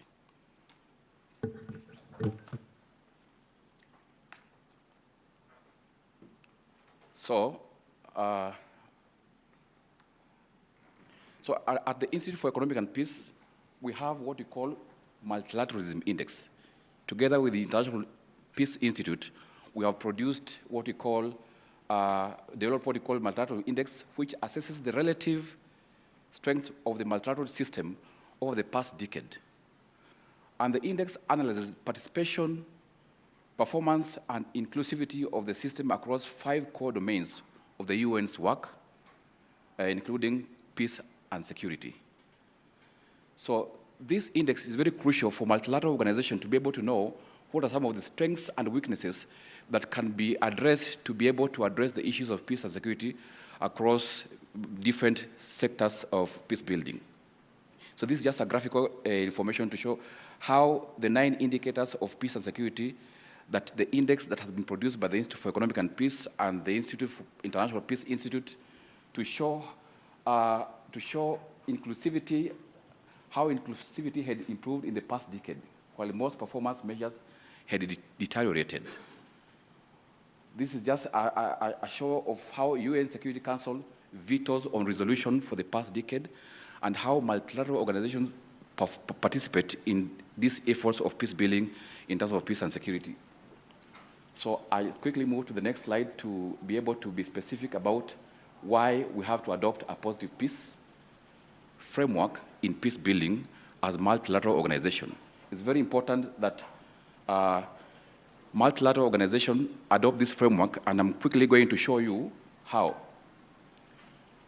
The Institute of Economic and Peace Positive Peace Index. So here, Positive Peace Index is associated with, now we have, this is the 12th year, as I said before, we rank 163 countries across the globe on the levels of peacefulness. This is the 12th year. We normally release these reports every June. So now in the 12th year, 163 countries ranked using 24 indicators, weighed on the scale of 1 to 5, developed by our organization. And this is empirically derived from 25,000 data sets, indices, and surveys across various sources. So this image shows you the level of peacefulness across the globe. If you see the colors in red, shows you the countries that are more impacted on issues of peace and security, and how multilateral organizations can come together to be able to put efforts together to address these issues using a positive peace framework. So some of the findings from our latest report shows that positive peace has improved 1%, 1% globally in the past decade. 108 countries deteriorated in terms of, it became more peaceful, and 55 countries deteriorated because of various factors or various reasons. The improvements were driven by free flow of information, equitable distribution of resources, and also acceptance of the rights of others. So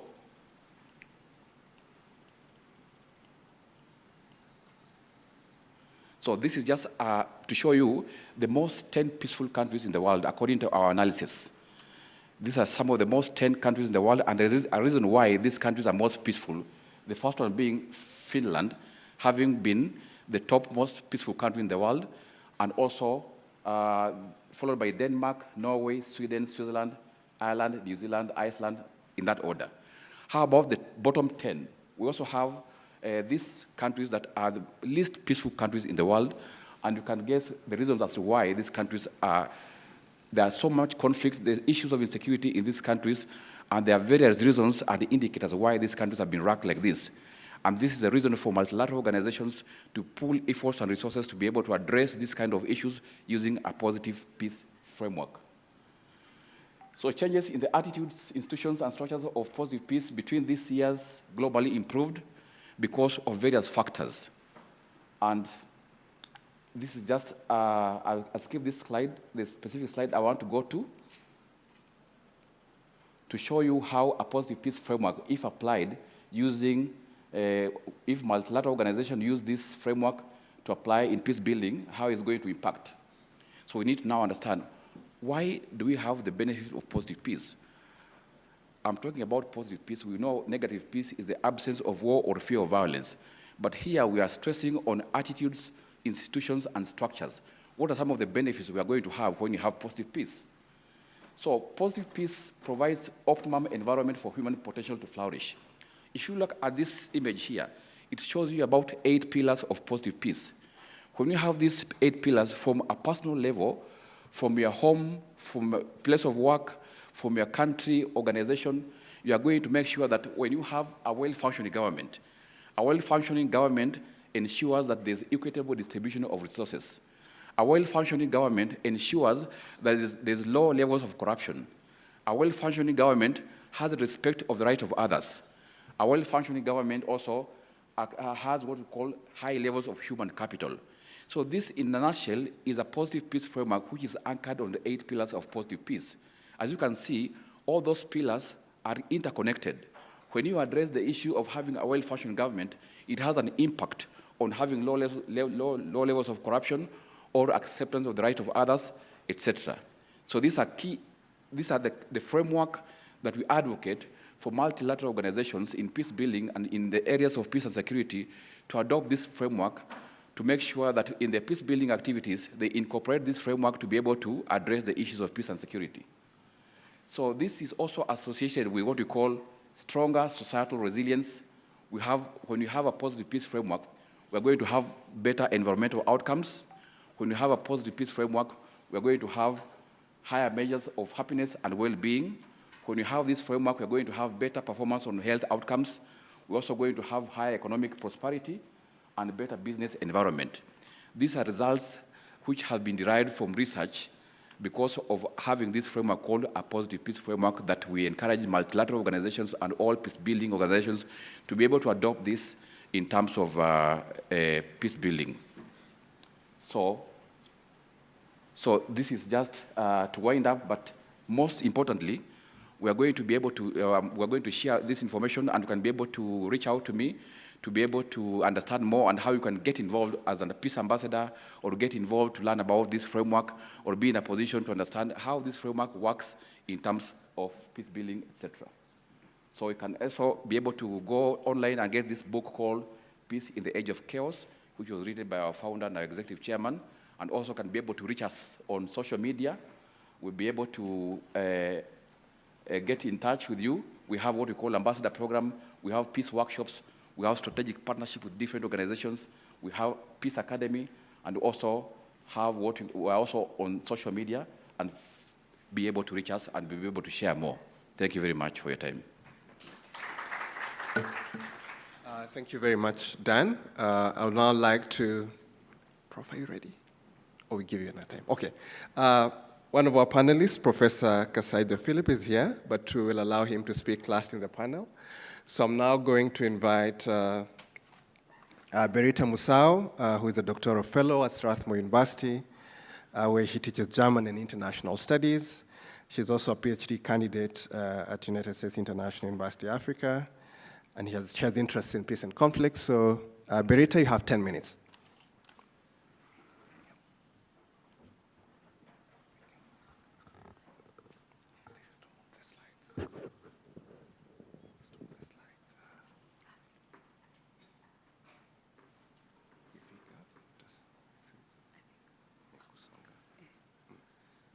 You can also see next.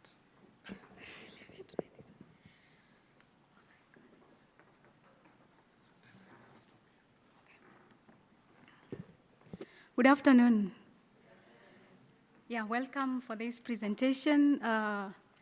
The presenter immediately before me showed us that my country of research, South Sudan, is among the bottom 10 in terms of positive peace.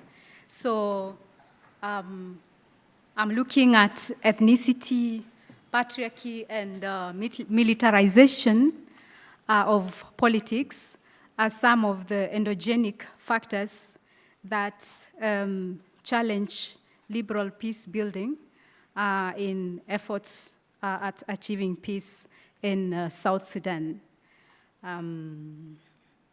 Yes, that is the outline of my presentation. After introduction, I will look at issues, particularly liberal peace, the ethnicity, patriarchy, and militarization. And then within those concepts, then we talk about politically relevant ethnic groups, militarily relevant ethnic groups, and militarily and politically relevant ethnic men are some of the factors that challenge liberal peace building in South Sudan. Then, yeah, we look at the conflict and so forth. So South Sudan, as we know it, is the newest, I think. So far, I don't think we've had any other state after South Sudan. But it has had conflicts for a very long time, from the conflict between the southern part and the Khartoum government until 2005, when through a comprehensive peace agreement, at least there was some peace between the north and the south. So as a result of the protracted conflict that has characterized the state, there has also been numerous peace efforts. But scholars have pointed out exclusion as one of the challenges to the peace in South Sudan. And we have, from 2005 CPA, then 2011, the establishment of South Sudan as a state. Then 2 years later, civil war broke out, and then IGAD has been involved in peace in this state. 2015, one of the comprehensive peace agreements signed, violated a year later, but then another reconstitution of, another initiative until 2018, at least a peace agreement signed that somehow maintained some stability. I'm saying somehow because still negative, positive peace is yet to be achieved in the state. So this study argues that endogenic factors have bottlenecked sustainable peace in South Sudan, and these endogenic factors are ethnicity, patriarchy, and militarization of politics. The few concepts, liberal peace, the one that has been adopted in seeking peace in South Sudan, and it's a dominant peace-building model that has been in existence since end of the Cold War, with its emphasis on democracy, market-based forms of economies, as well as creation of institutions that are deemed necessary for modern states. This has been viewed as the prerequisites for peace in the liberal peace model. But the belief that democracies don't go to war, democracies are peaceful, I think that has been challenged in South Sudan because those institutions that lead to that stability have not been established. This model, the liberal peace model, has been criticized for being a top-down, elitist model, and that assumes a one-size-fits-all. Yeah. Another critique is that it has focused a lot on power sharing between the key armed groups, rewarding people for violence, and not so much focused on justice for for the people whose rights have been violated, and that is a major weakness. In conflict societies, the liberal peace model faces challenges such as ethnic diversity, gender inequalities, and these are manifested through patriarchal tendencies and militarization of politics. And South Sudan is a good example where we see all this playing out. Ethnicity, when you look at ethnicity, three key theories guide us on the concept and its application. We have primordialists who believe that ethnic populations are bound together by a feeling of common ancestry, and that these groups are fixed and there is no change. We have constructivists who view ethnicity as a social construct where people establish boundaries that determine who belongs and who remains outside. And then instrumentalists that view ethnicity as a force that politicians instrumentalize, mobilize for their own selfish gains. And this is one of the key factors in our research. When you look at patriarchy, it's defined as a system in which females are subordinated to men in terms of power and status. And patriarchy leads to marginalization of women, and it renders them vulnerable for manipulation, for propaganda, and it also excludes them in political processes, such as the peace processes. South Sudan has been characterized as a deeply patriarchal society, and women tend to be excluded, and they have been excluded in peace processes also as a result of focus on politically and militarily relevant ethnic men. Militarization is a social political process in which individuals or political systems become increasingly dependent and controlled by the military. They believe that access to power, access to wealth, and anything is achieved through the military. It is, especially in conflict societies such as South Sudan, it is characterized by the presence of multiple military factions. So the question is usually who is more militarily relevant in all this process. One of the key feminist scholars, Enloy, argues that women are used as tools for the military because military policymakers have needed women to play different roles, to boost morale, for instance, to take care of military men in war. But generally, they play second-class contribution to the military. And in ethnically and militarily, in ethnic and militarily deep-rooted societies, ethnically and militarily relevant ethnic groups derail peace process in countries like South Sudan, where ethnicity and militarism are key. People who feel that mobilizing ethnicity and military capability would grant them better returns tend to be reluctant to participate and to sign and to implement peace agreements. And that has been one of the challenges in South Sudan. Military relevance is the ability to launch an attack or to defend in case of an attack. It is also characterized by having a strong military leadership, weapons, and allies, especially external allies.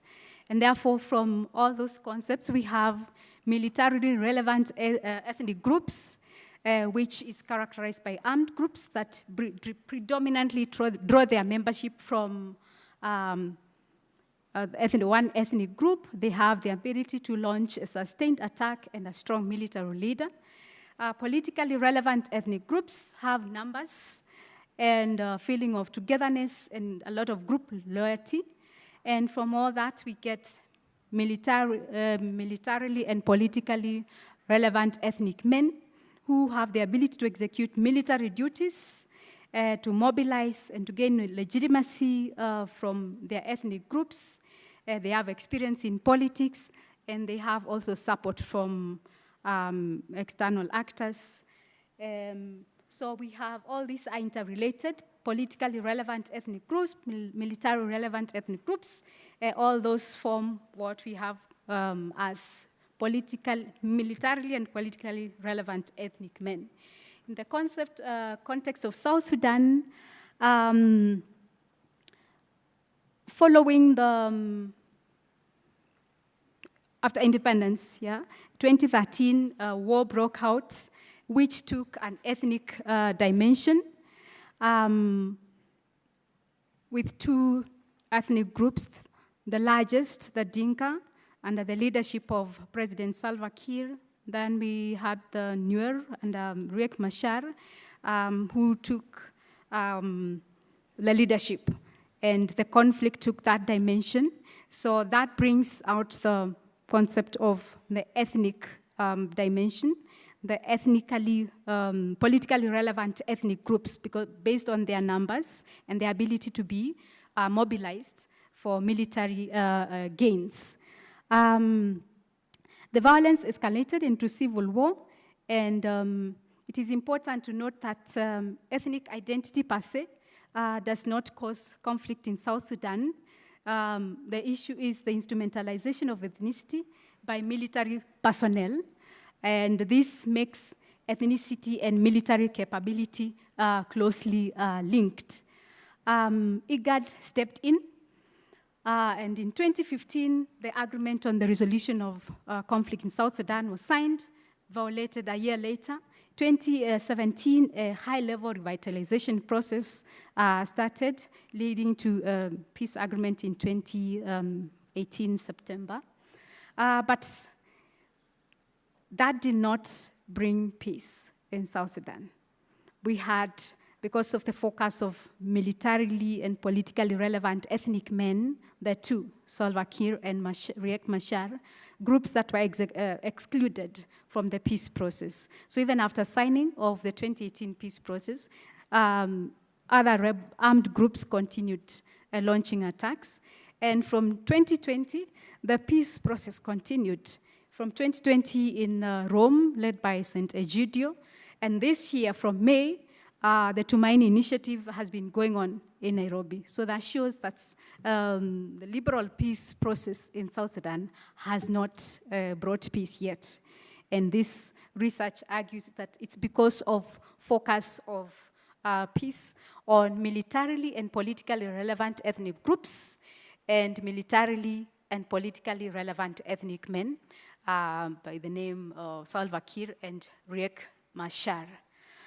Both have managed to mobilize their communities, Salva Kiir, the Dinka community, and Riek Machar, the Nuer community, to the point that in power sharing deals, agreements that characterize liberal peace, most of the time it's viewed that if the two are rewarded, there is sort of a balance of power that is thought to bring stability in the country. But this has not been the case. Yeah, so basically, in the interest of time, this is basically to emphasize the focus of the IGAD peace process on these two men to the exclusion of other parties, other armed groups, other stakeholders, civil society, including women. So even in the revitalized peace process, although it was considered quite inclusive compared to the 2015 one, towards the end, when it was hard to bring the parties to sign an agreement, the envoys requested the IGAD heads of state to convince Riek Machar and Salva Kiir to agree to meet face to face.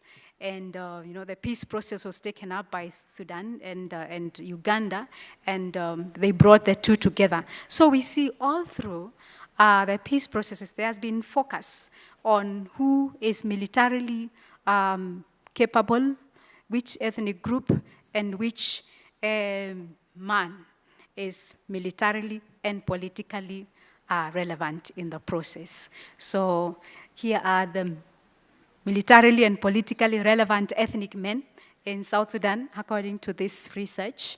And ramifications of focus on militarily and politically ethnic groups, that is the Dinka and the Nuer, and militarily and politically ethnic men, that is Salva Kiir and Riek Machar, has led to exclusion of other armed groups who continue then fighting because the society is so militarized that the only process, the only way that people think of to come to power, to gain wealth, to gain leverage is by, launching attacks.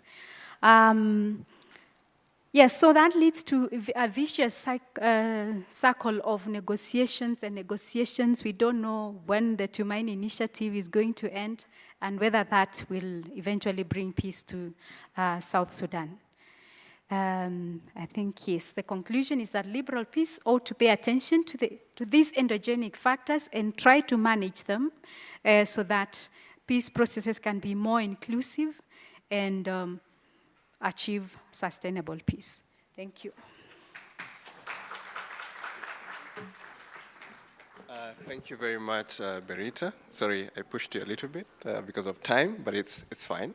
Without further ado, I'd now like to invite Professor Kasaija Philip, Professor of Political Science at Makerere University, Uganda. He will have 10 minutes in the interest of time.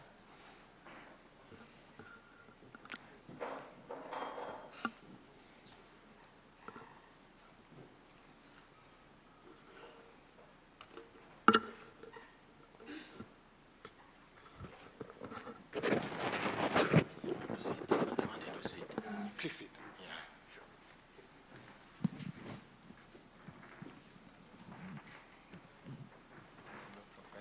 Professor, so 10 minutes.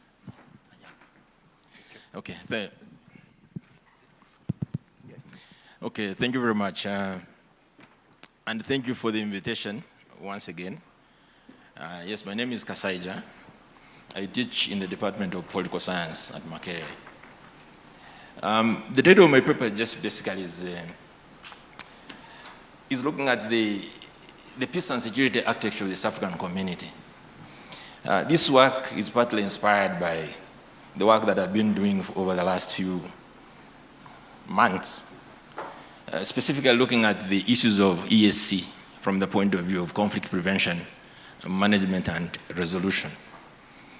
So the question that I seek to answer is whether the East African community peace and security architecture is in crisis. And this is partly because of what has been, those of you know what has been happening in the region, especially the failed intervention of the ESC in the DRC. So the argument simply is this, that when you look at the peace and security architecture of the ESC, it's very elaborate in terms of institutions, norms, and structures. But increasingly, it has not done what it is meant to do, which is to predict, prevent, and resolve conflicts in the region. And this is due to a number of things, and I have identified three main issues mainly. Number one is the intractable conflicts that we have, and I'm going to define what intractable conflicts are. The second is the moribund institutions of the ESC. Over the last couple of years, I've been doing work on the EAC's panel of eminent persons. I don't know whether any of you has heard of it, but we do have a structure called the EAC eminent panel of eminent persons panel, which has really not functioned the way it's supposed to function. And then lastly, of course, also there are issues to do with the competing security structures of the other regs and which breeds forum shopping, basically. Now, so that's really the main gist of the argument. The argument simply is I want to look at whether this structure, this architecture actually is functioning. And the answer, which I can give you right now, is that it's really not been functioning the way it is supposed to be. So the paper maps out the different structures and institutions and norms under the EAC. Of course, here you have the EAC Treaty, you have the Protocol on Peace and Security, you have the EAC Vision, you have the EAC, all the EAC norms that have been developed. In terms of the theoretical anchoring of this paper, the paper basically is based on the regional security complex theory, which basically argues that countries in a region would have similar issues when it comes to security, and hence it requires a common approach in terms of resolving and managing these conflicts. But also the other bit which I touch on is the fundamental basis of why regional organizations engage in peace and security matters. And here you have to go back and look at Chapter 8 of the UN Charter, which talks about the regional economic communities also engaging in peace and security matters as encouraged under an agenda for peace. Now, in the time that I have, the rest I can share the paper, and the paper is available. The three things that I want to concentrate on is the reasons why I think this architecture has not functioned the way it is supposed to be. So my first argument simply centers around issues of moribund peace and security structures. And here, I specifically point out two, which is the EAC panel of eminent persons, which is meant to predict, manage, do basically conflict prevention, preventive diplomacy, comprised of individuals who have been picked from the region. There are similar structures in other regs. We do have, COMESA has, I think it's called, Sabal is called what, the COMESA one? We have COMESA people here. They have also a structure which is meant to do early warning, early response. Then we have the East African Community one, which is, of course, is called the ES1.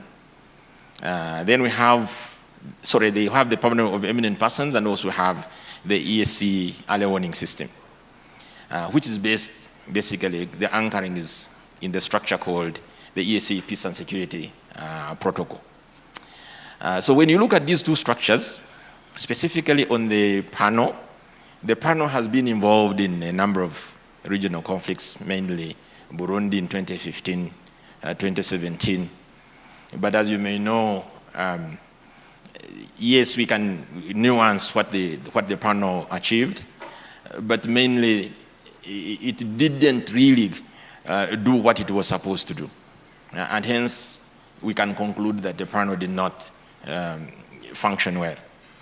When it comes to the ESC early warning system, which has been in place for quite a while now, which again is built around the idea of predicting and proposing responses to conflicts. Again, there have been issues. There are issues of staffing, and then of course there are issues of slow development of procedural manuals, and these are structural issues basically which affect the functioning of the panel. So generally, when you look at the two institutions, so the panel plus the early warning system, they have not functioned the way they are supposed to function. The next point is to do with the intractable conflicts. Intractable conflicts are those which are defined as intense, deadlocked, and resistant to de-escalation and resolution. And we do have quite a number of them in the region. We have, of course, Eastern DRC, which has been on for the last, since 1996. The overthrow of Mobutu, the rise to power of Kabila Senior, the rise to power of Kabila Junior, the rise to power of Tshisekedi, And of course, the problems in Eastern DRC, where today you find more than between 200 and 500 armed groups, both foreign and local, which of course has elicited a number of interventions, including of course MONUSCO, the United Nations Integrated Multidimensional Force in Eastern DRC, but what I wanted to tell you here is the East African Regional Force, and there are quite a number of people who have written about this, which was deployed in November 2022, and after only 1 year, it withdrew in December 2023. And there are reasons why this force did not function the way it was supposed to function, and quite a number of reasons. Issues of structure, which are funding, but also the main point was to do with the lack of support from the host government. And if you know peacemaking, especially the traditional one, is centered around the issue of consent of the conflicting parties. And in this particular case, the host government withdrew its support from the East African Regional Force, and hence it was forced to withdraw. Then, of course, we have South Sudan, which someone has just been talking about here. Yes, we do have, since 2015, when we first got the first ASIS, the Agreement on the Resolution of Conflict in South Sudan, which was revitalized in 2018. This agreement is comprised of about 9 chapters. But mainly, if you look at the reviews that have been done by, for example, JMEC, RJMEC, the joint evaluation, JMEC is the evaluation something. There is that structure there, which is supposed to review the implementation of the agreement. And if you look at the number of reports that have been produced by RJMEC, about only 30 to 40% of the agreement has been implemented. And we are talking about elections. Of course, we know the elections have been postponed to 2026. But again, we can go into that discussion on to what extent South Sudan is ready for an election based on the 2018 agreement. Then we have Somalia, of course. Somalia, we are now talking about the transition from ATMIS to AUSOM. ATMIS is the successor of AMISOM, and AUSOM is supposed to be the successor of ATMIS. So the African Union Security and Stabilization Mission in Somalia, that is meant to start on the 1st of January 2025. Again, we do have issues that are surrounding the constitution of that force. That's number one. Secondly, there are also issues to do with national interest and increasingly the entry of the extra-regional powers in the Somali conflict, mainly the conflict now, or the brewing conflict between Ethiopia and Egypt and Somalia. And then, of course, also we know there has been issues between Ethiopia and Somalia over the MOU that was signed between Ethiopia and the Republic of Somaliland. So we do have these intractable conflicts, which have, and remember all the 3 countries that I'm addressing, Somalia, DRC, South Sudan, are members of the East African community. And so the expectation was that, I'm ending, the expectation was that this was supposed to be the structure that the REC that is supposed to do the conflict prevention and management and resolution. But basically it has not. Now lastly, on the point of competing regional peace and security architectures, we do have countries in the region which are they belong to many RECs, from 1 to 5. But the most notorious one in this region is DRC. DRC belongs to about 5 regional economic communities. But if you belong to many regional economic communities, because these communities have their own security architectures, and that is why what has bred what they call forum shopping. When East African Community Regional Force was withdrawn from the DRC, who entered? It is SADC. And I'm very sure if SADC withdrew today, the next force which will go in will be ECAS. So there is forum shopping, and hence forum shopping breeds lack of focus. And of course competition between the regional economic communities. So based on the 3 arguments, or based on the 3 reasons, I'm arguing that the answer to the question that I asked, which is the East African Community Peace and Security Architecture, is it in crisis? And I have basically answered this question in the affirmative.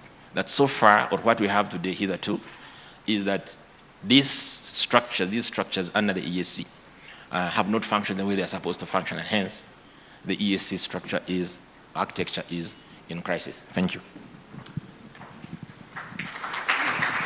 Thank you very much, Professor, for sticking to the time allocated. I didn't mean to rush you, but we are a bit constrained by time. Without further ado, I would like to invite Dr. Mchesu. Dr. Mchesu, I'll give you just 7 minutes, and then we'll take another 7 minutes to take Q&A, unless I'm guided, because we have to be out of here by 3:30, right?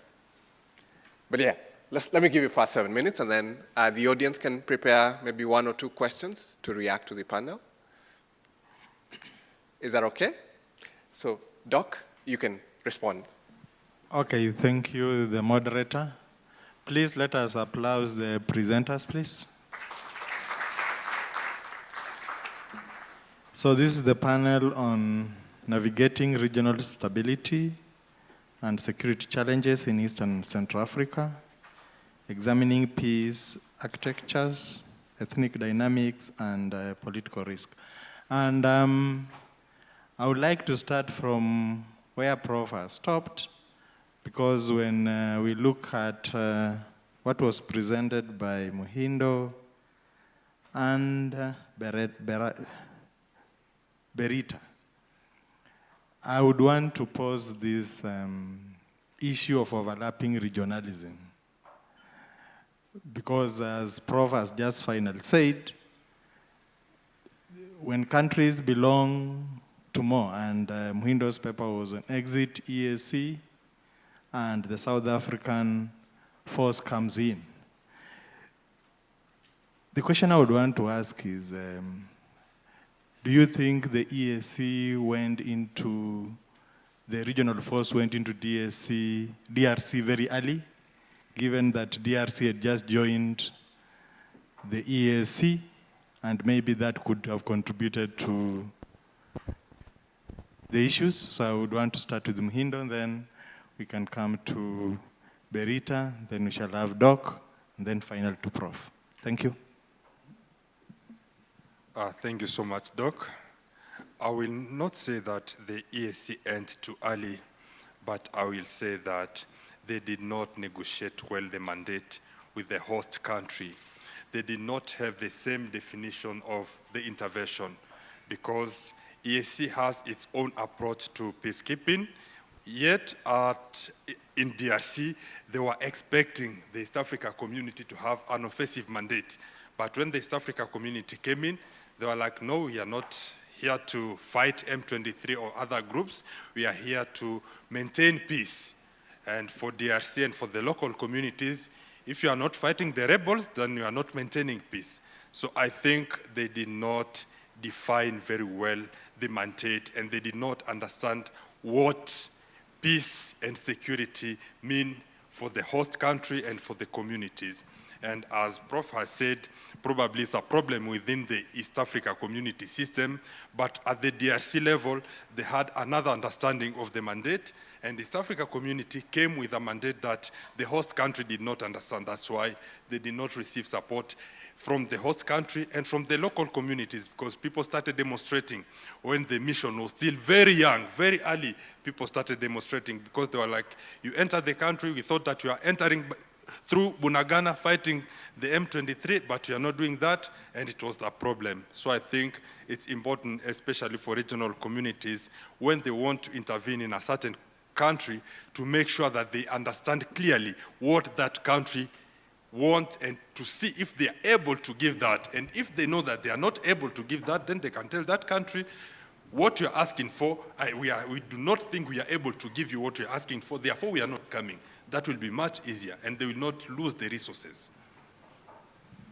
Okay, thank you. I will, because Berita, you were talking about, for example, the issues in South Sudan, and mainly IGAD has been the most involved. And also, when you look at the countries, specifically you have Uganda, and then also South Sudan is a member of the EAC. Do you think maybe the issue of overlapping regionalism could maybe have contributed to maybe the prolonged solution, the finding of the solution in the South Sudan? Thank you very much for that question. I think when it comes to peace and mediation in South Sudan, IGAD has been the main regional organization that has predominantly negotiated peace in that country. What I would, in terms of the region and the members, I would talk of divergence of interests among the members.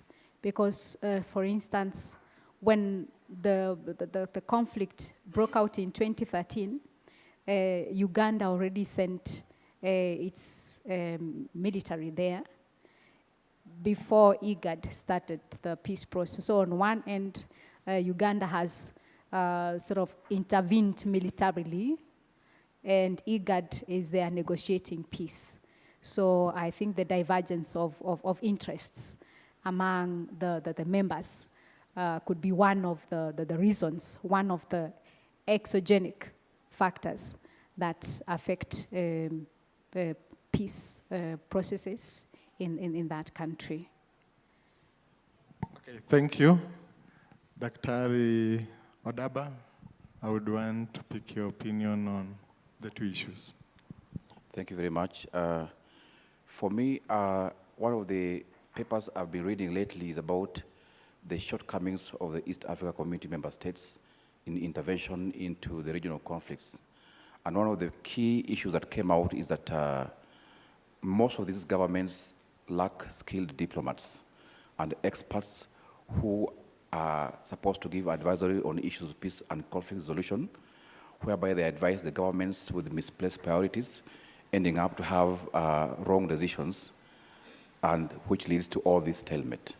So for me, it's very important for us to have an engagement whereby you have the right people in the room, people who are well-trained, who are skilled diplomats in terms of peace and conflict resolution, negotiation and mediation, to be able to give proper advisory for these governments to make proper decisions moving in the right direction. Thank you. Thank you very much. Now to Prof, one of the papers that was presented by Muhindo was on exit the EAC regional force from SADC, from DRC rather. Then when they left, the SADC sent their force. And one of the issues in other forums is that, for example, maybe it is the SADC which should have gone into the eastern DRC, because maybe DRC had been with them for a certain period of time, then maybe the EAC. I don't know what you'd say about that. Okay, so thank you very much. One of the things which I wanted to flag is the question is the crisis in the DRC military? Does it require a military solution? Because if we don't define the problem very well, if you ask me to deal with the issue of the DRC, I will not even start from the military. The military is the tail end. But because we deal with the templates, you see in peacemaking, and someone was talking about liberal peacemaking, we do templates. We tick the boxes. We keep on ticking boxes. But we are not really defining the problem. The problem in the DRC is not its politics. It is the state, the weakness of the state. How do you extend, if the state has not been extended to Eastern DRC, then how do you expect the people to, because the people have to, the government has to be present. So that's why you have between 200 and 500 groups, armed groups, both foreign and local. So the problem with the regional leadership is this. Again, we can go into who is the regional leader, who are the regional leaders, which again will take us to another direction. But if our leaders do not define what the problem is, then it becomes very problematic. And that's why they cannot have answers. There is MONUSCO. MONUSCO was first deployed in 1999 in the DRC. It's been there for the last 25 years. Let's make a review of MONUSCO. What has it done? In fact, at some point, MONUSCO, instead of doing peace, it was actually protecting itself. But that is also structural. Who constitutes MONUSCO? Who are the forces who constitute MONUSCO? Now, MONUSCO is leaving. Then we say, okay, we are going to, because this is an East African problem. I come from Uganda, those of you who do not know. I have a president who believes, he's normally arguing, you need regional solutions to regional problems. Of course, he adds on a rider, regional solutions to regional problems with external support. Now, I'm very sure even this idea of intervening in the Eastern DRC, it must have been, I would want to go and do more research. It must have come from him. This must be his idea. Because when I look at all the other leaders, I don't think they would be amenable to this kind of thinking. But the problem then is, so regional solutions, regional problems. So the regional force fails. Why? Partly also is because of structure. It's a structural thing. Who is constituting the force? Kenya is leading the force. What are Kenya's interests in the DRC? Part of the reason why Kenya would be allowed to lead, because it doesn't share a direct border with the DRC. Possibly you'd think it is neutral. But is it? Then, of course, because of the lack of support from the host government, because partly of what he has said that, the expectation that the force was meant to fight M23, it is not fighting M23, hence, what are you doing here? Instead of fighting M23, you are busy carrying away ivory and charcoal and all the others. So please leave. Then we say, okay, now we bring the SADC. And what is the problem of the SADC, which is very, again, structural? SADC had not managed Mozambique. SADC withdrew from Mozambique problem. Now, when it withdrew from Mozambique, now you are bringing it in the DRC. Why don't we first make an assessment? Why did the SADC fail in Cabo Delgado? So my problem here is the misdiagnosis of the problem, number one. Number two, it is also this whole idea that today when we talk about peace building should come from below. What is peace building from below? Simply put, it is the local people who are supposed to lead the process of peacemaking. It cannot be an external force. It can't. And this has been proved. This has been proven. Whether it is in South Sudan, and that's why we're struggling in South Sudan. Why? Because it's a template. I can tell you this because I was involved in the process of negotiating that agreement. I know what the revitalized peace agreement, what it contains. In fact, at some point when we were talking about Chapter 5, Chapter 5 is about transitional justice. The South Sudanese themselves told us, those are your ideas. You smuggled this thing into the agreement. This is the mediator's idea, this is not our idea. And that's why there has been resistance. Under Chapter 5, we are supposed to have 3 institutions. The Compensation and Reparation Commission, we are supposed to have a Truth and Reconciliation Commission, and the hybrid court. The other 2 are not contentious, but the hybrid court has become very contentious, and that's why it's not in place. Why? Because we say the hybrid court is going to prosecute those who bear the greatest responsibility for the conflicts in South Sudan. Who are they? The people who are supposed to be leading this implementation, Salva and Riek. So that's why there is no interest on the part of the transitional government to establish the hybrid court. But because we are taking boxes, I can tell you this, as a peacemaker, as a mediator, I know, you just tick boxes. Have you done transitional justice? Yes. Power sharing? Yes. Wealth sharing? Yes. Have you included women? We can even talk about that. Because this whole thing about inclusion, we have been obsessed with inclusion. And since I see some people think there are people here from Somalia, and we can have a discussion on this, to get the women of Somalia to participate in the process in Somalia became so difficult. Why? Because the men said the women are not supposed to be here. So we had to be creative. And what is the creative? We created a clan for women. So if you go to Somalia today, there's a clan for women. So there is no Darod, Hawiye, Darod, Digil, Isak. So we created a women clan for purposes of including, and I've not talked about the youth, I've not talked about the business community, civil society, and all that. So because we are ticking boxes, and that's why, finally, as the end, finally, that's why the peace processes cannot work. Liberal peace building is very problematic because it is based on the principles which have been, you cannot transpose things, you cannot bring things. The other day I met a South Sudanese who accused me of having caused problems. He said, Kasaija, you're the one who caused us problems. Why? Because we came up with the formula of 1+5.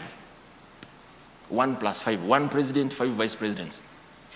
Because we wanted to include everybody. Upper Nile, Unity, Baragazal, Equatorial. Then we go into the Dinkas, we go to the Shuluks, we start looking at the tribes. But where does that 1+5 formula come from? It came from the DRC. Why? Because the DRC was 1+4. One president and 4 vice presidents. You imagine the resources that we have to expend on South Sudan, the government, having 5 vice presidents, and each one of them has an office. Each one of them has a cluster of ministries. Each one of them has a battalion of men and women who protect that person. Each one of them has to have a salary. Each one of them has to do his own patronage. Liberal peace building. Thank you. Thank you, Prof. I think I will hand over to the moderator to get some questions from the audience to the panelists. Thank you. Thank you very much for that discussion. We'll take 2 questions, and there's already 2 hands. Wow. Okay, if we make the question in under a minute, then that will be fine, right? Okay, number 1, who's your hand down? Number 2, number 3, and number 4. And please point it to the person that you think should respond to it. Sure, thank you so very much. Good afternoon to the panelists, and thank you so very much for those informative insights. Boniface Chembe is my name, from the University of Zambia, political science lecturer. Professor Kasaitu, I take note of your critique of the liberal peace theory in terms of box ticking, but perhaps most critically, your diagnosis of the problem in the Eastern DRC, that is extension of the state in terms of broadcasting its authority over the territory over which it presides, as it were. The aspect of broadcasting such state authority, is it not about building state institutions or the institution of the state? Number 1. And number 2, if it is, does that not point to the efficacy or the need of liberal peace theory? Or let me paraphrase the question this way. If we are not to take into consideration the liberal peace theory with the particular instance of the Eastern DRC, what is the alternative to building lasting peace in that part of the DRC, following your diagnosis in as far as what the problem is concerned? And then just very quickly to, sorry madam, I forgot your name, but Doc, you highlighted the 3 theories that look at ethnicity. And just very quickly, I wanted to get your insights. From your view, which one of them, primordialism, instrumentalism, or constructivism, would you say is the most problematic and dominant issue in the case of South Sudan? Thank you. Thank you. Please, let's keep our questions to less than a minute and at least 1 question. No more than 1 question, so that we manage time. Thank you.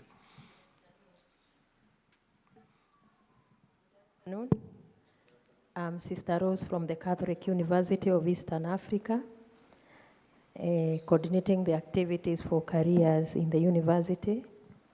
And I appreciate the panel, what we have listened to this afternoon, in the sense that peace is a great issue, and I'm imagining also the peace of mind, of heart and body, name it.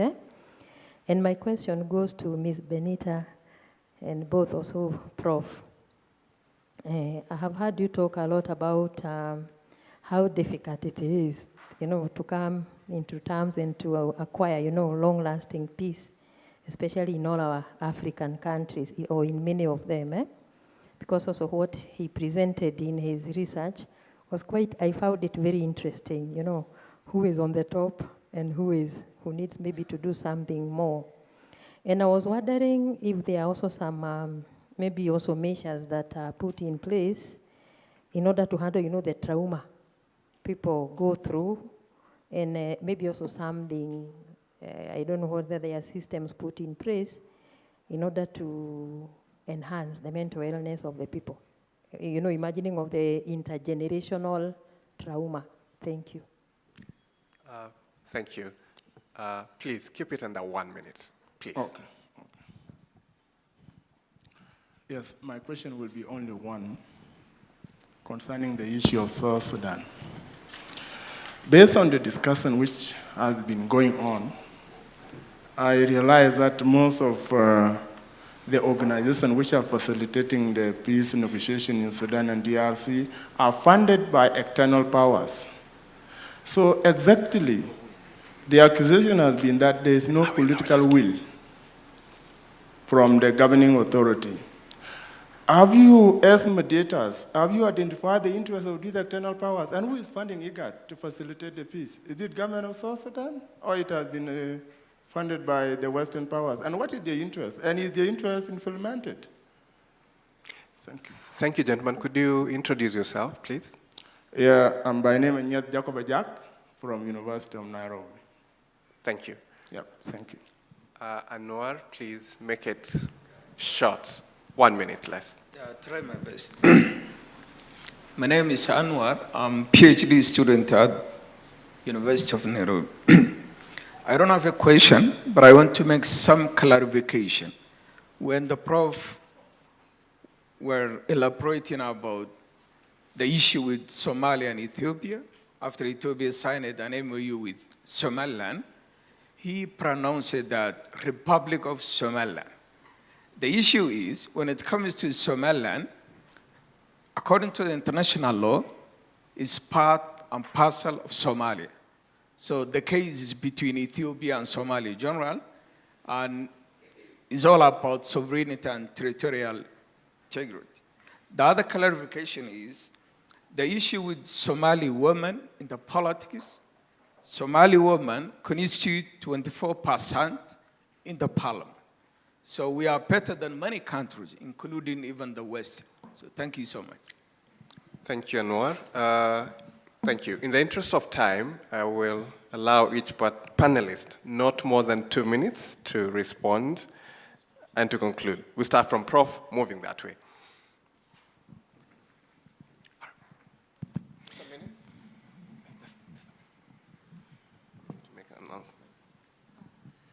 Slight announcement, so that to add you a little bit more time for them to answer the questions.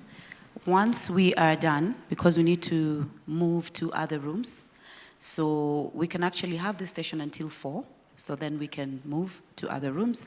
But I'd just like to ask Dr. Andrea Pra and the ones who are going to be under her panel of institutionalizing wisdom, the role of the Panels Council in Peacemaking in Africa, to remain here. And then Jane Kibiru, if you're here, moderator,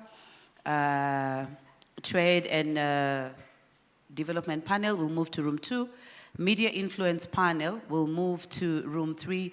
Your moderator is Mr. Michael Higgins. Thank you. No, I have a mic. I'll start with my friend from, I'm assuming from Somalia. The 24% that you have in the parliament, my brother, it took a lot of effort. It took a lot of effort for us to reach the 24%. In fact, if you look at the agreement of 2008, 2009, we had talked about 30%, which is more or less now like the standard across the board. 30% women representation at all levels. We are 24%. It's not, we are not there, but I think we reach. But it took us a lot of effort to reach that. What I was alluding to is the process through which we went to reach the 24%. So creating that plan also helped us to get the 24%. Now, on the issue of Somaliland and Somalia, and I don't want to go into the politics of that. You see, in law, when does a state become a state? Does a state become a state when others say it is a state, or does a state become a state when it says it is a state? It's up to you to take whether it is the constitutive theory or whether it is the declaratory theory. The declaratory theory says a state becomes a state when it says it is a state. And the constitutive theory says a state becomes a state when others say it is a state. So in the case of Somaliland, and I'm very sure if you did research, Somaliland became independent even before Somalia. Somaliland, gave up its independence to become independent with the rest of Somalia. There is a report of the African Union. If you cannot have access to it, they can give it to you. Because this is an issue which has been on the table since 2005, when Somaliland applied to become a member of the African Union. So, but the issue here is not about that. The issue is about the fact that we do have an agreement, whichever way you want to call it, whether it's a protocol agreement, MOU, whatever you want to call it, between Ethiopia and Somaliland over the access of Ethiopia to the port of Berbera. There is an agreement. We can debate the politics surrounding it, we can debate the legal. So this is what I was alluding to. But this is causing a crisis. Why? Because this is the part of the reason the issue that you are raising, which is sovereignty. Are we trying, are we creating, if we say Ethiopia is entering into an agreement with Somaliland, are we saying that Somaliland now is a state? Or Somaliland is part of Somalia? That is the politics. For me, but the reality is that there is that agreement. And how we resolve it, I don't know. I am not a policy maker, it's the African Union. If they decided to allow, of course you already know that we do have a very long-standing principle since 1964 that we do not recognize the changing of boundaries in Africa. The principle of uti possidetis. The independence boundaries are sacrosanct. Of course, there have been exceptions, South Sudan, Eritrea. So are we going to add on Somaliland? That is another debate altogether. On the question of the mediation, who funds and what is the interest of the funders? Of course, we can go into the funding, and because I've been a mediator, so I know the insides and outside of some of these mediation processes, where who funds certainly determines what is going to be put in the agreement.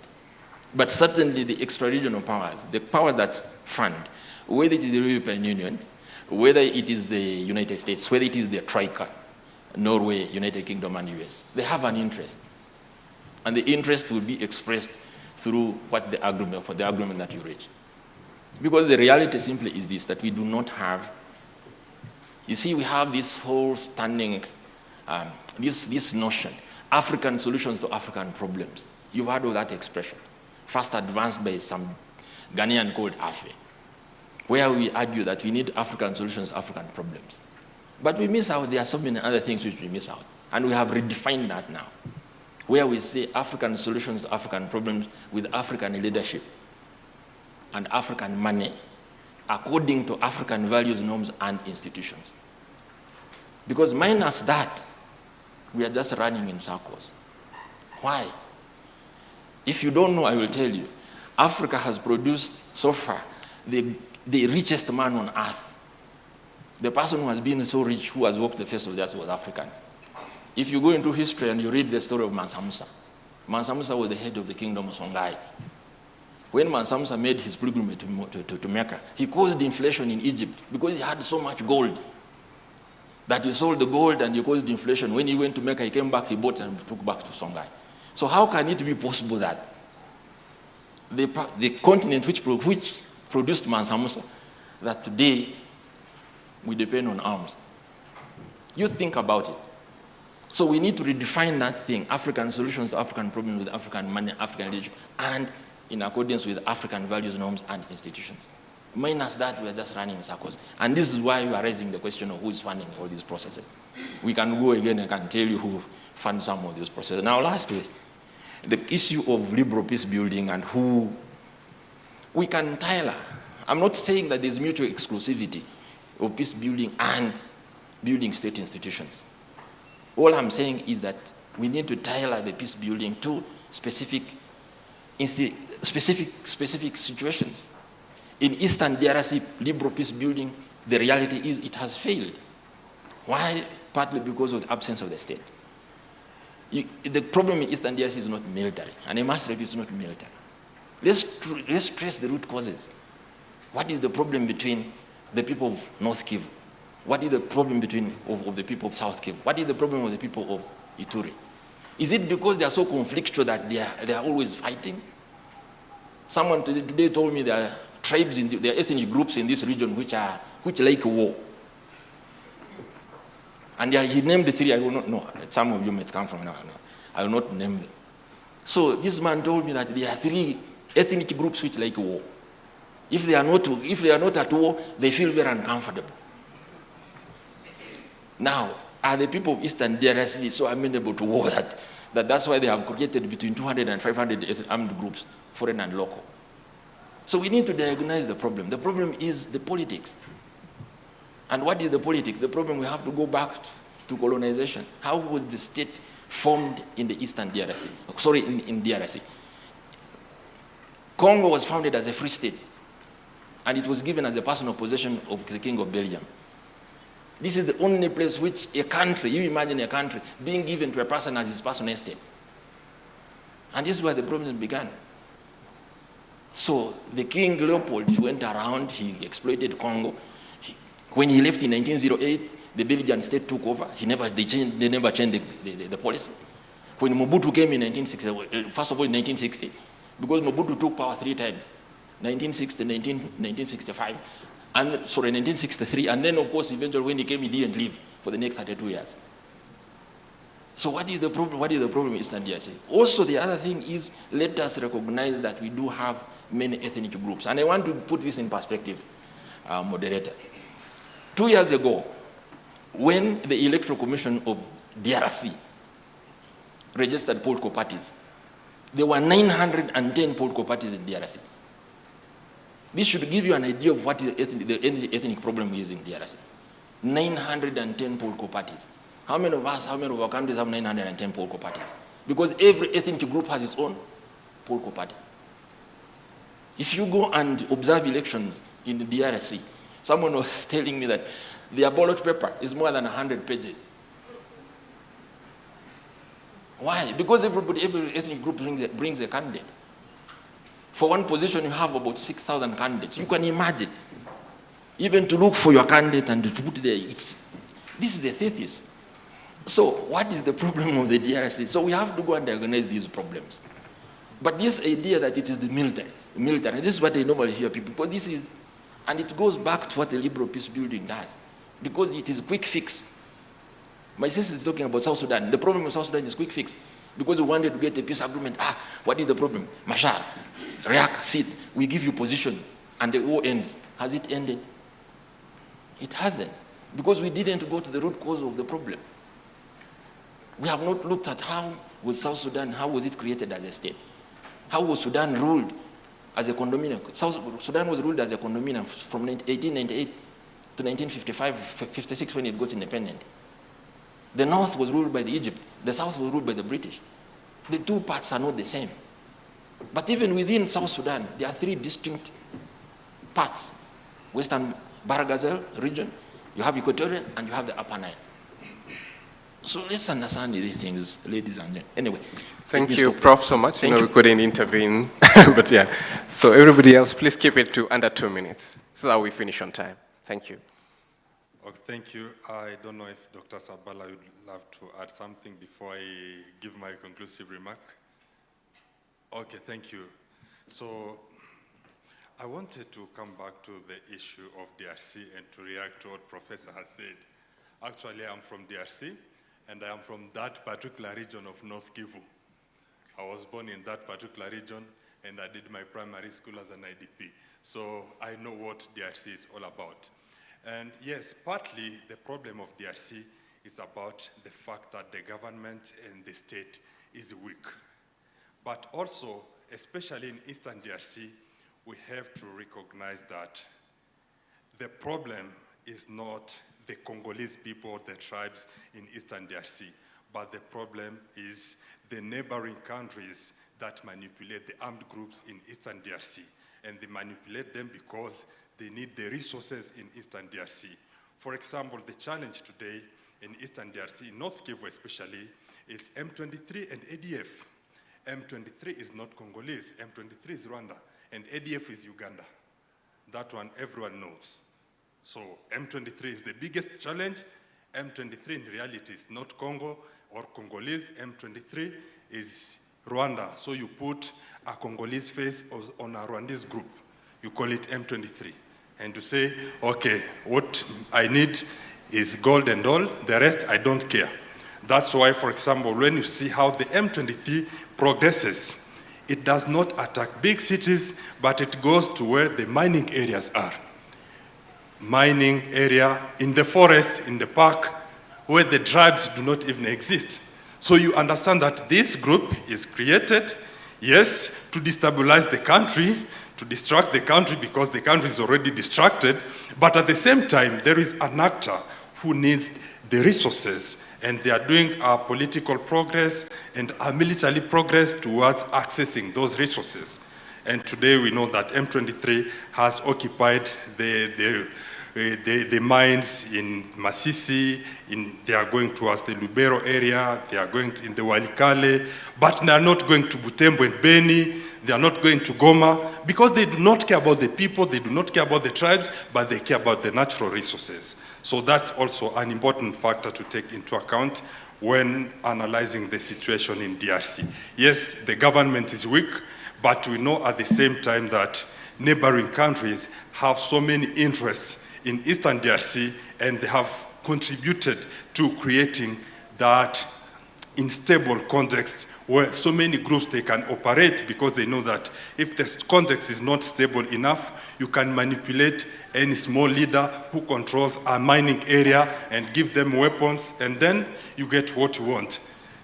The reality is, for example, that those minerals that are exploited in Eastern DRC, they transit through the neighboring countries that are members of regional organizations. So when, for example, the regional body sends a regional force, you ask them, isn't it worthy to tell your members to stop, for example, fueling conflicts by taking the resources? Because we know that the resources transit by your countries, and the weapons also transit by your country. Eastern DRC is landlocked. For you to take the weapons to Eastern DRC, you have to use the port of Mombasa or Dar es Salaam, and you have to enter through Rwanda and Uganda. And these countries in this particular area, they control what is going in and what is coming in, which means that if we have to deal with the source of the problem, there are also other aspects that have to be taken into account. And sometimes it's a bit uncomfortable to talk about it, but I think it's important to also talk about that particular aspect, because if the East African region did not succeed, it's also partly because the Congolese government thought that the East African community was not candid enough with Rwanda.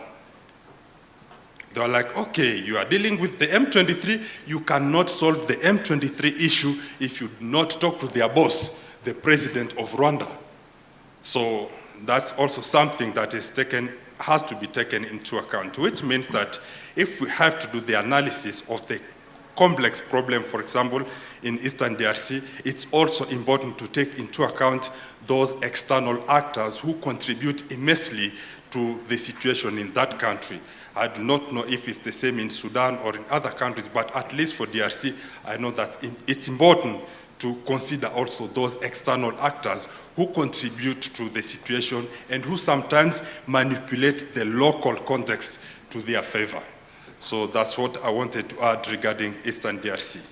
And I wanted to say something regarding what Sister mentioned. When we talk about peace, also it's important to consider mental peace, because if that aspect is not taken into account, it can also fuel conflicts in the future. And I think that's where the civil society comes in, and the church. For example, in Eastern DRC, we can see the civil society, also the academia, handling now those aspects of mental issue. But now the discourse on mental issues and peace is not included in the discourse on peace building, but on humanitarian issues. So mental issues are dealt with, yes, but on a humanitarian basis and not in the perspective of sustainable peace. So I think it's important now to look at mental issues from that particular perspective. And we have started discussion, for example, in Eastern DRC on mental issues, including in the military, because we realize that there are so many human rights violations. some members of the military will just wake up today, you don't know what the problem was, they kill the wife, or they kill the children, or they kill someone in the street. So from the legal perspective, we'll say that's a human rights violation. But when you look at this particular person, you'll realize that that person had mental issues. That's why he was involved in what we call human rights violation. So yes, we can deal with the issue from the legal perspective, but at the same time, it's now important to start discussions on mental issue with people who are armed, including those in the army and also the rebels, and those who can potentially join the rebels, including the youth in those conflict-affected communities. Thank you. Thank you very much. We now have less than 5 minutes to transition to the next panel. So I'll request Dan, you keep it 1 minute, and Berita 1 minute, so that we wrap up in time. Thank you. 2 seconds. I just wanted to echo what he just said. That's the same sentiment I had about the issues of M23. And also let us not forget about the role of the MONUSCO. MONUSCO has been there since 1999. And I told you, in one way or the other, we have research out there. It has contributed also to not have the area not having sustainable peace. Thank you. Thank you very much. I respond to 2 questions in 1 minute. Yes. The first one was about the theories of ethnicity, whether primordialism, constructivism, or instrumentalism is the most important. But I would say that none of the 3 can single-handedly explain the ethnic issue, but a combination of all of them. The fact that they can be mobilized because that they feel that they belong together, and then politicians come in and instrumentalize the piece, so they are all interlinked.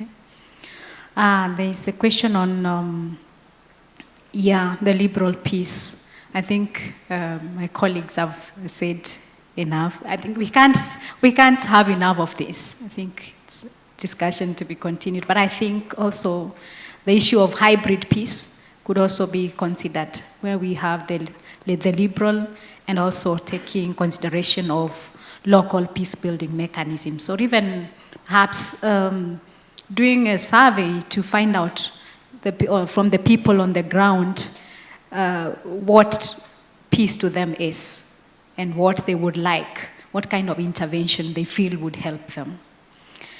Trauma and, dealing with trauma, I think in the 2018 peace agreement in South Sudan, I think there's a chapter on reconciliation and healing. I think if the peace agreement would be implemented properly, which has not been the case, then that would be considered there. He has mentioned that in the DRC civil society groups and scholars, but I think it should also be squarely the responsibility of the government to ensure that its citizens' mental well-being is taken care of. Who funds the peace process? I think Prof has said enough of that. The other question we would want to ask ourselves is, peace in whose interest?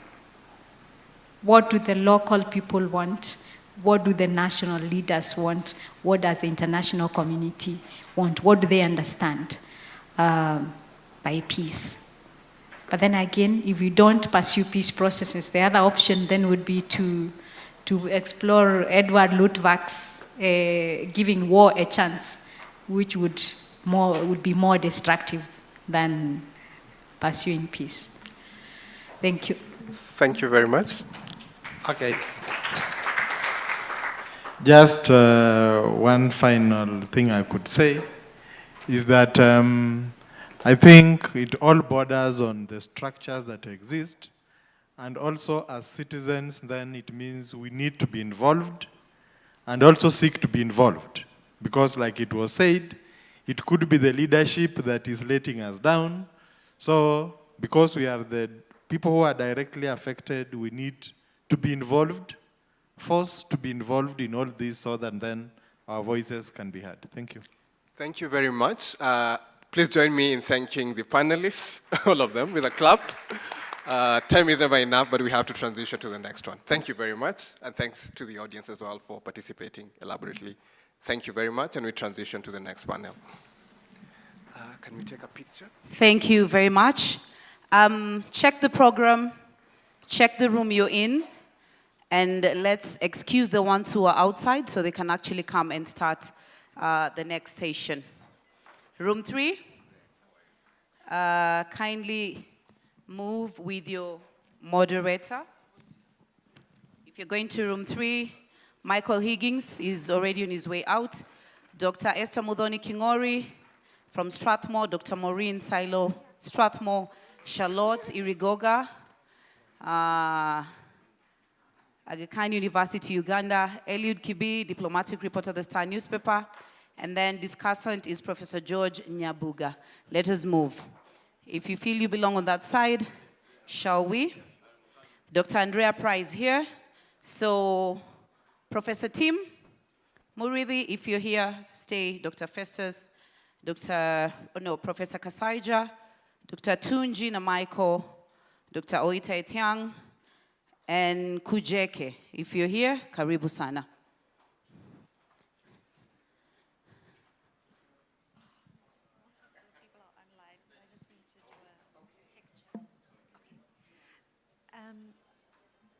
Yes.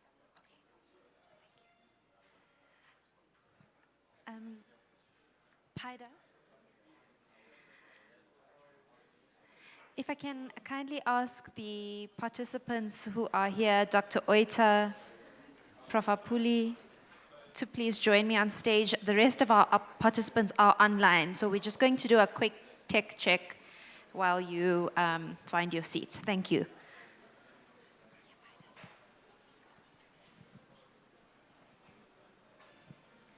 Catherine, can you hear me? Okay, can we please test your sound? We can't hear you.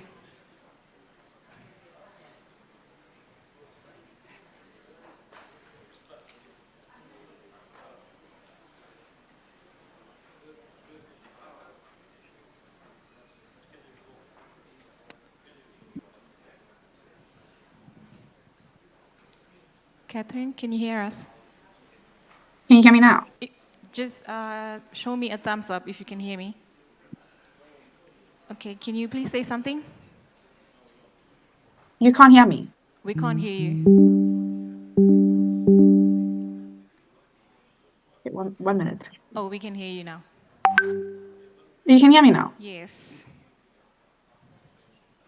Pardon? Hi, Catherine, can you hear me? Okay. I can. Yes, we can hear you. But you can't hear me? No, we can hear you now. Okay. Thank you. Can you see the room? Yes, I can. Okay.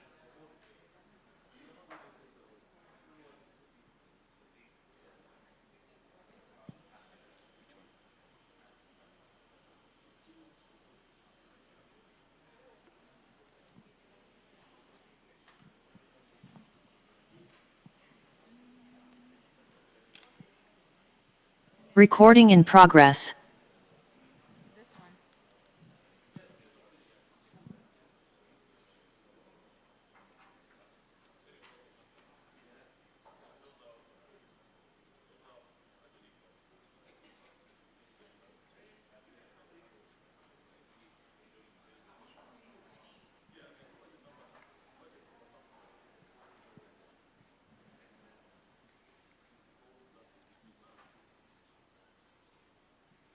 Dr. Festus, can you hear us?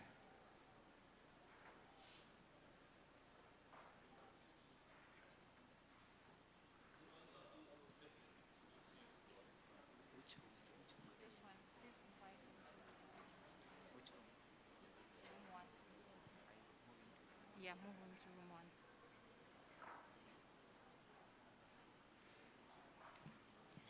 Dr. Festus, can you hear us?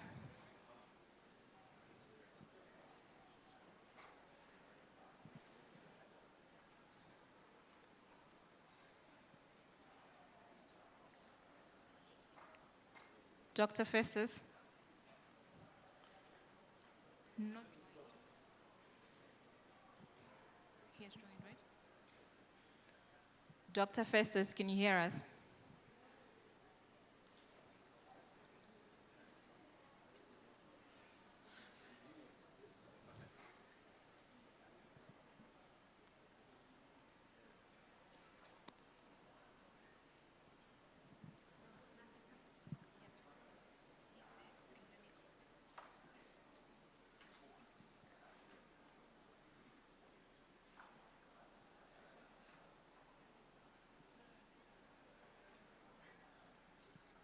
Dr. Festus.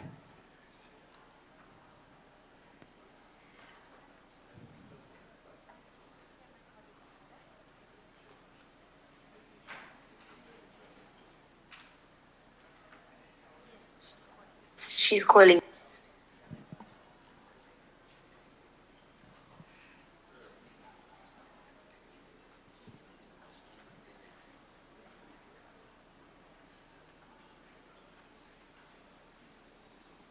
Dr. Festus, can you hear me? Yes, I can hear you. Oh, thank you. Can we please check your visual, your video?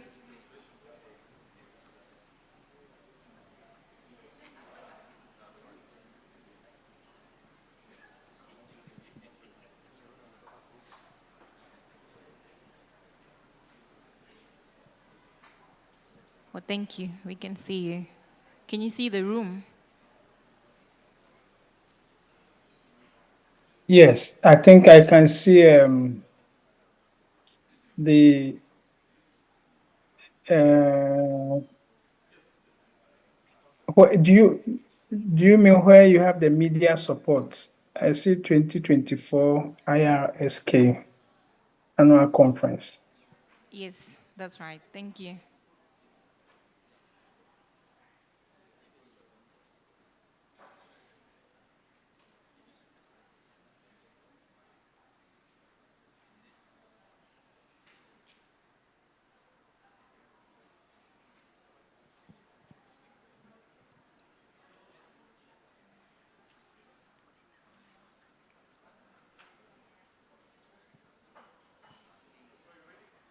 Prof team, can you hear us?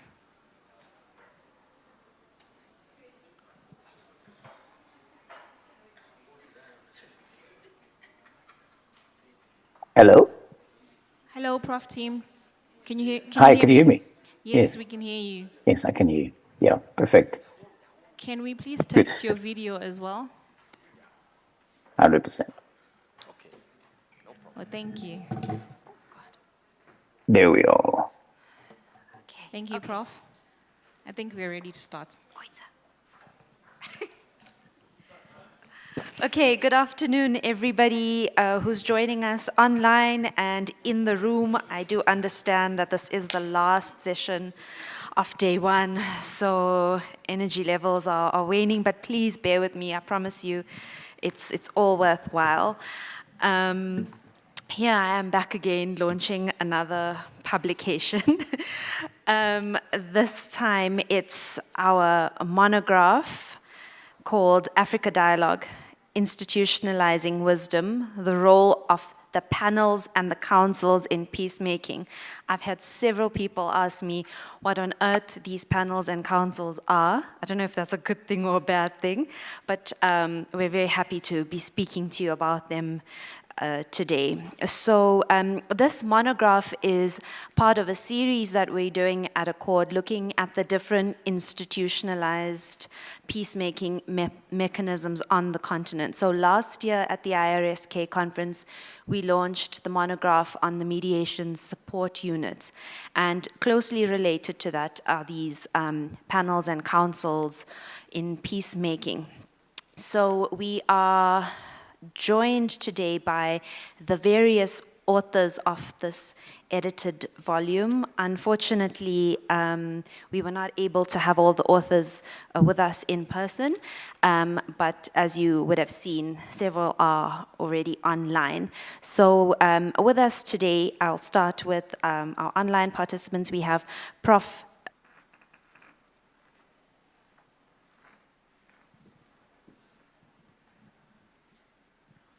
Recording in progress.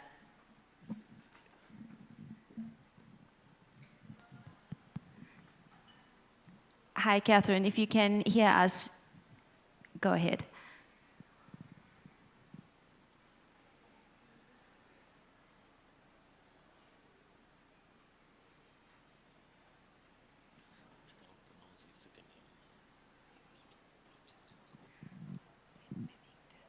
Hi, Catherine.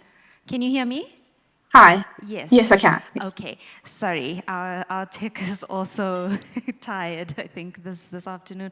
I posed the question to you about whether you could help us to understand why we did this publication, what some of our aims were, and the rationale behind it. Thank you. Thanks, Andrea. Good afternoon to everyone. I hope you can all hear me. I'll carry on even if you can't. Sorry I couldn't be there in person, but I'm here at Accord in Durban. So as Andrea said, this monograph that we're launching today builds on from Accord's previous work on institutional structures. Last year, Accord published the monograph on the mediation support units. This year, it's a new one on the panels and the councils of the WAS and their role in peacemaking. I think it's a timely publication, least of all because the AUPSC is turning 20 years old this year. So I'll just sort of,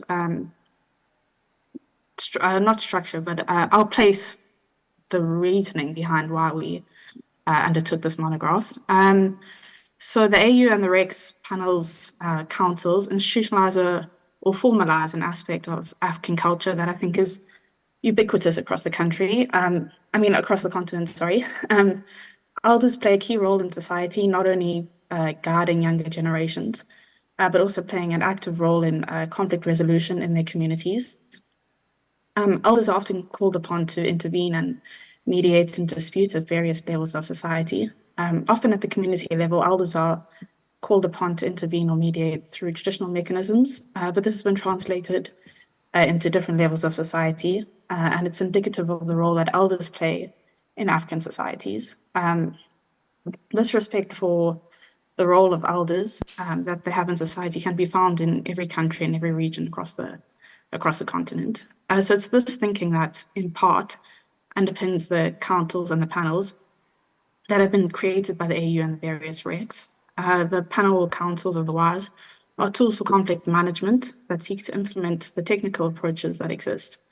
The panels and councils are designed to play important roles in conflict prevention, peacemaking, and diplomacy. So the aim of the monograph is to fill a gap in the existing body of knowledge about the recent effectiveness of the roles of the panels and the councils and the consistency of their impact and their future sustainability as part of the conflict preventative tools in Africa. So this monograph, there's 5 chapters. I won't talk too much about each of them because the authors are here and they'll go into much more detail. By way of introduction, I'll just introduce them quickly. So Prof. Maruti, who's here with us, he wrote the chapter on the AU's panel of the WAS. The AU's POW was introduced by the AU's protocol establishing the Peace and Security Council that was adopted in 2002, and its modalities were adopted by the 100th sitting of the Peace and Security Council in 2007. The POW has the mandate of assisting the AU chairperson, the Commission, and the PSC in their conflict prevention efforts. It does not have a conflict resolution function, but it does have the right to pronounce itself on issues that may relate to the promotion and maintenance of peace and security. While the POW does have a limited mandate, it is envisioned that it plays an important role in conflict prevention on the continent. As conflict prevention is the focus of the POW, it is thus hoped that the POW is able to intervene timeously in disputes before they escalate. The next chapter then of the monograph looks at a new addition to the AU's peace and security architecture, which is the Network of African Youth on Conflict Prevention and Mediation, known as Youth WAS, which was launched in 2002. Monai Kojeke has written about the introduction by the PSC of Youth WAS as a mechanism to entrench the Youth Peace and Security, or YPS, agenda on the continent and provide a platform for youth inclusion. YPS in itself is a relatively new concept in peace and security studies, but it's an important area of study given Africa's large and growing youth population, as well as the role that youth play in conflicts and conflict prevention in Africa. It's hoped that initiatives like Youth WAS are able to mainstream the youth agenda on the continent while investing in the education skills and leadership ability of the continent's youth. The chapter explores Youth WAS and its role in existing continental frameworks, the mainstreaming of the youth agenda, and the ways in which the PAC PSC can make use of YouthWise going forward. Then at the regional level, I'll start off with SADC. It established its panel of elders, or POE, in 2010 as an instrument for conflict prevention and management in the region. More specifically, the POE was established to promote peace, security, and sustainability, and sits within the bloc's mediation, conflict prevention, and preventative diplomacy mechanism. Unlike one of the challenges that the AU POW faces, which is a lack of institutional support, the SADC POE receives support from the Mediation Reference Group. But like the AU POW, the SADC POE has conflict prevention functions, with one of its roles being the assistance of preventative and mediation initiatives. In addition, the POE also has the ability to facilitate dialogue, negotiate, and mediate in conflicts, and it's seen as a key structure in SADC's peace and security efforts. In their chapter, Dr. Namako and Dr. Etiang discussed the formation of the SADC POE, its effectiveness, and the challenges that the panel has faced. There's also discussion on the cases where the POE has been involved in mediation efforts in various member states. At a similar time to the formation of the SADC POE, the East African community also was undertaking its own efforts to create its own panel. The founding treaty of the EAC recognized the importance of peace and security in advancing their goals and objectives, thus requiring the formation of a conflict prevention, management, and resolution mechanism. Within this mechanism sits the Panel of Eminent Persons, or PEP, that was established in 2012 and became operational in 2014.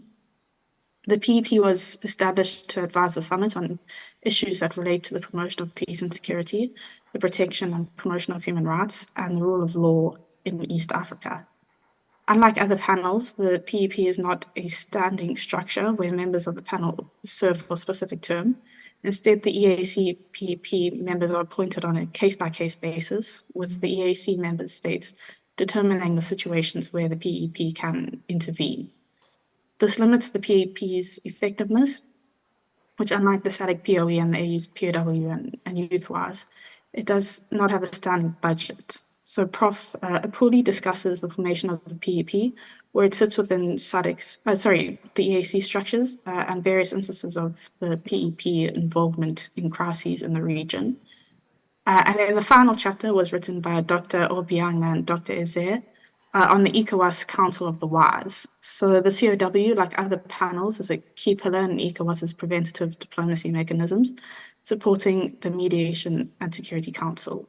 The COW has faced similar challenges as other councils on the continent, such as underutilization and a lack of funding. The COW was one of the first panels of the elders, or WISE, to be formed in 2004, but it was non-functional for most of its early existence.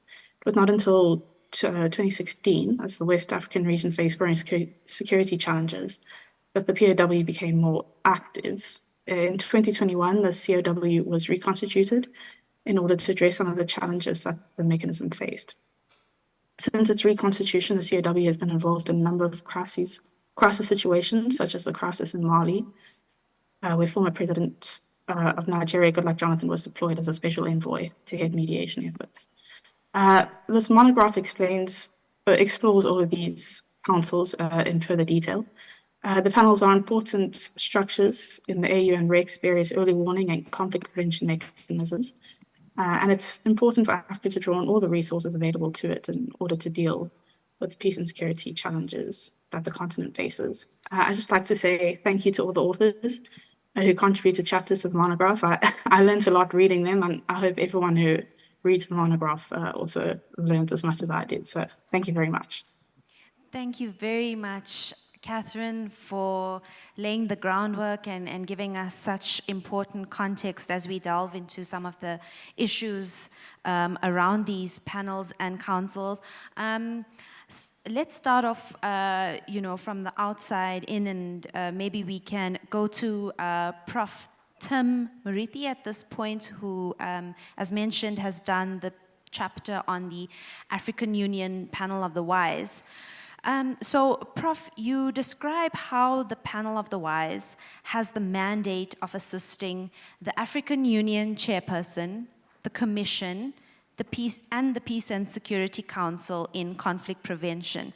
But what have been some of the key challenges of the panels of the WISE, of the AU panel of the WISE, in trying to prevent conflicts on the continent? Thank you, Prof. You have the floor.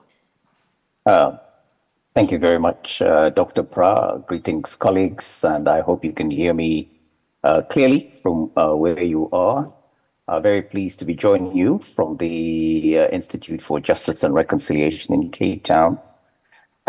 Sorry I could not be with you in person also due to other commitments here in Cape Town, and I would just like to thank the organizers for inviting me to both participate in this monograph and also to share some thoughts with you on the publication. I recognize Dr. Vasu of Accord, Dr. Kizito of Irsk, and congratulate him on them both on this initiative. I also recognize Dr.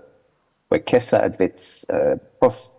Kasaija, who's sitting there on the panel, and Dr. Oita, who's furiously browsing through the monograph, which I hope I will also receive a copy of, because as an old school member, I like to have the hard copy rather than to read these documents online. So in the few minutes that have been allocated to me, and leading on from Dr. Pra's question, I just want to also thank the organizers for including me in this panel, a very distinguished panel. I recognize Dr. Festus of WANEP, who we were both with in Accra. And so to the question, I think it's not surprising that the panels tend to be not to be very well known across the African continent. They kind of operate in a relative obscurity.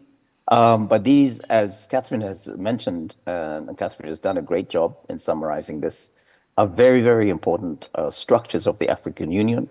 The key thing with the African Union Panel of the WISE, which was established in December 2007, is that it can act on its own initiative according to the protocol establishing the Peace and Security Council of the African Union, which means that in a sense, it has a mandate to prevent crisis situations from escalating and to also assist in dispute resolution and conflict resolution.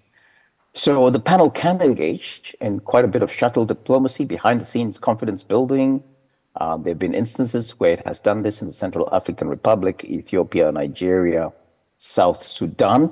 And it's essentially composed of 5 distinguished members, highly respected personalities. Some are former politicians, some are former diplomats. And it is designed to work essentially on its own steam. This is how it was conceived, which gives the panel a very broad mandate, I would argue, to intervene virtually in the situations that where it deems it has a function and a role to play. This is the added value of the panel of the WISE, to be distinguished from the African Union Peace and Security Council. The African Union Peace and Security Council is often constrained by the political considerations of its member states and the wider member states of the membership of the African Union when it comes to intervening in crisis situation. One example we have is the 2020-2022 Tigray crisis, where the PSC could not pronounce itself for quite a long time. And whereas you really needed to have some form of behind-the-scene preventive diplomacy, shuttle diplomacy going on to support the efforts, say, of at that time of the African Union high-level envoy to the Horn of Africa, Obasanjo. So in terms of the panel, I think it's important to distinguish it has been operational for quite a while, and we have to look at its existence over at least 4 phases: 2007, 2010, 2010, 2014, 2014, 2017, 2017 to 2022, and 2022 to currently now where we are, 2024, with the most recent grouping of 5 eminent personalities that have been appointed by the heads of state in 2022. And throughout that period, you see almost an evolution of the panel and moments when it was much more active, and situations where it wasn't as active. And I think it's important to know that the panel faced quite a number of challenges when it was established. It was not empowered within the African Union Commission to operate on its own steam. There were quite a range of internal managerial, administrative challenges in giving the panel that degree of autonomy that it needed to undertake to function as a proactive institution. So to a certain extent, it became subsumed by the political considerations of the African Union Commission, but also by the dynamics of member states, notably within the Peace and Security Council, and wasn't able to always intervene when it needed to intervene in particular situations. I think it's important to note that now the panel has also given way to a range of other panels and councils. I think Catherine very clearly outlined them. They exist under this broader rubric of the Pan-African Network of the Wise, PAN-WISE. But in West Africa, you have ECOWAS, the Council of the Wise, the Central African States, the Panel of Elders, the Common Market for Eastern and Southern Africa, COMESA, Committee of Elders, which Dr. Etienne will speak to, Southern Africa Panel of the Elders, and IGAD Mediation Reference Group, as well as other thematic focus, including FemWise, to professionalize the role of women in peacemaking, and Wise Youth also, which I think we will be able to engage with. But I think to focus a little bit more specifically on the question that Dr. Pra posed, the panel, as I mentioned, has this ability to operate on its own volition, but has been hampered to a large extent by the internal dynamics within the African Union system writ large.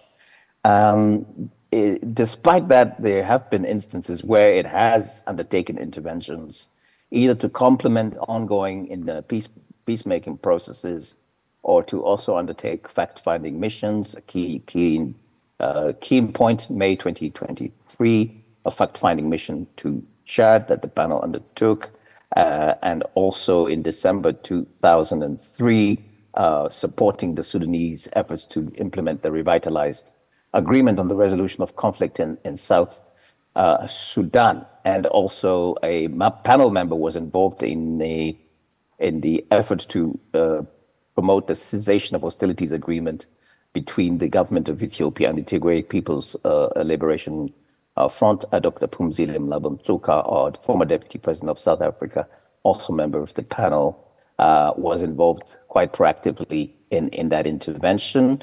And that shows there is a value add to the panel.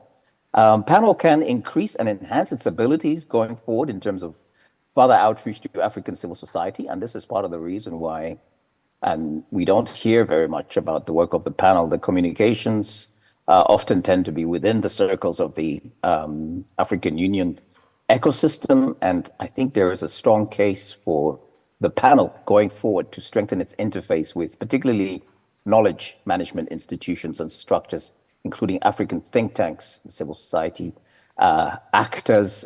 In February 2023, the African Union Commission for Political Affairs, Peace and Security established a network of think tanks for peace, Net for Peace, which I believe that Accord is also a key member of, to serve as almost a source for timely research analysis, joint scenario planning to preempt these crises and actually contribute to the early prevention of diplomatic initiatives. So it's clearly there's a very strong case for an interface between the work of the AU Panel of the Wise and structures such as Net for Peace, other think tank and civil society frameworks out there to ensure that the panel, in fact, pursues and achieves the role that it was designed to play, which was to be a proactive system of conflict prevention, or a structure of conflict prevention and preventing crisis across the continent. And I think that's an important point that we need to focus on. And in order to achieve that, the panel of the wise needs its own dedicated secretariat within the Commission. Up to this point in time, I think there's probably one or two individuals that are servicing it. Clearly not enough for the kind of work that it needs to do, and also dedicated on a recurring assessed budget to ensure that it is able to have a dedicated capacity for horizon scanning and intervening at its own steam going forward. So, Dr. Pra, I can stop there, and if there are any other particular areas you would like me to cover, I can do so, but I'm also happy to wait until we have our general discussion to also come back and engage further on this topic. Thank you very much, Dr. Pra. Thank you very much, Prof. Timurithi, for that excellent and very rich description and analysis of the AU panel of the wise, and particularly we appreciate that emphasis on it being a proactive structure and not a sort of firefighting structure that comes in, to sort of de-escalate when the crisis point is quite high. So you've also done well to map out the different or the other panels and councils which exist within PanWise. And one such council is the one which exists within ECOWAS. And so I would like to come to Dr. Festus at this point and pick your brain. The past 2 years have been particularly challenging for ECOWAS, to say the least, in the context of UCGs and the way that transnational violence and the dynamics around it are developing. What role do you think that the ECOWAS's Council of the Wise could have played to better manage the related disputes with the now suspended member states? Thank you, Dr. Festus. Thank you. Thank you very much, Dr. Andrea. And let me also start by, first of all, saying a big congratulations to our court and also to all the contributors and also the panelists, those in the room and also online, especially Professor Tim, whom we met in Accra. I haven't seen him since.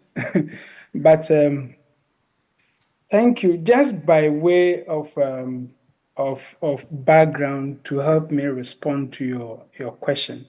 The Council of the Wise was formerly the ECOWAS Council of Elders. And it's one of the response structures and supporting organs of the Mediation and Security Council of ECOWAS, which is basically created for the purpose of preventive diplomacy and mediation. Has similar rules like the AU Panel of the Wise. And it was established under the Chapter 3 of the ECOWAS Protocol on Conflict Prevention, Management, Resolution, Peacekeeping, and Security. And currently, it's composed of 30 members, with 2 members from each member state, and also coming from different backgrounds. And at least 30% of the membership are supposed to be women. Now, per the structure of the council and its working modalities, it can intervene in conflict situations based on the requests of the president of the ECOWAS Commission and also all the Mediation and Security Council when the need arises. Let me also make the point that the Council of the Wise of ECOWAS is also has a very short lifespan because when it was established, it became inactive at some point in time, and so it was just reconstituted in 2021 after being inactive for a very long time. And the time that it was reconstituted, that was also the time we're witnessing a lot of unconstitutional changes of government within the region in Mali, Burkina, and Niger and Guinea. But despite the fact that it was relatively new in terms of its reconstitution and was still developing its structures and working methods, the council has played some key role, especially in Mali, when the military junta ousted President Ibrahim Boubacar Keita.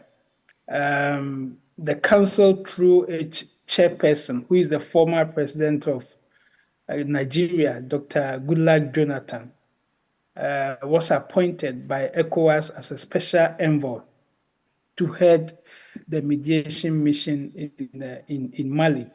And through that engagement, he actually facilitated the dialogue with the Malian authorities, including the former president who was overthrown, the military junta, the opposition leaders, religious organizations, civil society groups, to resolve not only the political situation of the country, but also to see how best the security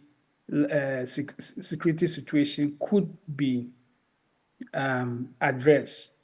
Now, despite the fact that the role of President Goodluck Jonathan resulted in the establishment of a transitional plan and a government to oversee the restoration of constitutional order in Mali, I think the situation has worsened after we had the second coup in the country and the ECOWAS threats of the use of force in Niger when the situation in Niger happened.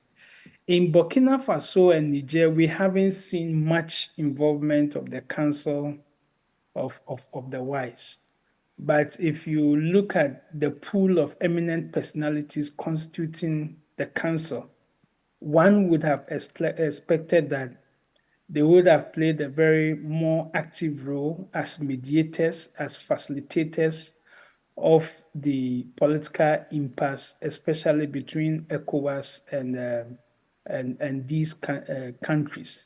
I personally expected that they could have used their good offices to facilitate the creation of communication channels between the military junta in Mali, Burkina, and Nigeria, and also ECOWAS, with a view of preventing the escalation of the issue.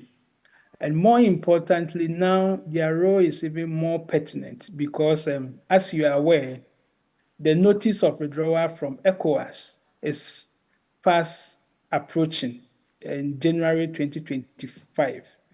And we expect that there should be some ongoing dialogue. Currently, the president of Senegal is leading that engagement, but the council could also complement those efforts with it good officers to encourage political dialogue to address the political situation before the notice of withdrawal in January 2025 also passes without these countries withdrawing their notice of withdrawal from ECOWAS. We expect them to at least work with the various actors, both at the regional level and also in the countries where these issues are happening. Civil society actors, traditional and religious leaders, youth and women groups, to actually see how best we can bring these countries back to ECOWAS and also address their concerns to be able to have a very stable region. But one could also understand that the council is still developing its structures and operational procedures and all that. And so it will be more or less, if we have very high expectations we cannot have very high expectations for them because of the fact that they are also still evolving and even evolving their structures and modus operandi. So I think I'll pause here, and if there are further questions, I will respond to them. Thank you. Thank you very much, Dr. Festus, for tracking the development of ECOWAS's panel for us, and also discussing it in the region's current security challenges. We'll come now to the panelists' room. Prof. Apuli, this is something that you spoke briefly about in the previous session, and perhaps now this is an opportunity to flesh out the discussion a bit more. But your chapter on the EAC panel of eminent persons looks at their involvement in the intervention in Burundi in terms of organizing dialogues with various actors. What has been the role of the panel in the ongoing conflict in DRC? And if there has been no role, why do you think this is? Thank you.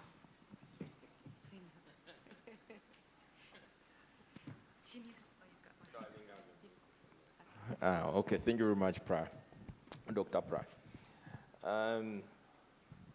And thank you for inviting me to write this chapter on the EAC panel of eminent persons. Of course, Professor Murithi has talked about the panel exists under, is one of the structures under the APSA, the African Peace and Security Architecture, but specifically under the panel of the wise, which is a structure under the APSA.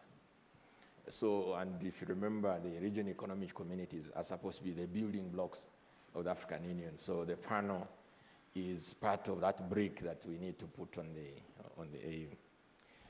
Now, specifically for the EAC, the foundation of the panel of eminent persons really is from the Treaty of East African Community, 1999, as amended.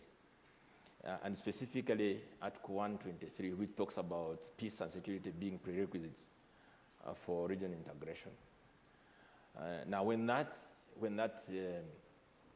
treaty was signed, originally the structure was not in place. I mean, there was no real structure which specifically focused on peace and security issues, although peace and security matters are very prominent within the context of the objectives of the treaty.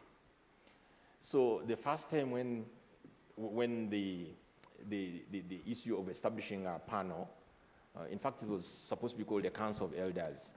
This was in 2002.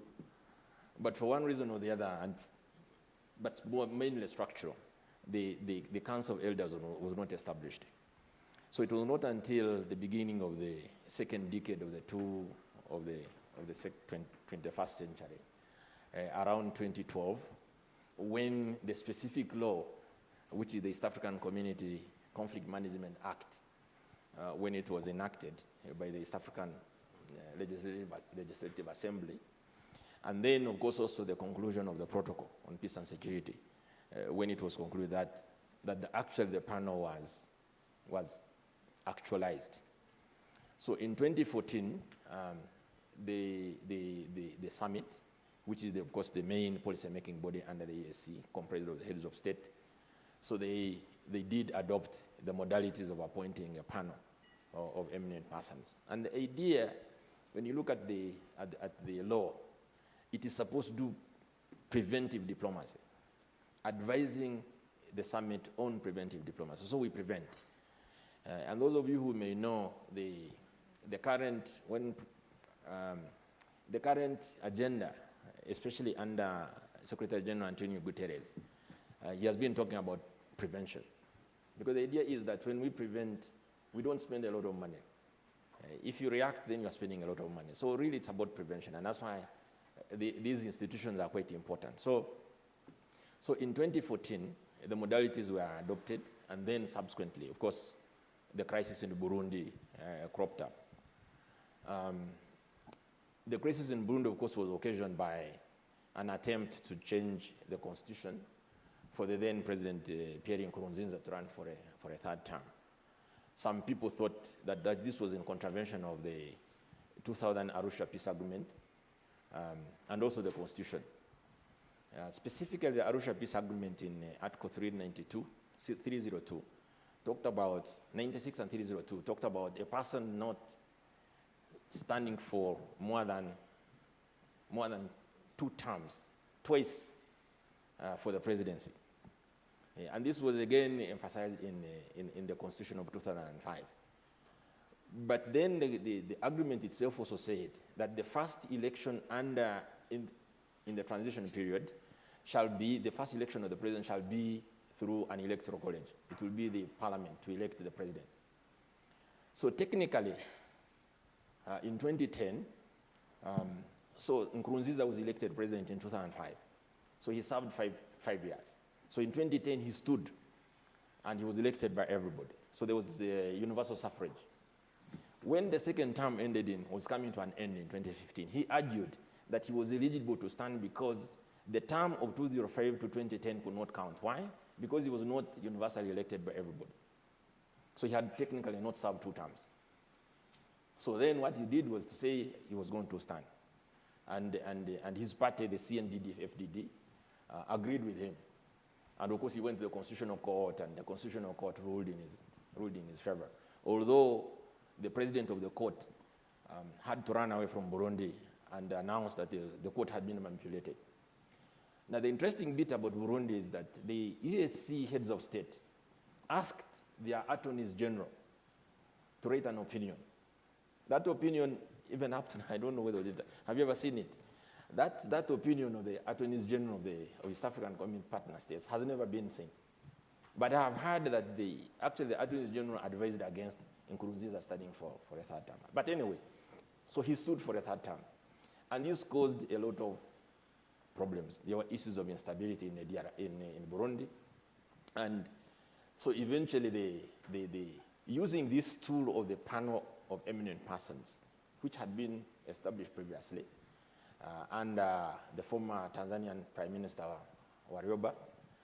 So this group went to Burundi to basically carry out some mandate. And the interesting bit is that it didn't only do it by itself, it also did it with the Council of Elders of COMESA. So it was a joint effort to try and prevent an escalation of the Burundi crisis. And there were quite a number of things which they did in terms of trying to de-escalate the situation, and all that has been written. But at the end of the day, the crisis in Burundi did not end. And eventually the heads of state of the same institution called the East African Community, SAD, and appointed President Museveni as the mediator. And later on, of course, the late President Mkapa was appointed the facilitator. So in other words, the summit took on the responsibility of resolving the conflict, which should have been actually possibly resolved by the panel. Now, the panel has been facing a lot of issues. It has faced a lot of issues. And I can tell you that since 2015, since its anti-intervention, the panel has not really been heard of. And part of the reason, there are 2 reasons. One, it is an ad hoc arrangement. An ad hoc arrangement meaning that it is appointed as and when it is needed. It's not a standing panel. So if there's a crisis, then the heads of state of the partner states will say, we want it to intervene somewhere, then they will do it. The second thing, it's a very low-cost institution because it is very ad hoc, so meaning that it doesn't have a dedicated budget. So the ESC does not have to spend money on this thing, which is pretty much very ad hoc. But also, the panel has faced another problem, which is to do with the, I don't know what they called it, I don't remember the monograph, but it has faced this problem of we don't even know who constitutes the panel, who is on the panel. Of course, the law says that the panel should be picked among people who are eminent. So former ministers, former prime ministers, former presidents, that's the assumption. But we don't know who constitutes the panel. And that's why the panel has been absent in many of these situations that we have. In the case of the Eastern DRC, again, as part since DRC entered into the East African community, the assumption would have been that we would have seen that the panel doing legwork, at least trying to escalate the situation in Eastern DRC, issues which we have just been discussing. M23, Rwanda, the continued crisis, and between the partner states themselves. And I can tell you this, that partner states have very serious issues. Rwanda has not been seeing eye to eye with Burundi. Rwanda has not been seeing eye to eye with Uganda. At some point, Uganda was not seeing eye to eye with the DRC.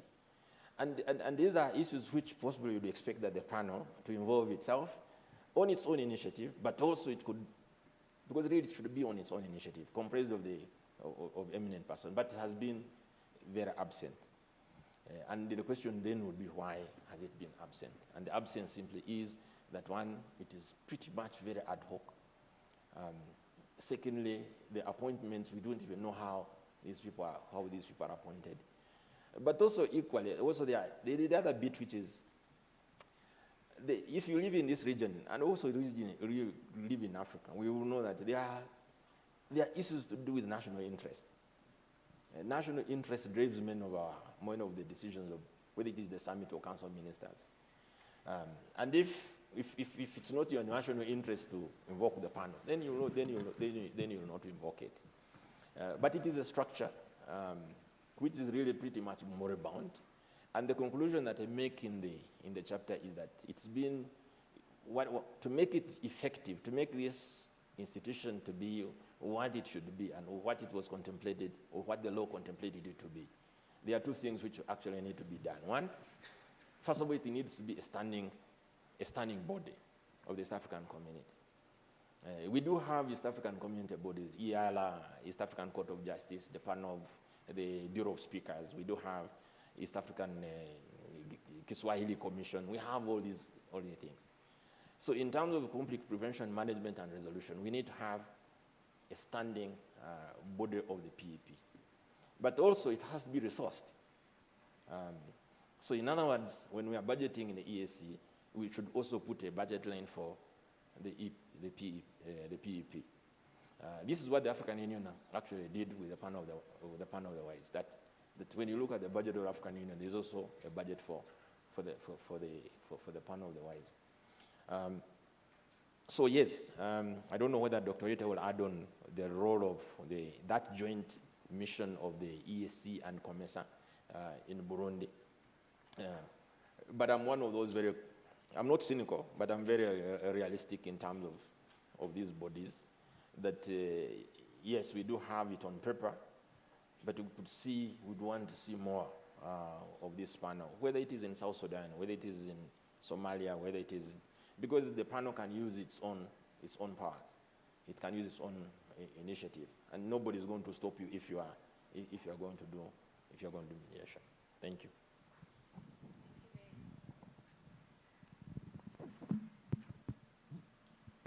Thank you very much, Prof. Apuli, not only for just tracking the involvement of the panel in Burundi and answering the question about Eastern DRC, but also explaining more about how national interests influence this body, and also just ultimately how the structure impacts on how effective it can be. So finally, Dr. Oita, we come to you. You are welcome to comment on COMESA and EAC in Burundi, but the question I had for you related directly to the chapter which you co-authored, which was on the SADC panel of the elders. So in your co-authored chapter, you describe the evolution of the SADC panel, and in particular, you and your co-author write that the importance of structures such as the panel of the elders is that they recognize local settings and culture. I know you wrote it a long time ago, but I hope it's ringing a bell. Now, given that a lot of the political settlements happen at track one in any way, how do we harness the value of the recognition of local settings and culture? How do we merge the two? Thank you very much. That's a very pertinent question. And I think that is the biggest problem that the panels are facing, whether it's at the continental level, whether it's the ESC one, whether it's the COMESA one, whether it's the SADC one. That ideally, as mentioned by Professor Apuli and Professor Mureithi, the panel of elders is supposed to be a preventive tool, not a conflict management tool. And in most cases, they tend to be used as a conflict management tool, which does not always work well, because in most cases, the conflict will be dealt with at track one. The presidents will sit, agree, and the conflict is solved. But that does not mean that the conflict has ended. And that is now where we can blend, with the cultural context, with the people on the ground. Now bring the panel of elders now to take the conversation to the ground, to keep the conversation going. And there is a case study, I think, in Kenya in 2007, 2008.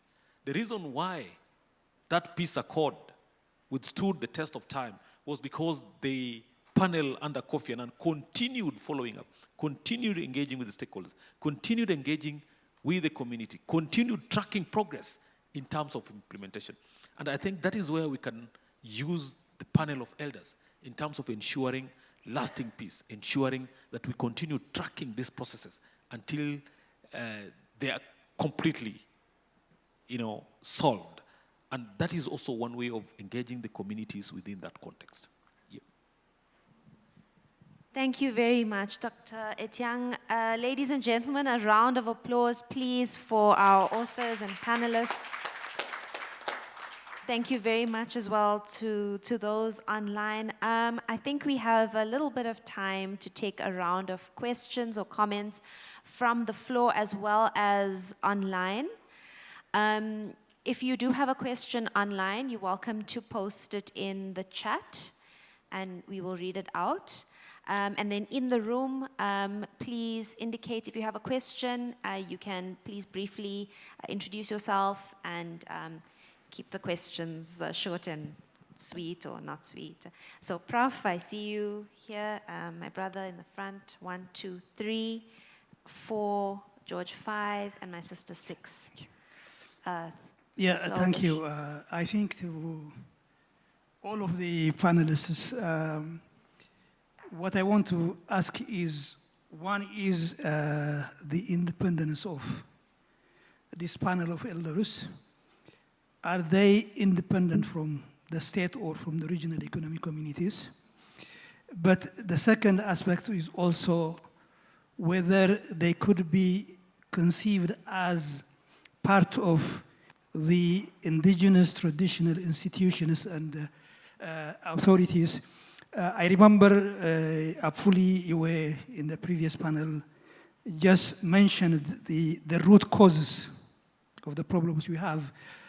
Usually we try to discuss and analyze the symptoms. We don't touch the fundamental problems Africa has. And the liberal peace building, as Apuli was saying, it's really technical, administrative, quick fix. It doesn't address with the fundamental issues. Now, I don't know if we could connect those panel of elders with what we are looking for, traditional mechanisms, institutions, and authorities. Thank you.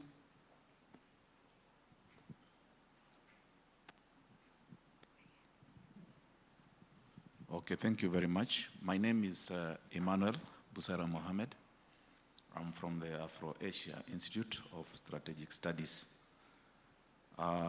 First of all, I want to congratulate the panel and the authors for the very beautiful piece of publication that you have brought. I am not a man of letters like you people, but I have read a few books.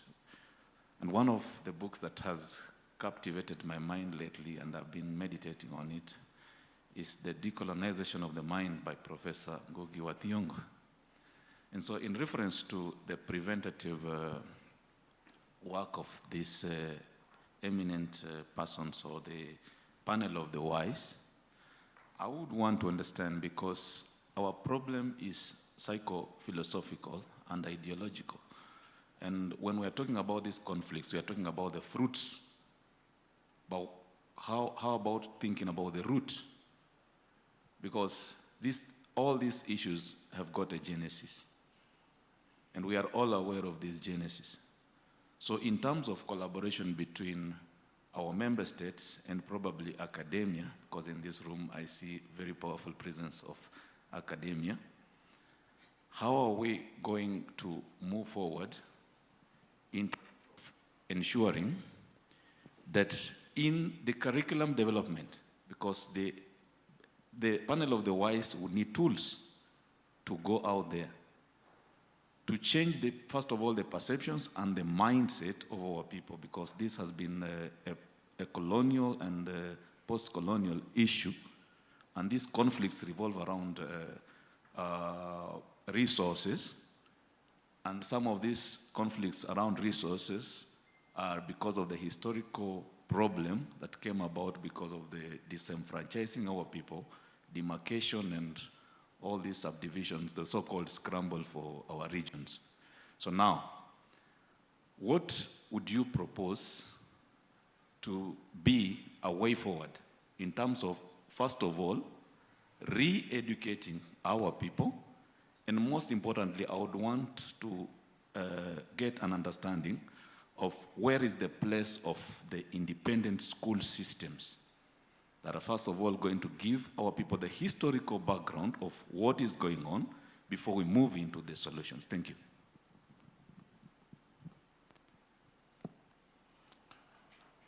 Yeah, thank you, colleagues who have asked their questions. Mine is going to be only one question. I'm by name Enyat Jakobajakt. I'm a student from University of Nairobi.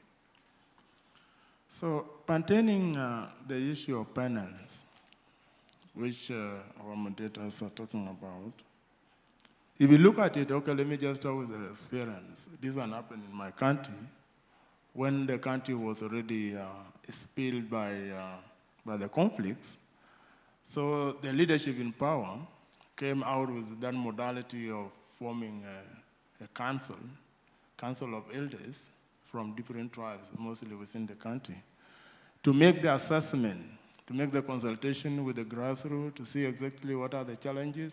So at the end of the day, they were almost arrested because the recommendation they made based on what they did, or on the consultation they did, was irrelevant with the interests of the leadership. So it was like a contradiction. The appointees were already against the people appointed. So they were almost threatened to go away with their recommendation, and they were appointed to do their job. So I reference this with what the presenter just said pertaining the panels from Burundi, that people did not work according to their recommendation. So who is going to mandate the panels? For them to be determined that they are wise. Because if you add the word wise, they have to be independent in terms of thinking and the rest. So who is there to identify their jurisdiction so that the leadership should not interfere with their recommendation? Thank you.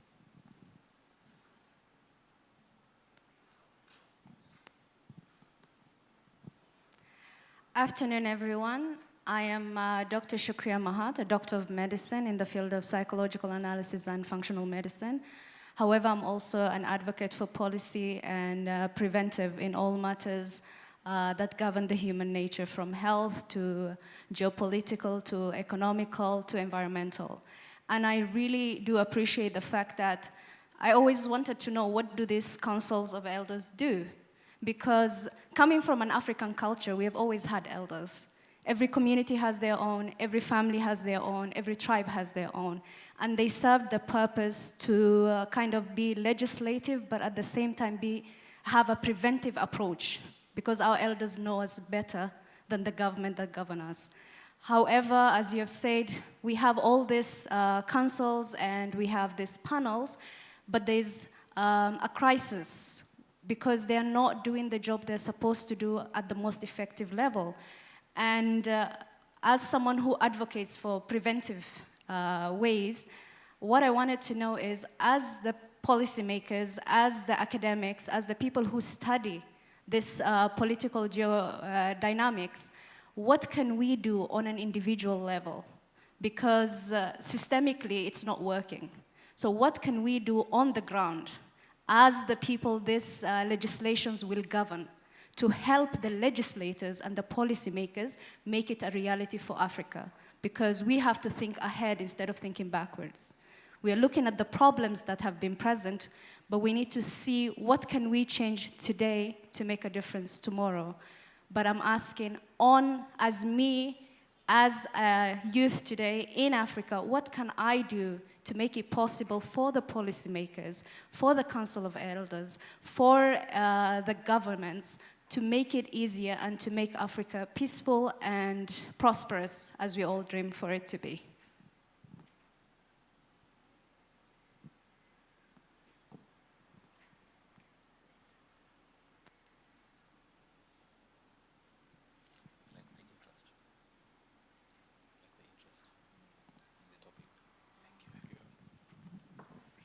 Yeah, thank you to the panel. And I think this discussion has come at a very opportune time. We are interrogating where Africa's place is within the international system. And there's a lot of shifts. And I've heard, like, from COMESA, the panel that is there, to EAC, the panel of the wise, and even these councils. For example, in ECOWAS, there are members who are exiting ECOWAS. Yeah? What is the panel doing to this? Is there some deficiency in how these panels and these councils are constituted? And Professor, you've talked about the ad hoc nature of the EAC one. And I think, given the geopolitics in our area here, that is a big gap, a misgiving. Yet at the continental level, we say that the POW, the panel of the wise, is under-resourced. If we propose that it goes ad hoc, then we'll be facing the same challenges that EAC is facing. So what do we need to do? Then there is the question of the structure themselves. I mean, there is this subsidiarity that we say that all these sub-regional outfits borrow from the African Union, design. But looking at the systems thinking, if these building blocks are themselves ailing, how is our, continental panel of the wise going to be actually effective in helping, tackle some of these issues on the continent? Thank you.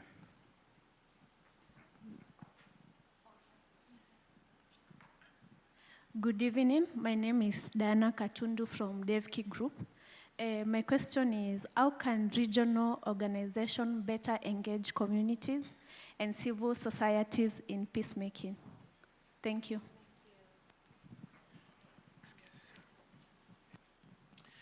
Thank you so very much. Good evening to everyone, and many thanks to the panel discussants for, again, very, very informative insights into a very important organ at both regional as well as continental levels where conflict prevention is concerned. That is the panel of the wise. Boniface Jembe is my name, lecturer of political science with the University of Zambia. I just wanted to seek some clarification from the panelists. In view of all the problems that they've highlighted or challenges they've highlighted as regards to the panel of the wise, I did not hear anything as regards to issues of trust vis-a-vis the criteria that is used to appoint the panel of the wise. Did you at any point or in your research or publication identify that there is a trust deficit or gap that makes the panel of the wise equally be impotent or not able, if you will, to fully fulfill their mandate over and above the issues that you've shared with us? Because one of the biggest challenges that we face on our continent at various levels is that of trust. Was this in any way, shape, or form identified when it comes to the panel of the wise at both regional but also continental level? And then lastly, again, when you listen to the challenges, it's a bit depressing Assuming that the panel of the wise at both regional and continental levels were disbanded today, would the continent miss out anything, in your view? Thank you.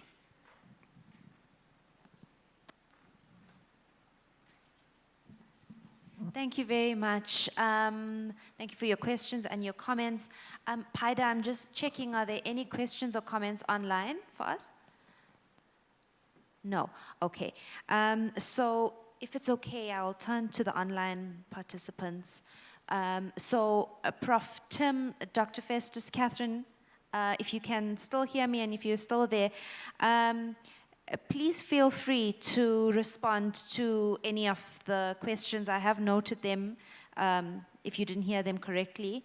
I didn't hear any that was specifically directed to a specific panelist. So yes, please feel free to comment on those you want to. Prof. Tim, I see your speaker is, you've unmuted yourself, so please, you can go ahead. Thank you. Yes. Well, thank you so much, and thank you to all those who've put questions on the floor. And perhaps I can start with the question from my good friend, Prof. Ridi from Nordic Africa Institute. I think we were together in 2016. Very good to see you again. I think his key question was whether the panels emerge from a African cultural conception of a council of advisors, so on and so forth. And I would definitely say yes. I think that is very much the original inspiration of the panel of the wise, at least for the African Union. This is drawn from many of our communities, and we have at least 5,000 different ethnic groups across the African continent. Most of the leaders of our communities had a council or some kind of a panel that advised him or her. In most cases, it was him, because we're still very much patriarchal societies. And the idea was the council would advise the titular head or paramount chief or king. Whether the king took the advice or not, whether the chief took the advice or not was another question. And I think, in fact, the panels that we're dealing with today are facing the same challenge. The advice they give is not always taken by the African heads of state and government. But it's very much anchored on an African cultural foundation. And on that basis, it's an innovation, a homegrown African innovation that we have to almost champion, analyze and champion. And the panel members do try to go beyond the contentious issues of conflict and go deeper, particularly into issues like transitional justice, addressing the historical violations of the past, and also finding ways to promote reparations, restitution, rehabilitation, and so on and so forth. Specifically thinking about an African Union panel of the wise analysis that took analysis on this particular issue and has published a publication you will find online, which I believe a number of African think tanks were involved in supporting. So I think that is the cultural foundation of this indigenous cultural foundation of these structures. And the idea is that they're supposed to be independence, but independence on paper does not always mean independence in practice. And we have a saying in Africa, he who pays the piper calls the tune. And unfortunately, given the way our panels and councils are structured and where they are positioned, they often tend to be subservient to the continental and the regional institutions rather than functioning in an independent manner. And I think this is one of the arguments that I've been making, that they need to have a certain degree of independence going forward. Very quickly on their role, I think in terms of how civil society can engage, I think Dr. Shukriat and Diana asked questions about the role of individuals and civil society. I think our African citizens are very powerful indeed. And when our African citizens come together, they become even more powerful.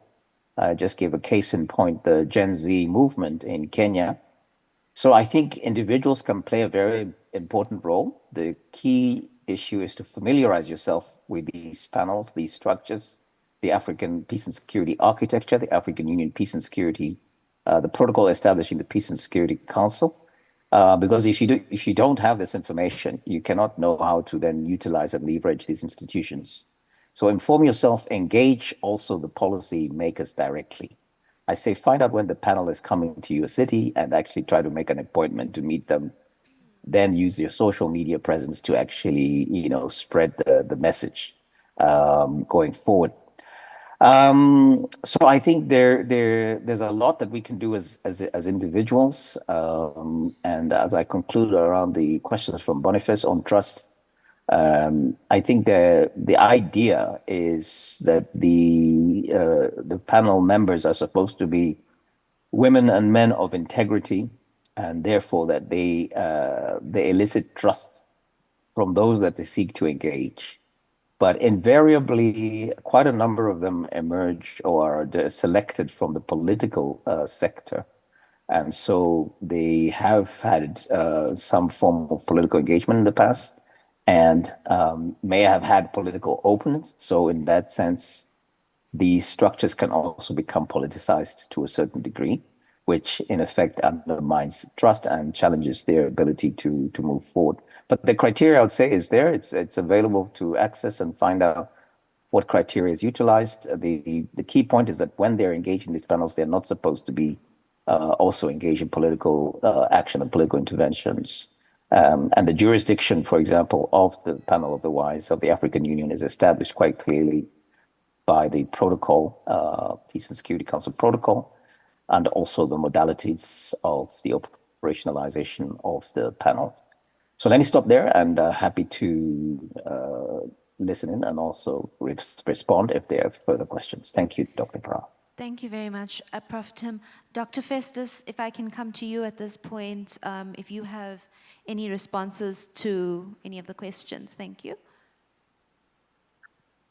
Okay, so thank you. Thank you very much. I think that Professor Tim has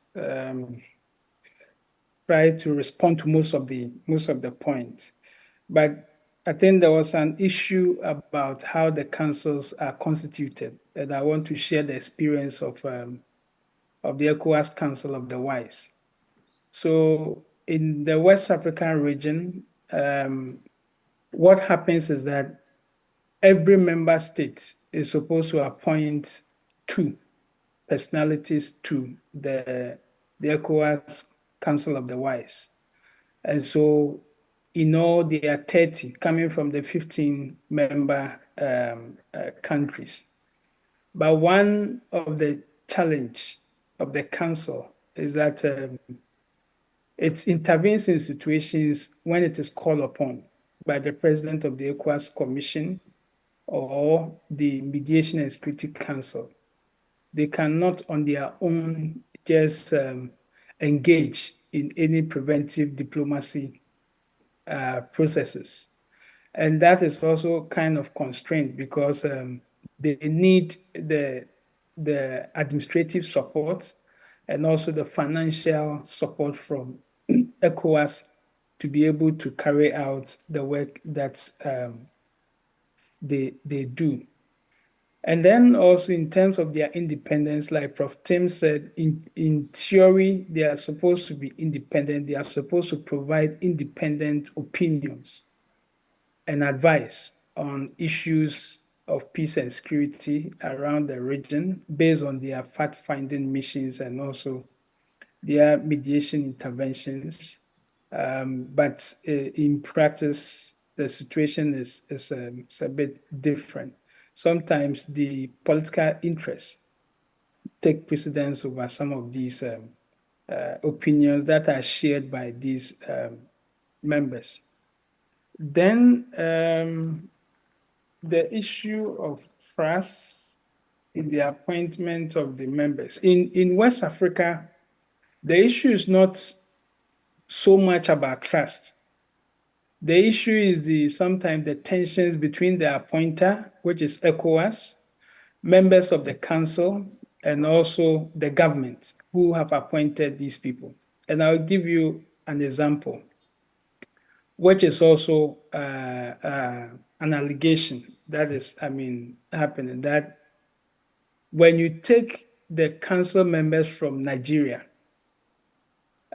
President Goodluck Jonathan and Madam Salima, they were appointed by President Buhari, and they are also part of the PDP opposition party in Nigeria. Now, although we have a current government that is an APC government by President Tinubu, there are concerns that since this new government came to power, those members have not been utilized or supported like the way President Buhari supported President Goodluck Jonathan in the context of Mali. Since the new administration came, we haven't seen much of the chairperson of the Council of the Wise of ECOWAS. And so some of these things have more or less undermined the political, issues have sometimes undermined the workings of the council. But the issues within our context has not really been about the trust, but also some of the politics around member states and also ECOWAS. And there was also a question about whether if these councils are disbanded, whether the continent will lose anything. Yes, if you look at the level of ECOWAS, if you look at how the council has been utilized over the past year since its reconstitution, and you juxtapose that to when it was ineffective from 2006 up to 2015, it is very difficult to really assess the impact that the councils have made, over the years. But, when it comes to dealing with the issues, you need multiple actors to play different roles at different points in time. So although the councils are facing challenges due to sometimes the legal framework that establishes them, the kind of administrative and financial support they require to do their work, I think that if we are able to utilize them well, their utility and relevance will actually be high. So they are not totally waste, or I think their role is also needed, but we are not utilizing them as we should. And for me, I think that is where the issue is. So I'll pause here and then allow others to also speak. Thank you. Thanks very much, Dr. Festus. We'll return to the panelists in the room. I know a lot of the questions have been covered, but I think there was still a question about re-education, and we're almost done. Okay. The place of independent school systems and curriculum development. Yes, and then of course any other comments that you want to make related to any of the other questions. Thanks. Thank you. I think fundamentally, Dr. Pra, I think it's important for us to ask ourselves, how did these panels evolve? And I think they did not evolve from the onset to solve the problems and the conflicts that we had. It was a response to external interference, to the African challenges. And I think Apuli makes that thesis in one of his treatises. And he argues that to prevent external interference, to prevent the Condoleezza's rise of this world from coming to mediate our issues, we established these forums with a view that we can solve our own problems. African solutions, African problems. So that is also the genesis of the evolving of these panels. But the problem, I mean, the principle of establishing the panel is very noble. But the challenge is how do we go about it? For example, some of these panels have been used to reward political friends or political foes. So that brings the issue of independence that Professor was talking about. So will they be independent? But I think in principle, the idea is good. So how do we restructure it? How do we restructure these panels to ensure that we get value out of them? Then the issue of education, the issue of resocializing, I think that is key. And that is why everybody is talking about reforms. I think the theme of the year of the AU this year is about education, because that is the only way we can embrace our values. And I think Dr. Vasu was talking about it. How do we have a value-based engagement? How do we have a value-based interest? And these should be the factors that inform the structures that we establish as a way of addressing our problems. And more importantly, I think we need to go to basics. Let's address the root causes of these problems. Let's address employment. Let's address corruption. Let's address governance. If we address some of these issues, it becomes more easy to move forward and address some of the issues that are emerging now that we just normally scratch the surface. I submit, bro, and hope I'll not talk again. Thank you. Am I supposed to add anything? No, okay. I think the issue of peace education, I think is really very crucial. When we are developing these curriculums, I have been one of those people who think that decolonization of the curriculum is key. Because you look at the thing that we teach. I was seeing a story somewhere where some person introduced a bachelor's in science in witchcraft. And people were laughing. They said, what are you going to study? How are you going to teach people witchcraft?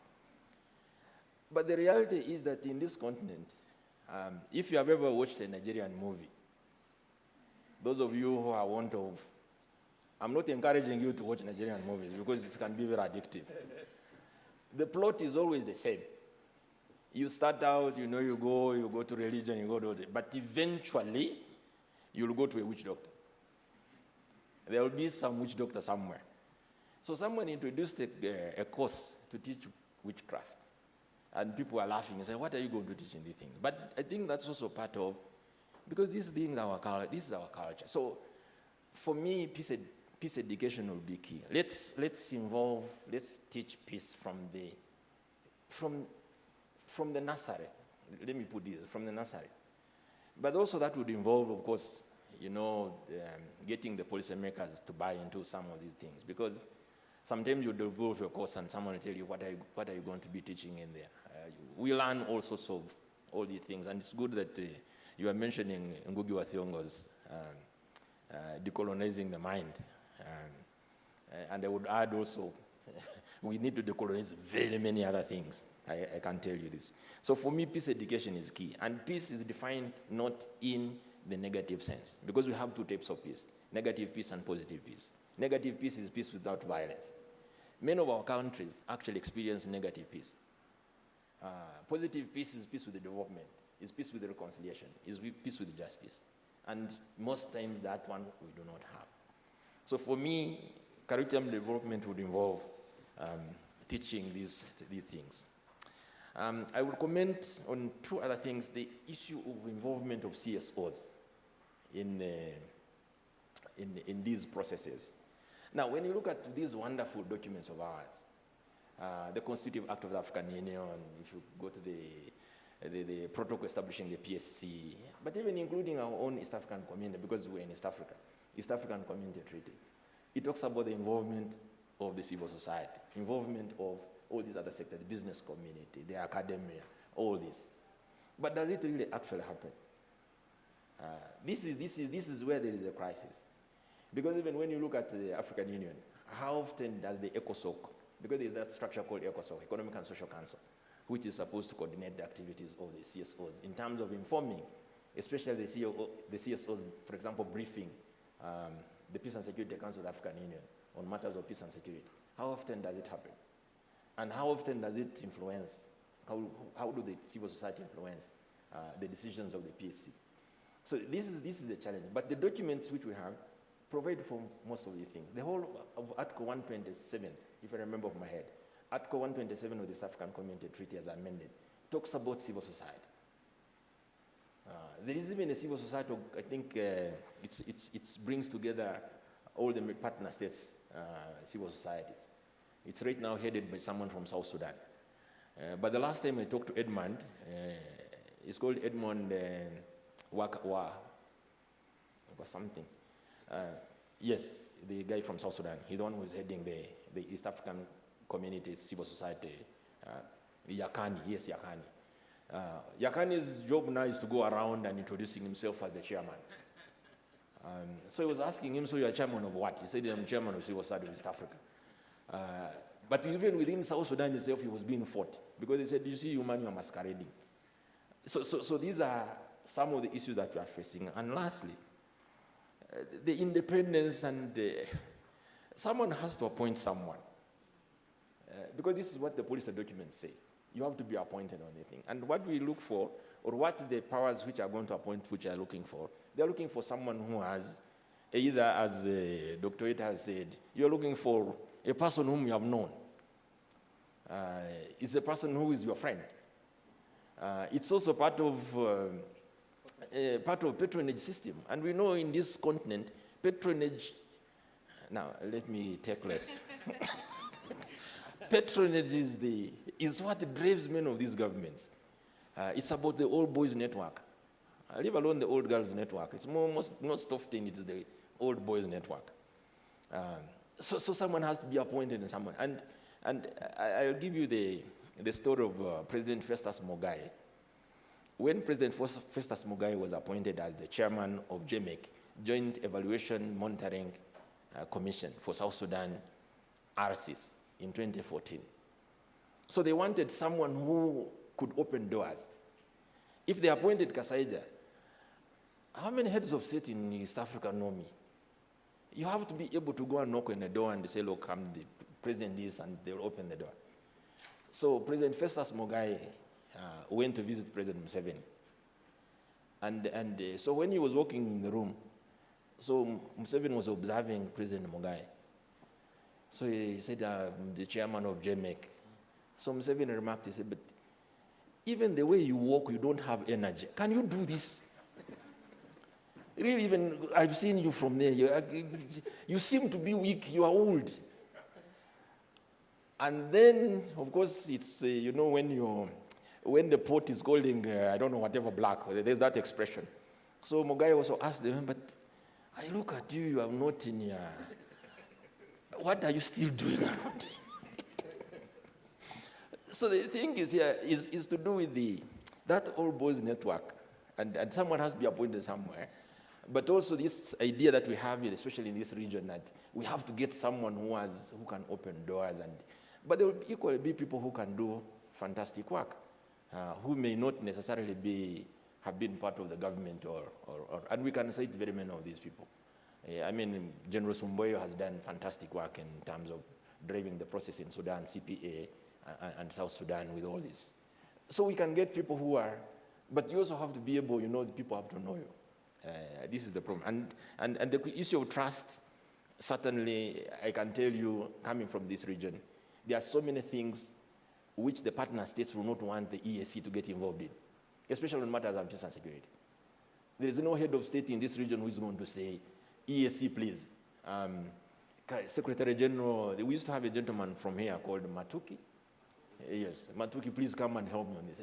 They will never do it. Why? Because it goes to national interest. The Northern Uganda problem, we had a war in Northern Uganda for more than 20 years. The East African Legislative Assembly sat and passed a resolution in 2005, appointing a committee to investigate why that war had taken a very long time. The government of Uganda was so livid, and they said, if anybody from Iyala arrives at Entebbe, we are going to arrest them. This is an internal problem. It is a law and order problem. It has nothing to do with the South African community. But this is a partner state. It's a founding partner state. And if it is in turmoil, then you should be able, and this is a structure created by, Iyala is created by the treaty. So this is how we look at it. So most of these panels which we have been talking about, they only intervene as and when they are requested to. If you are not asked, then you cannot intervene. In any case, someone will bring your report and say, but what is this? I know we belong to so many of these, and we can talk about, for example, APRM, African Peer Review Mechanism. I know of a country, because the idea of APRM is that a country should subject itself to a process where you are told as a head of state, you have done wrong. You can improve here, you can improve there, you have done right here. But I know of a country where the report was written in the president's office. This is to do with, to review, so the president reviewed himself. And when he went to Addis to present the report and he was being told, but we've been hearing this thing, he said, look, this is an internal matter. But this is an African Union process. So this is where we have issues. So, ladies and gentlemen, well, I can go on and on, but those are some of the issues. Thank you. Thank you very much, Prof. Apuli. We would have had to put your mic off just now, get us in trouble. I just wanted to make a quick point, that there's actually a chapter in this monograph on wise youth, which is the newest network of sort of young mediators, which I think is going to be very interesting in terms of the traditional criteria that we have for these panels and these councils. We haven't really established the type of political currency that normally comes with years and years of experience, and how this wise youth is going to negotiate that. So all that and more in our monograph, which was available outside. I think we've run out of hard copies, but it's also accessible online on the Accord site for download. So a very special thank you to our authors here in the room and online. We really do appreciate your time, and of course to the participants in the room. Thank you for your attention and for all your questions and your interest. So I would like to bring the session to a close, but for all your hard work today, for those of you who've come in a car, you do not have to pay for parking. Kindly get your parking tickets validated by Leonard. His desk is right opposite the elevator. So thank you very much, and see you tomorrow.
Yes, I think this, but I'm still around. I'm going to get Cynthia in my bag.